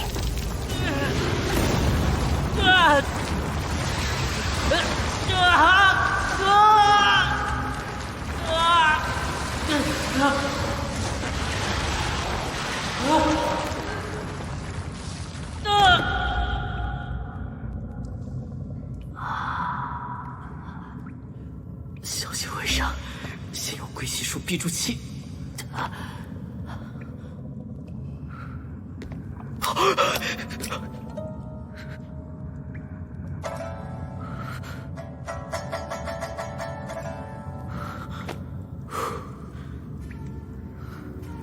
难不成我掉进古血巢穴了？只有一只鬼物，奇怪，有尸体的地方应该会聚集鬼物才对。除非这只鬼物实力强大，周围的鬼物都不敢靠近。此处好浓的阴气。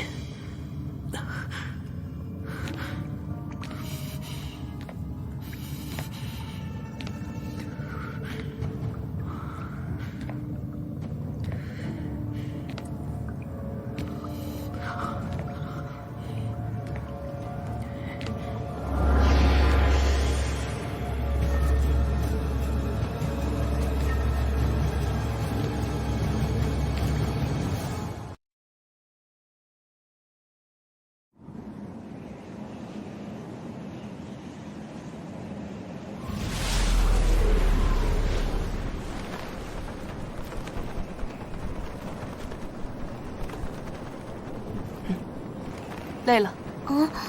师父已经很照顾我了，导致调查都还没有进展。歇息一下吧。调查不急这一夜，我们先找个落脚的地方。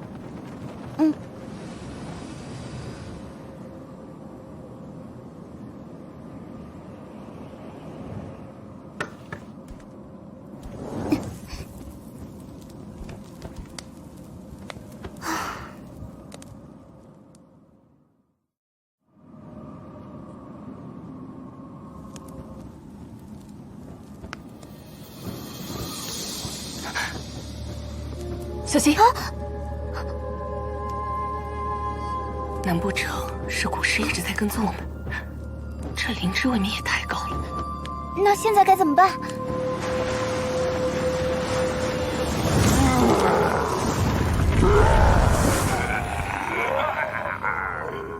都是旱季古尸，看来我们把元凶引出来了。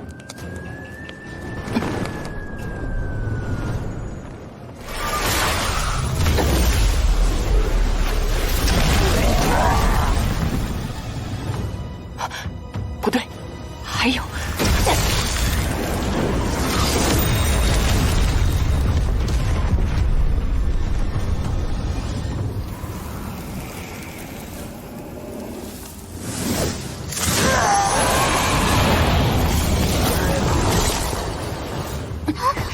鬼降级，糟了！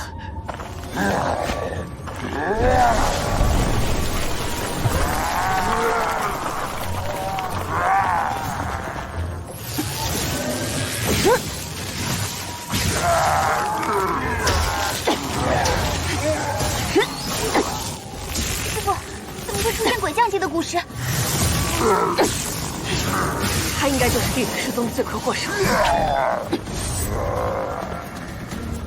听我说，嘉兰，我会给你制造机会，让你突出去，不要回头，尽全力向外圈方向撤离，明白吗？不行，师父你一个人，我一个人才好应付。这么多年，就收到你这么一个满意的弟子，你不能有事，听明白了？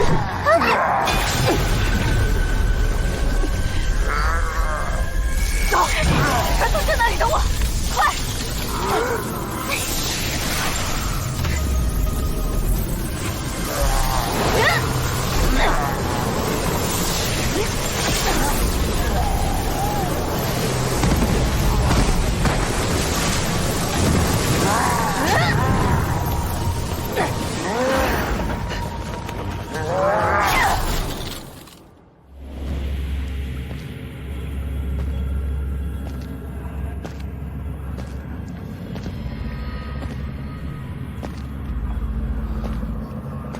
此处好重的阴气。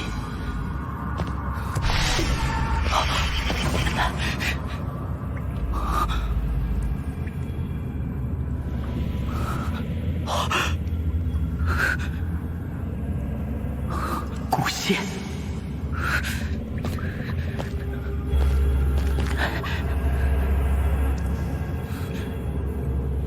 居然是寒极派古仙，还好受了重伤，正在调养，真是天赐良机。若能将这寒极鬼物收服，日后遇见高冲，还真可搏上一搏。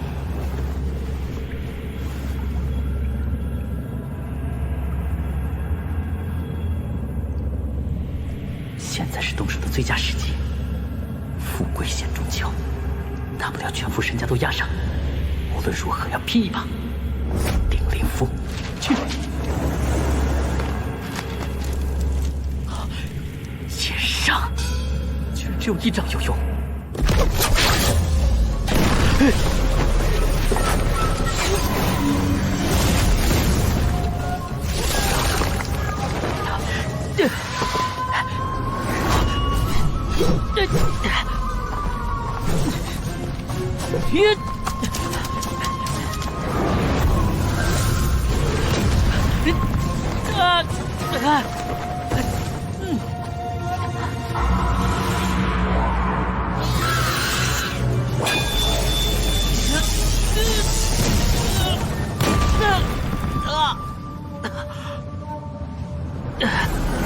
若是再中一次，恐怕就真要交代在这里了。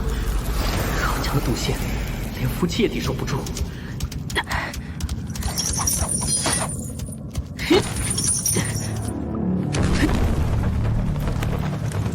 哪里走？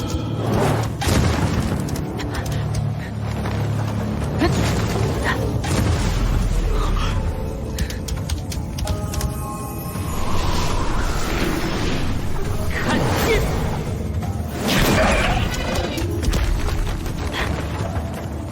向遁地走，第三形态，银火吼，风刃三连击。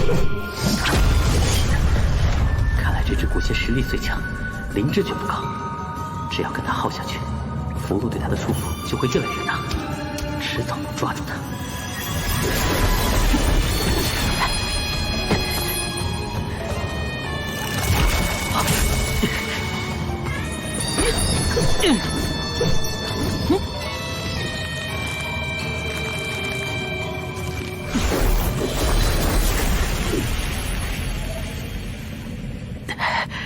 这下应该差不多了，得赶紧开始通灵仪式。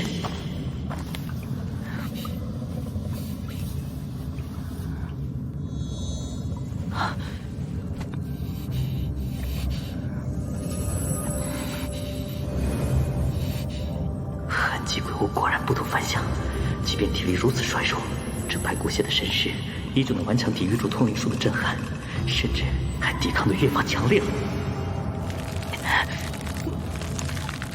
既然如此，我也必须出全力了。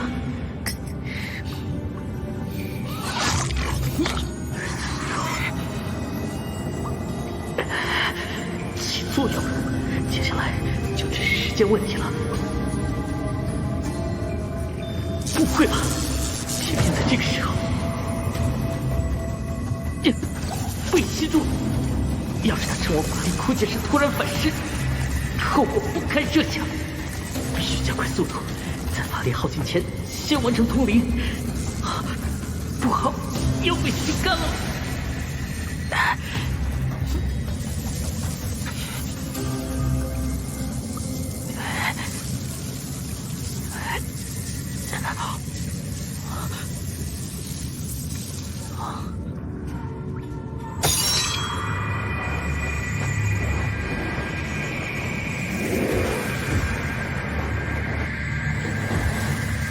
阴气全被他吸收了，难道他是要反噬？不对，这是……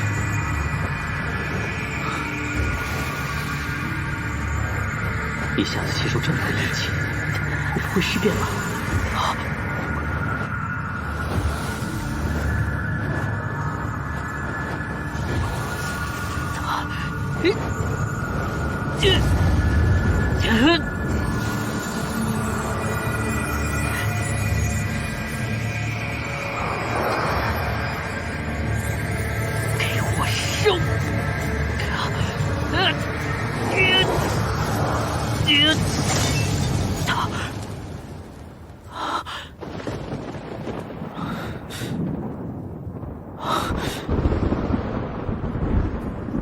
果然又是这里，似乎空间比上一次大了一些。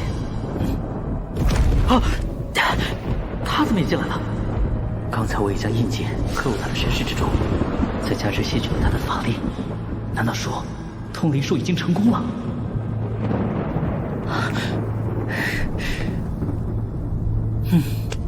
看起来灵智挺高的，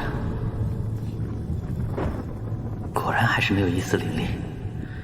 接下来这段时间，就让我们一起修炼配合战斗吧。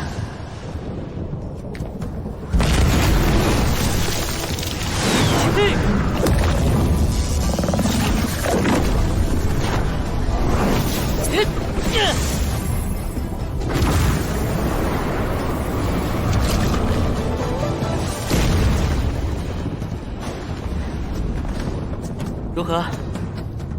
自从我领悟这个符文之后，只要察觉念咒，便能瞬发锋刃了。你也想试试？好吧。说我的锋刃威力不够，记着，放心，不会伤到你的。通灵契约果然还在。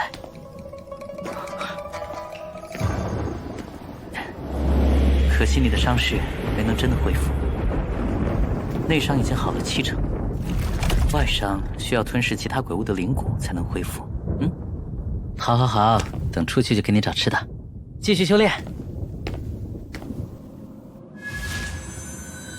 这空间当真逆天，外面时间还是没有变化。苦了你在里面坚持这么久，定要好好补偿你，尽快恢复外伤。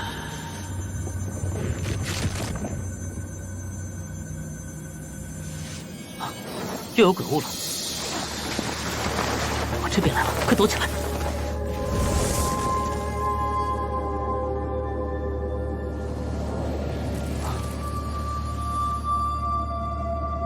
你说黑云里的家伙很厉害，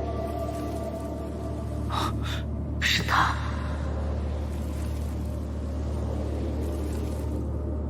他不是跟冰师叔一起来的吗？怎么会被追得如此狼狈？难道他们走散了？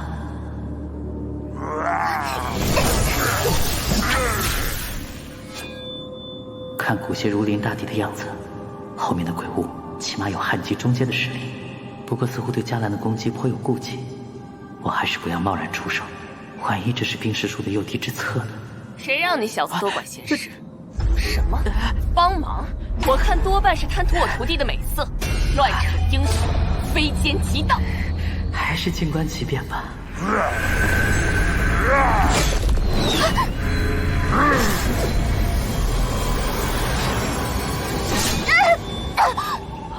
准备迎敌。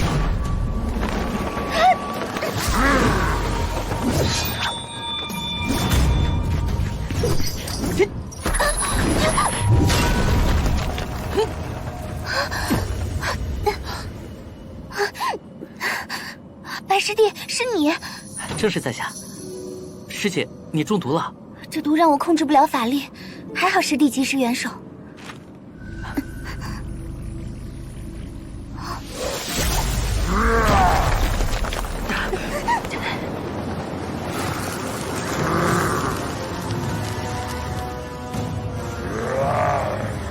我的吃鱼功能伤透，但必须先将毒去除干净。白师弟，能否帮我争取点时间？好。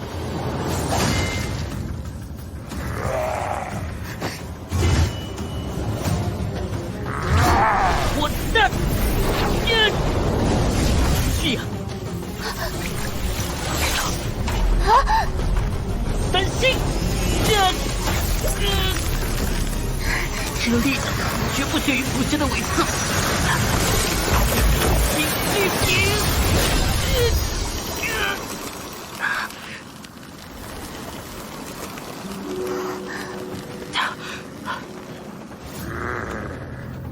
这古师竟然懂得虚实之道，不能再让他轻易进攻，先用法术拖住他。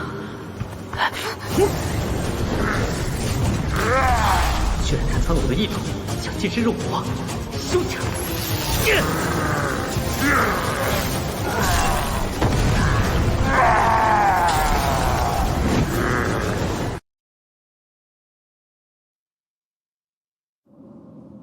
好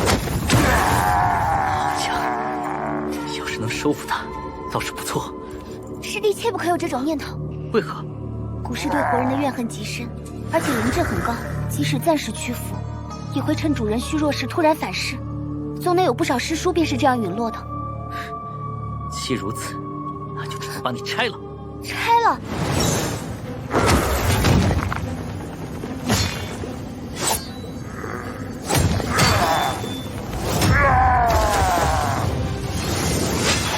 触发法术。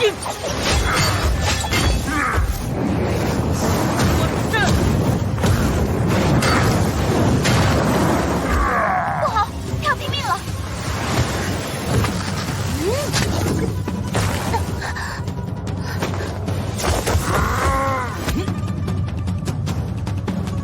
白师弟，快撤，不要管我。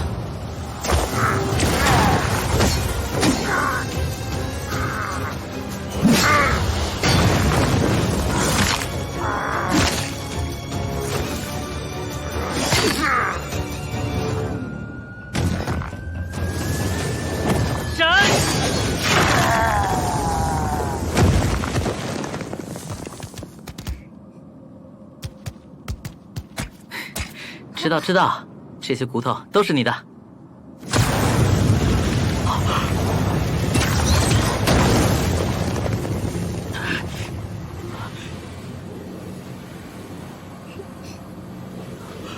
师弟的实力真是远超预料，竟然以一己之力斩杀了这头汉级古尸。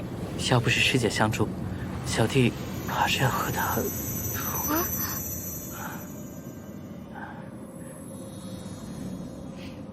你醒啦？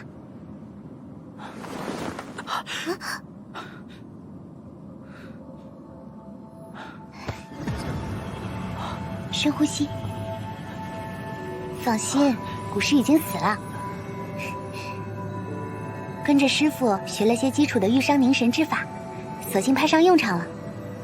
在你昏迷的时候，我还帮你检查了一下，发现师弟你气血亏损，寿元也有些许减少。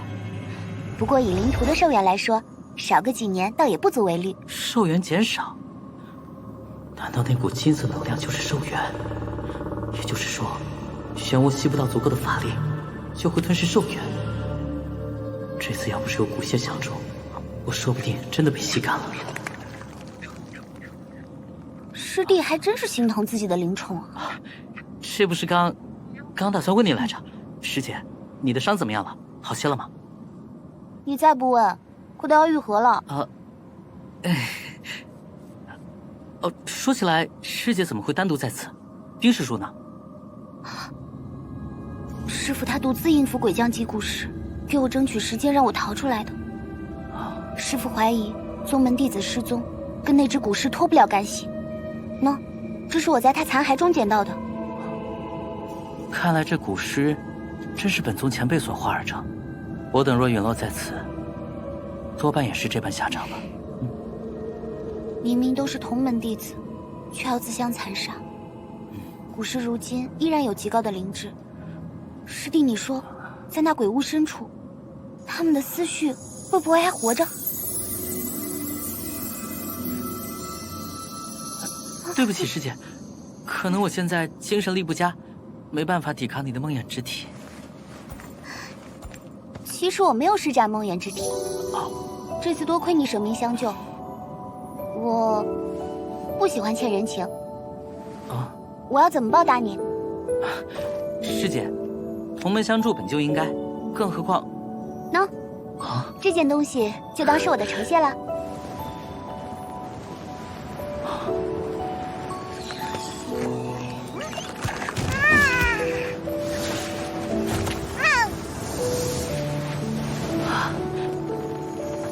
养魂袋，这可是近似于灵气的东西。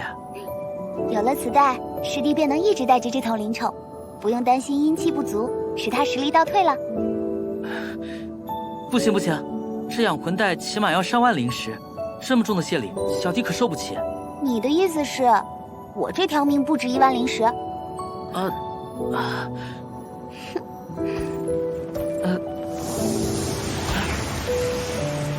好了，我得抓紧赶回去与师父会合。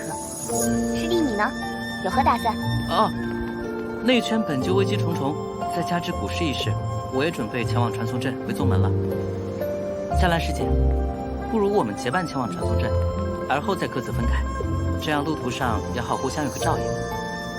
那师弟可得跟紧了，别有精神力不佳，跟丢了我可不会管你哦。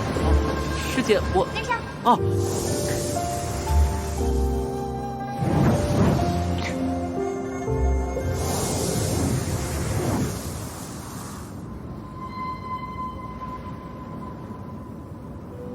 嘉兰，切，又被你这小子躲过一劫。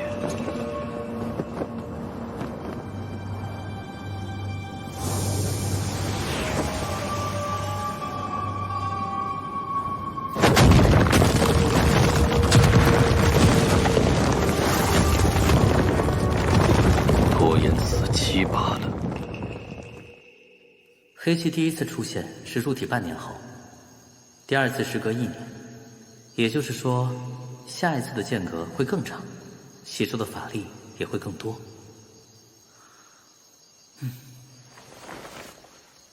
进入那个空间修炼的时间也会更长，我得早做打算。不过经历一番险地，收获倒是颇丰，战斗力想必能提升不少。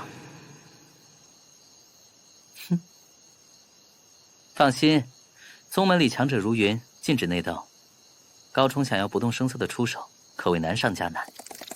不过，要是在宗门大比上相遇，可就另说了。毕竟拳脚无眼。看来趁着这段时间，还需抓紧再想办法提升一番才行。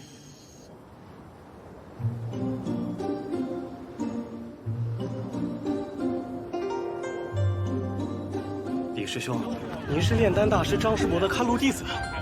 师兄，我第一次来方氏，能否透露一下方氏哪家铺子比较靠谱啊？魏州方氏孙水山，却有几大宗门师傅驻守。师弟若是吃了亏，找本宗刘师伯便是。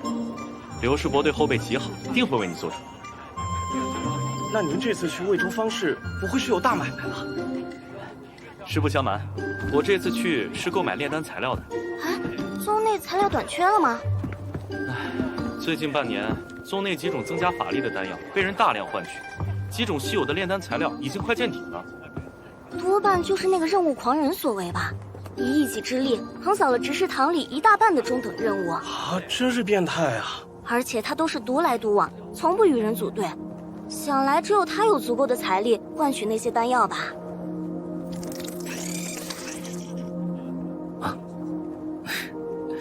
好，他们胡说，不是独来独往，是我们一起。等你完全恢复后，我们会搞到更多的丹药法术。这次来方氏，你在养魂袋里好好休养。我要弄点宗门里没有的宝贝。太好了！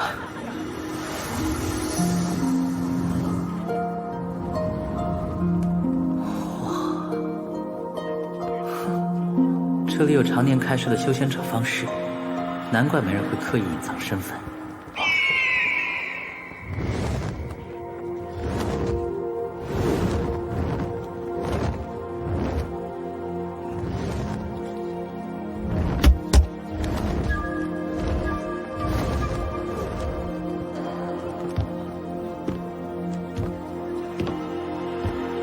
这不是钱师姐吗？她银碑上排名第4的核心弟子。上一次大比的第4名，那可是绝对的实力派啊！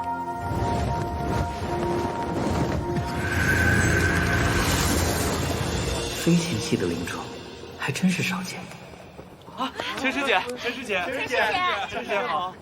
各位同门，魏州方氏是大玄境内各派修仙势力共同设立的交易集市，所以无论哪一门的弟子都没有特权。方氏内的规矩，你们来之前都了解过吧？方氏中尤其严禁斗法打架，违者会被直接拿下。这里每天都有各宗的灵师坐镇，我奉劝各位不要心存侥幸。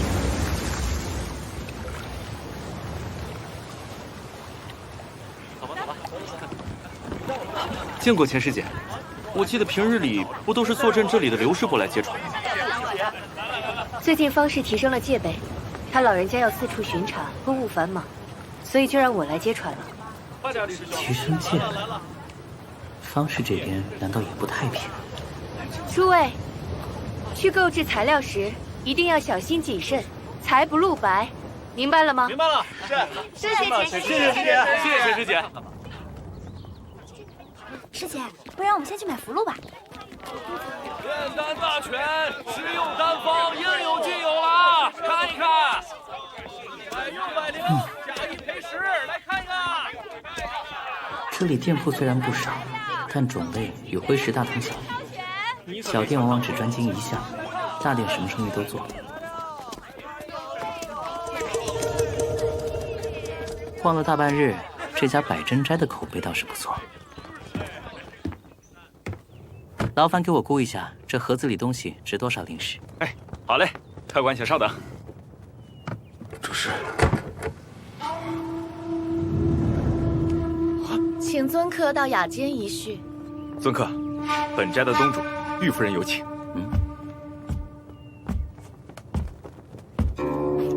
快请坐。这是凝液境妖兽的骨渣吧？不知是何种妖兽？是一头巨鼠妖兽。凝液境的鼠妖，还真是闻所未闻。不知夫人能不能看出具体层次？竟然是灵液后期大成妖兽的妖骨，这可是炼制灵气的关键材料。道友如愿割爱，本斋愿出7000灵石求购。这样倒是不能一次全部出手了，不然太过扎眼，被人追查起来可就不妙了。虽说一件灵器动辄数万灵石，但我们需要购买辅材，聘用炼器师，而且还有炼制失败的风险。这个价钱，在整个方氏也算是高价了。这盒东西，我打算换购一些增强法力的丹药，名字和数量都在上面了。剩下灵石，就在贵斋购置一些符箓和药材吧。啊，果然都是一些常见的东西，斋内大部分都有。如此，倒是我们占了您的便宜了。这样吧，您在这里购置的东西，我一律按售价的80%卖给你，如何？夫人果然快人快语，难怪贵斋的声誉如此卓著。就按您说的办。对了，我还要一本炼丹基础大全和一套低品的炼丹器具。抓紧时间去置办吧，再带2张储物符来。是，算是本斋对贵客的诚意。哎呀，不知道这次炼器能不能成功？放心吧，一定能成功的。没想到当初计划的东西这么快就凑齐，还剩下的材料应该够我去打造一件灵器吧。明天再去炼器那条街逛逛。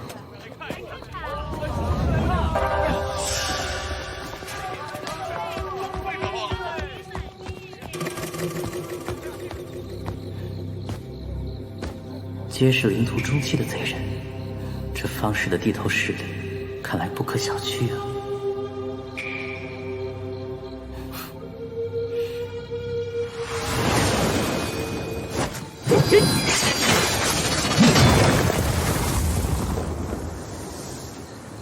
小子，身手不错呀，怪不得行事如此高调。行事如此高调，何来此言？哼，上！给我抢下来！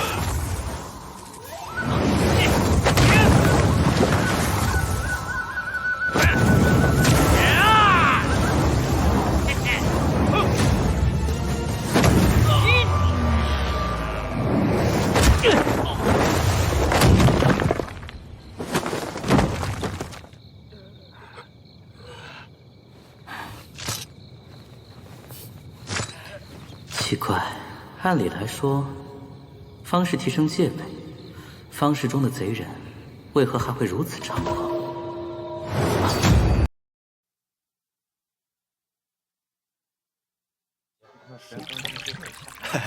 公子，来，我又收了一张平安符，您长眼再看看，这回是不是真的？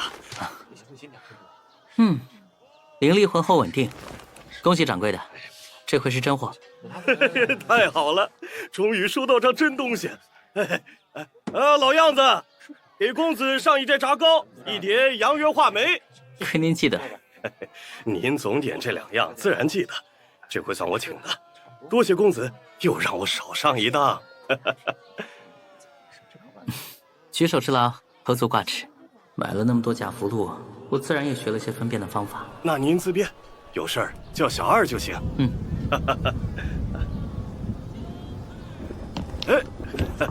请。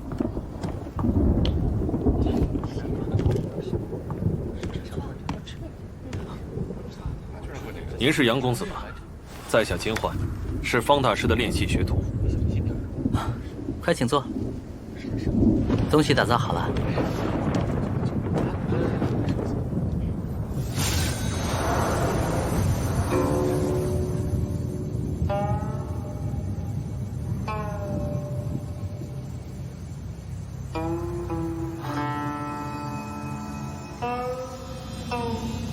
真的做出来了。方大师不愧是坊间第一的炼器大师。家师说，真形灵气极难炼制，幸好公子给的毛发够多，才能炼制出一枚来。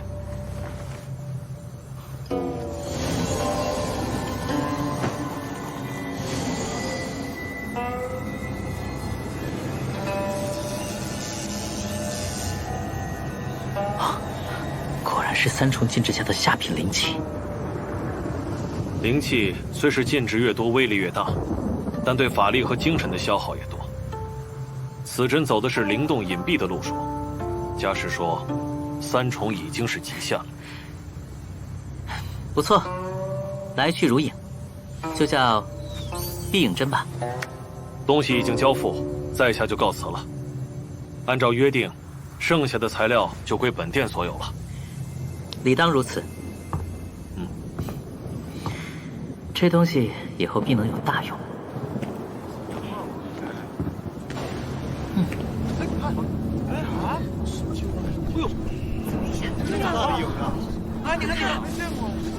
这方士也逗留不少时日了，得抓紧返回宗门，备战大比。是吗？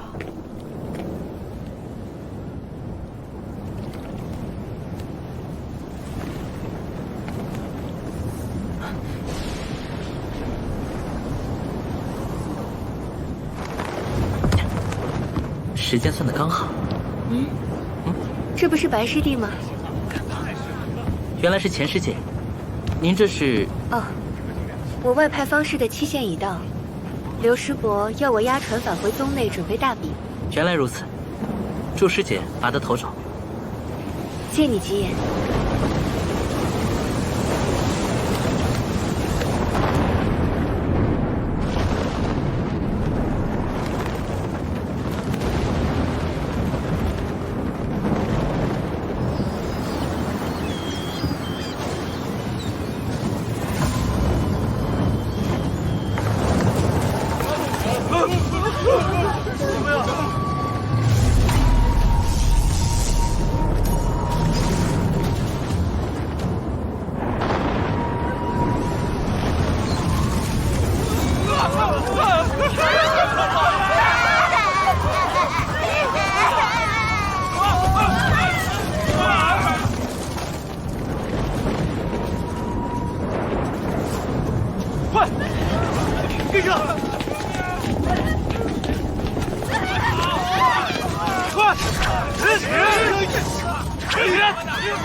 最糟糕的情况还是发生了。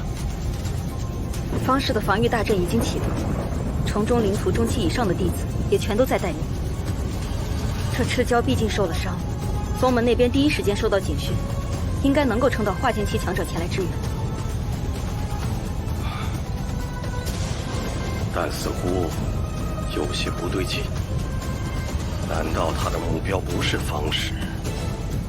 怕怕不是林道头怂了吧？赤蛟这种级别的妖兽，灵智一定很高，不会行无意义之事。如今他受了伤，当务之急是尽可能吸取养分恢复。硬碰大阵，确实是徒增损耗。不好，钱丫头他们有危险！啊！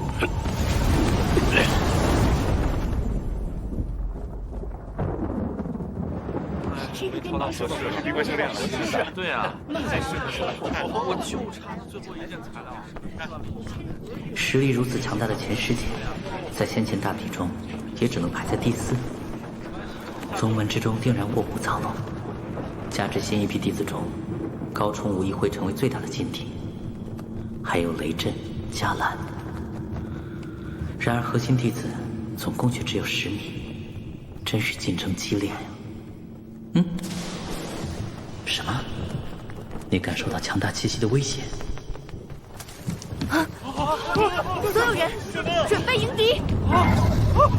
刚刚那是什么？那是赤蛟。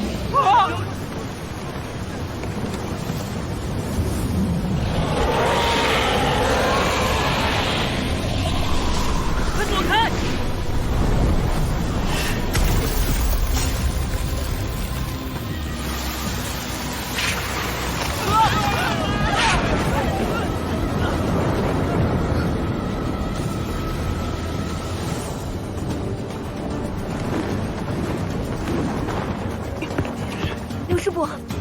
你来掌舵，把桌上的东西都丢了，立刻全速前进。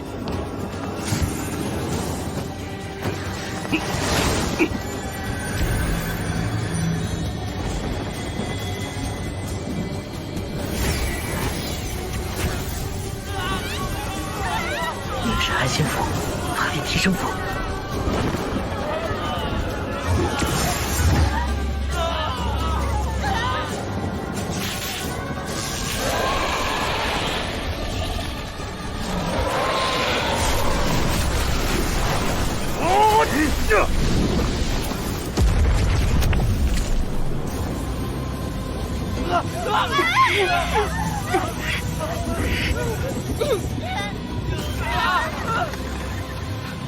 这样下去可不行，既然逃不掉，索性一战便是。天月宗奉陪到底。女仙姑快人快语，血和殿也正有此意。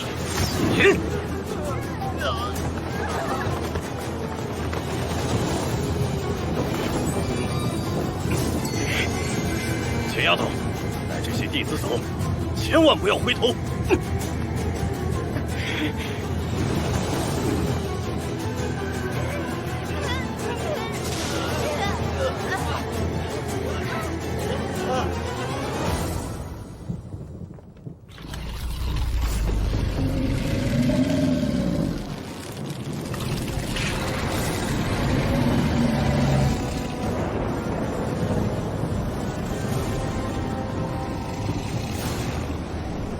他果然伤势颇重，看起来最多只剩2、3成功力而已。我们3人联手，要是万一侥幸将其斩杀，说不定就是我等进阶化境的机缘。不错，2位道友，事到如今，就放手一搏吧！清月乱空斩！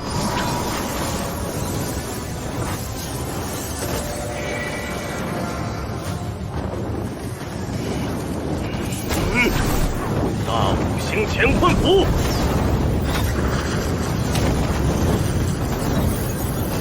血道13式，通天式，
法术。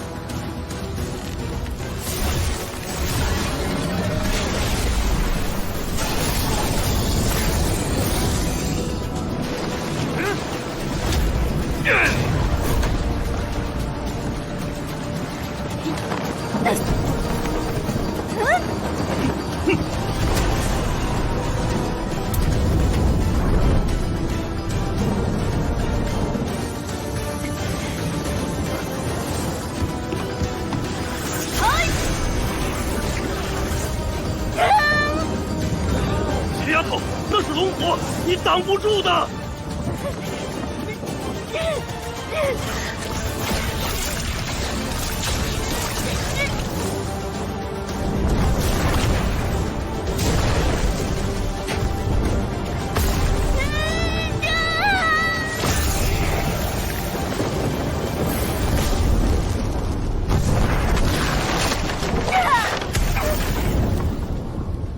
师姐，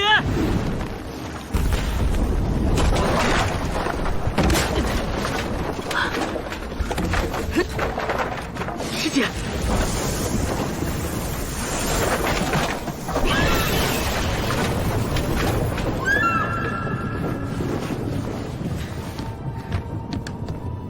快带你主人走！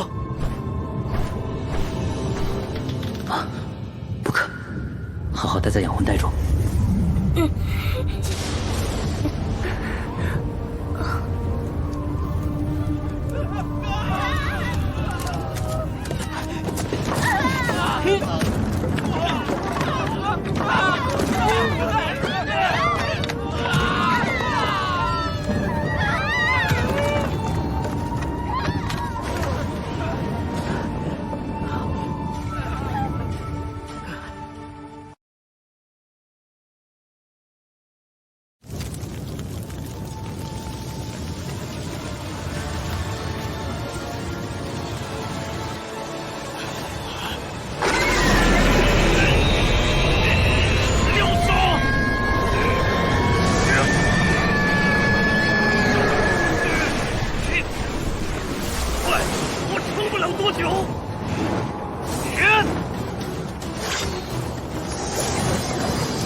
无常。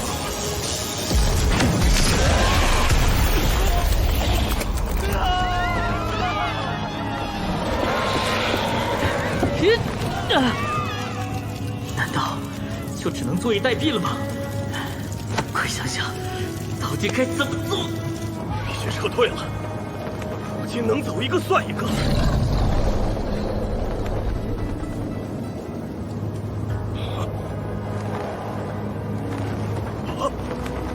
快，你们快去救人！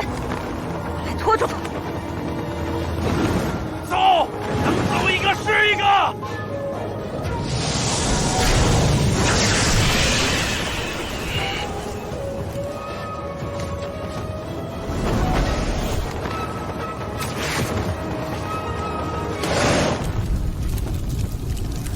混蛋！我们这些普通领土就不值得救是吧？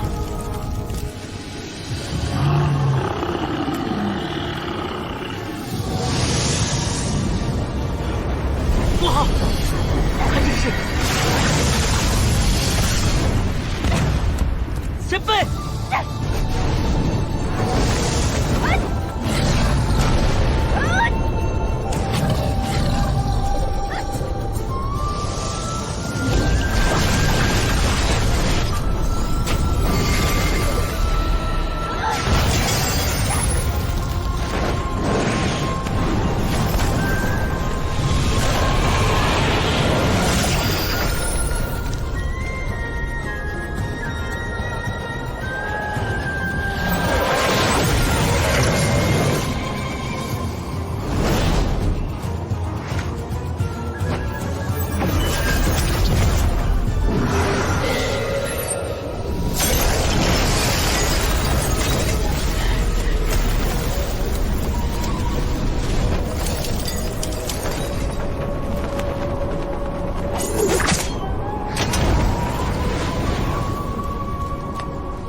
数都是死，就让我来会会你吧！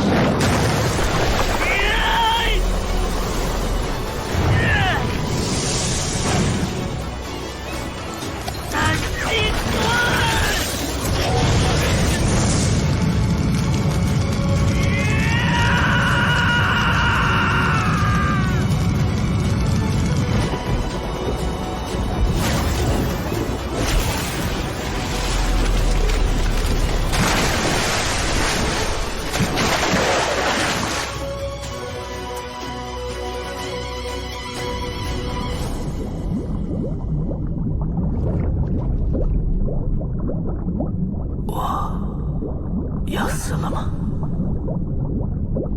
好不容易获得新生，无论替换什么身份，无论过去多少岁月，似乎一切总是会回到原点。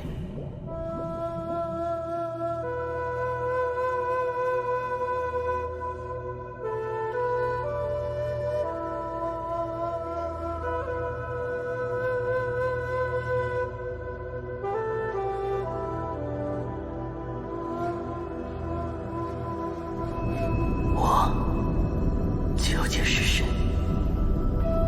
究竟想要成为谁？不，即便穷尽一生，我永远都不会是白从天。即便有了这个名字、这个身份、这副模样，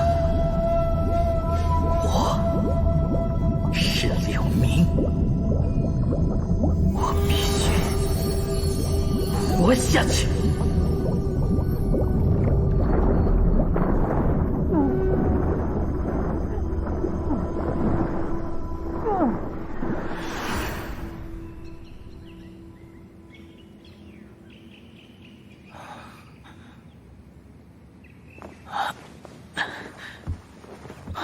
苍天，你醒了。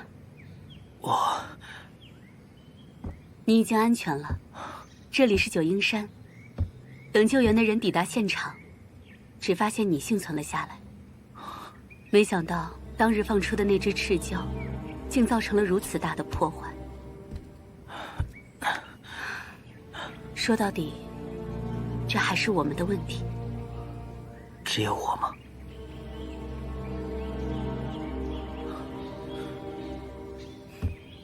宗门把事情按了下去，只有少数人知晓。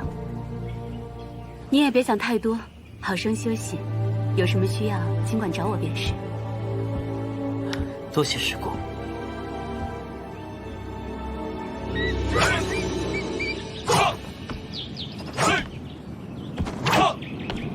没有人会记得那些遇难的同伴，只因为都是些身份低下的普通人。在实力面前，多余的情感都是无用的。这便是这个世界的规则。你竟然活着回来了，真抱歉，让你失望了。别得意，你苟延残喘的日子已经不多了，好好珍惜吧。你也是，大比剑。白师弟。啊。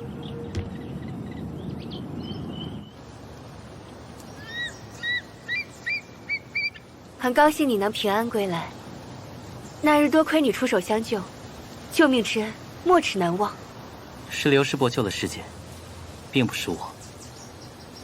师伯他，并非见死不救，只是在那种情形下，恐怕他也是力不从心。师姐天赋异禀，是宗门未来的栋梁，理应要优先搭救。小弟命大，从方氏多买了几张护身的符箓，勉强活了下来。那其他弟子呢？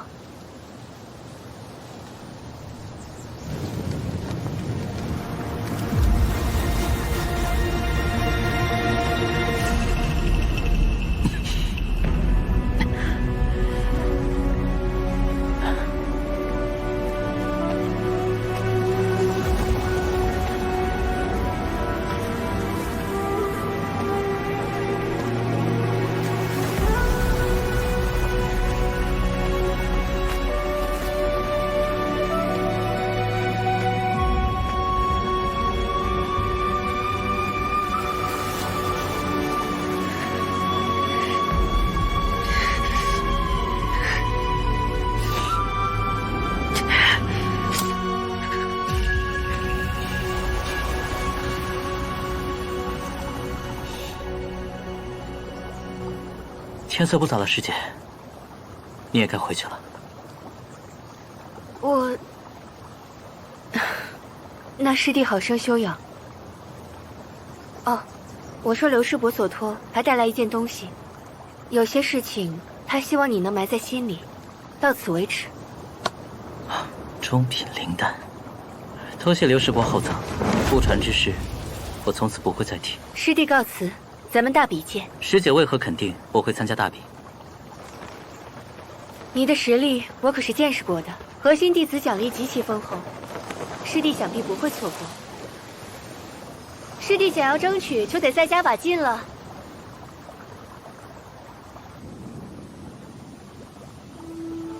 你这次也要去争夺核心弟子？我们上次采集那些东西，炼制成灵丹，不就是为了今日？你放心，我一定可以做到。到了那时，我会找到你师父，让我们名正言顺的在一起。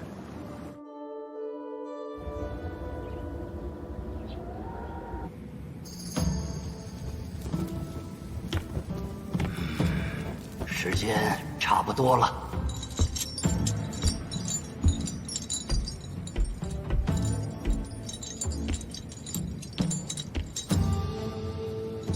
回禀师父，弟子准备好了。好，我们一起开鼎。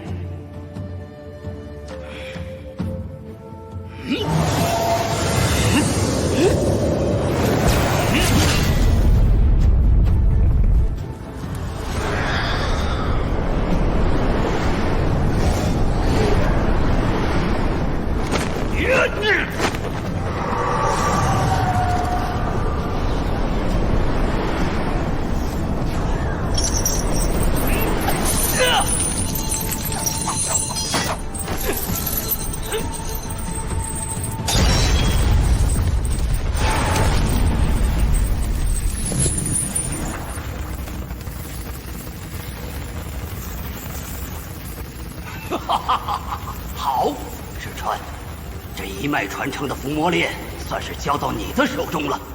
这其中收存的魔头，可助你应付宗门大比。本脉能否重振雄风，可全靠你了。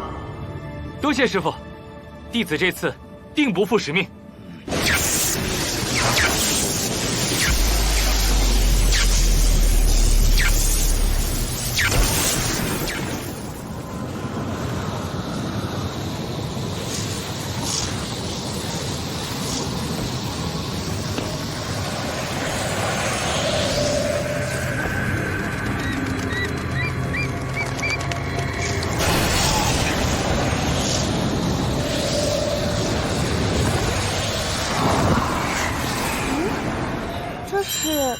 迷魂铃，不错。这件灵器是为师当年的成名灵器，你带着它，再合适不过。我要让别人知道，我们阴煞一脉，这一次势在必得。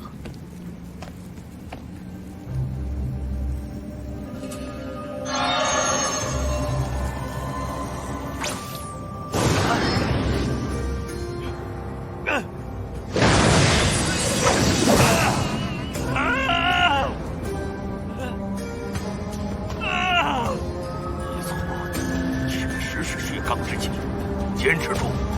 一旦顺利觉醒，必将立于不败之地。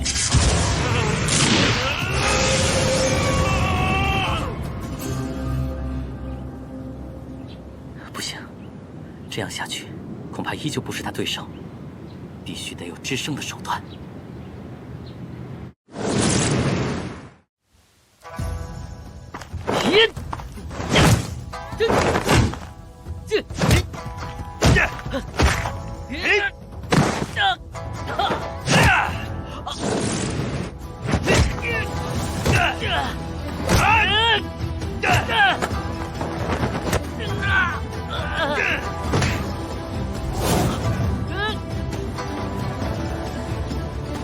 还远远不够。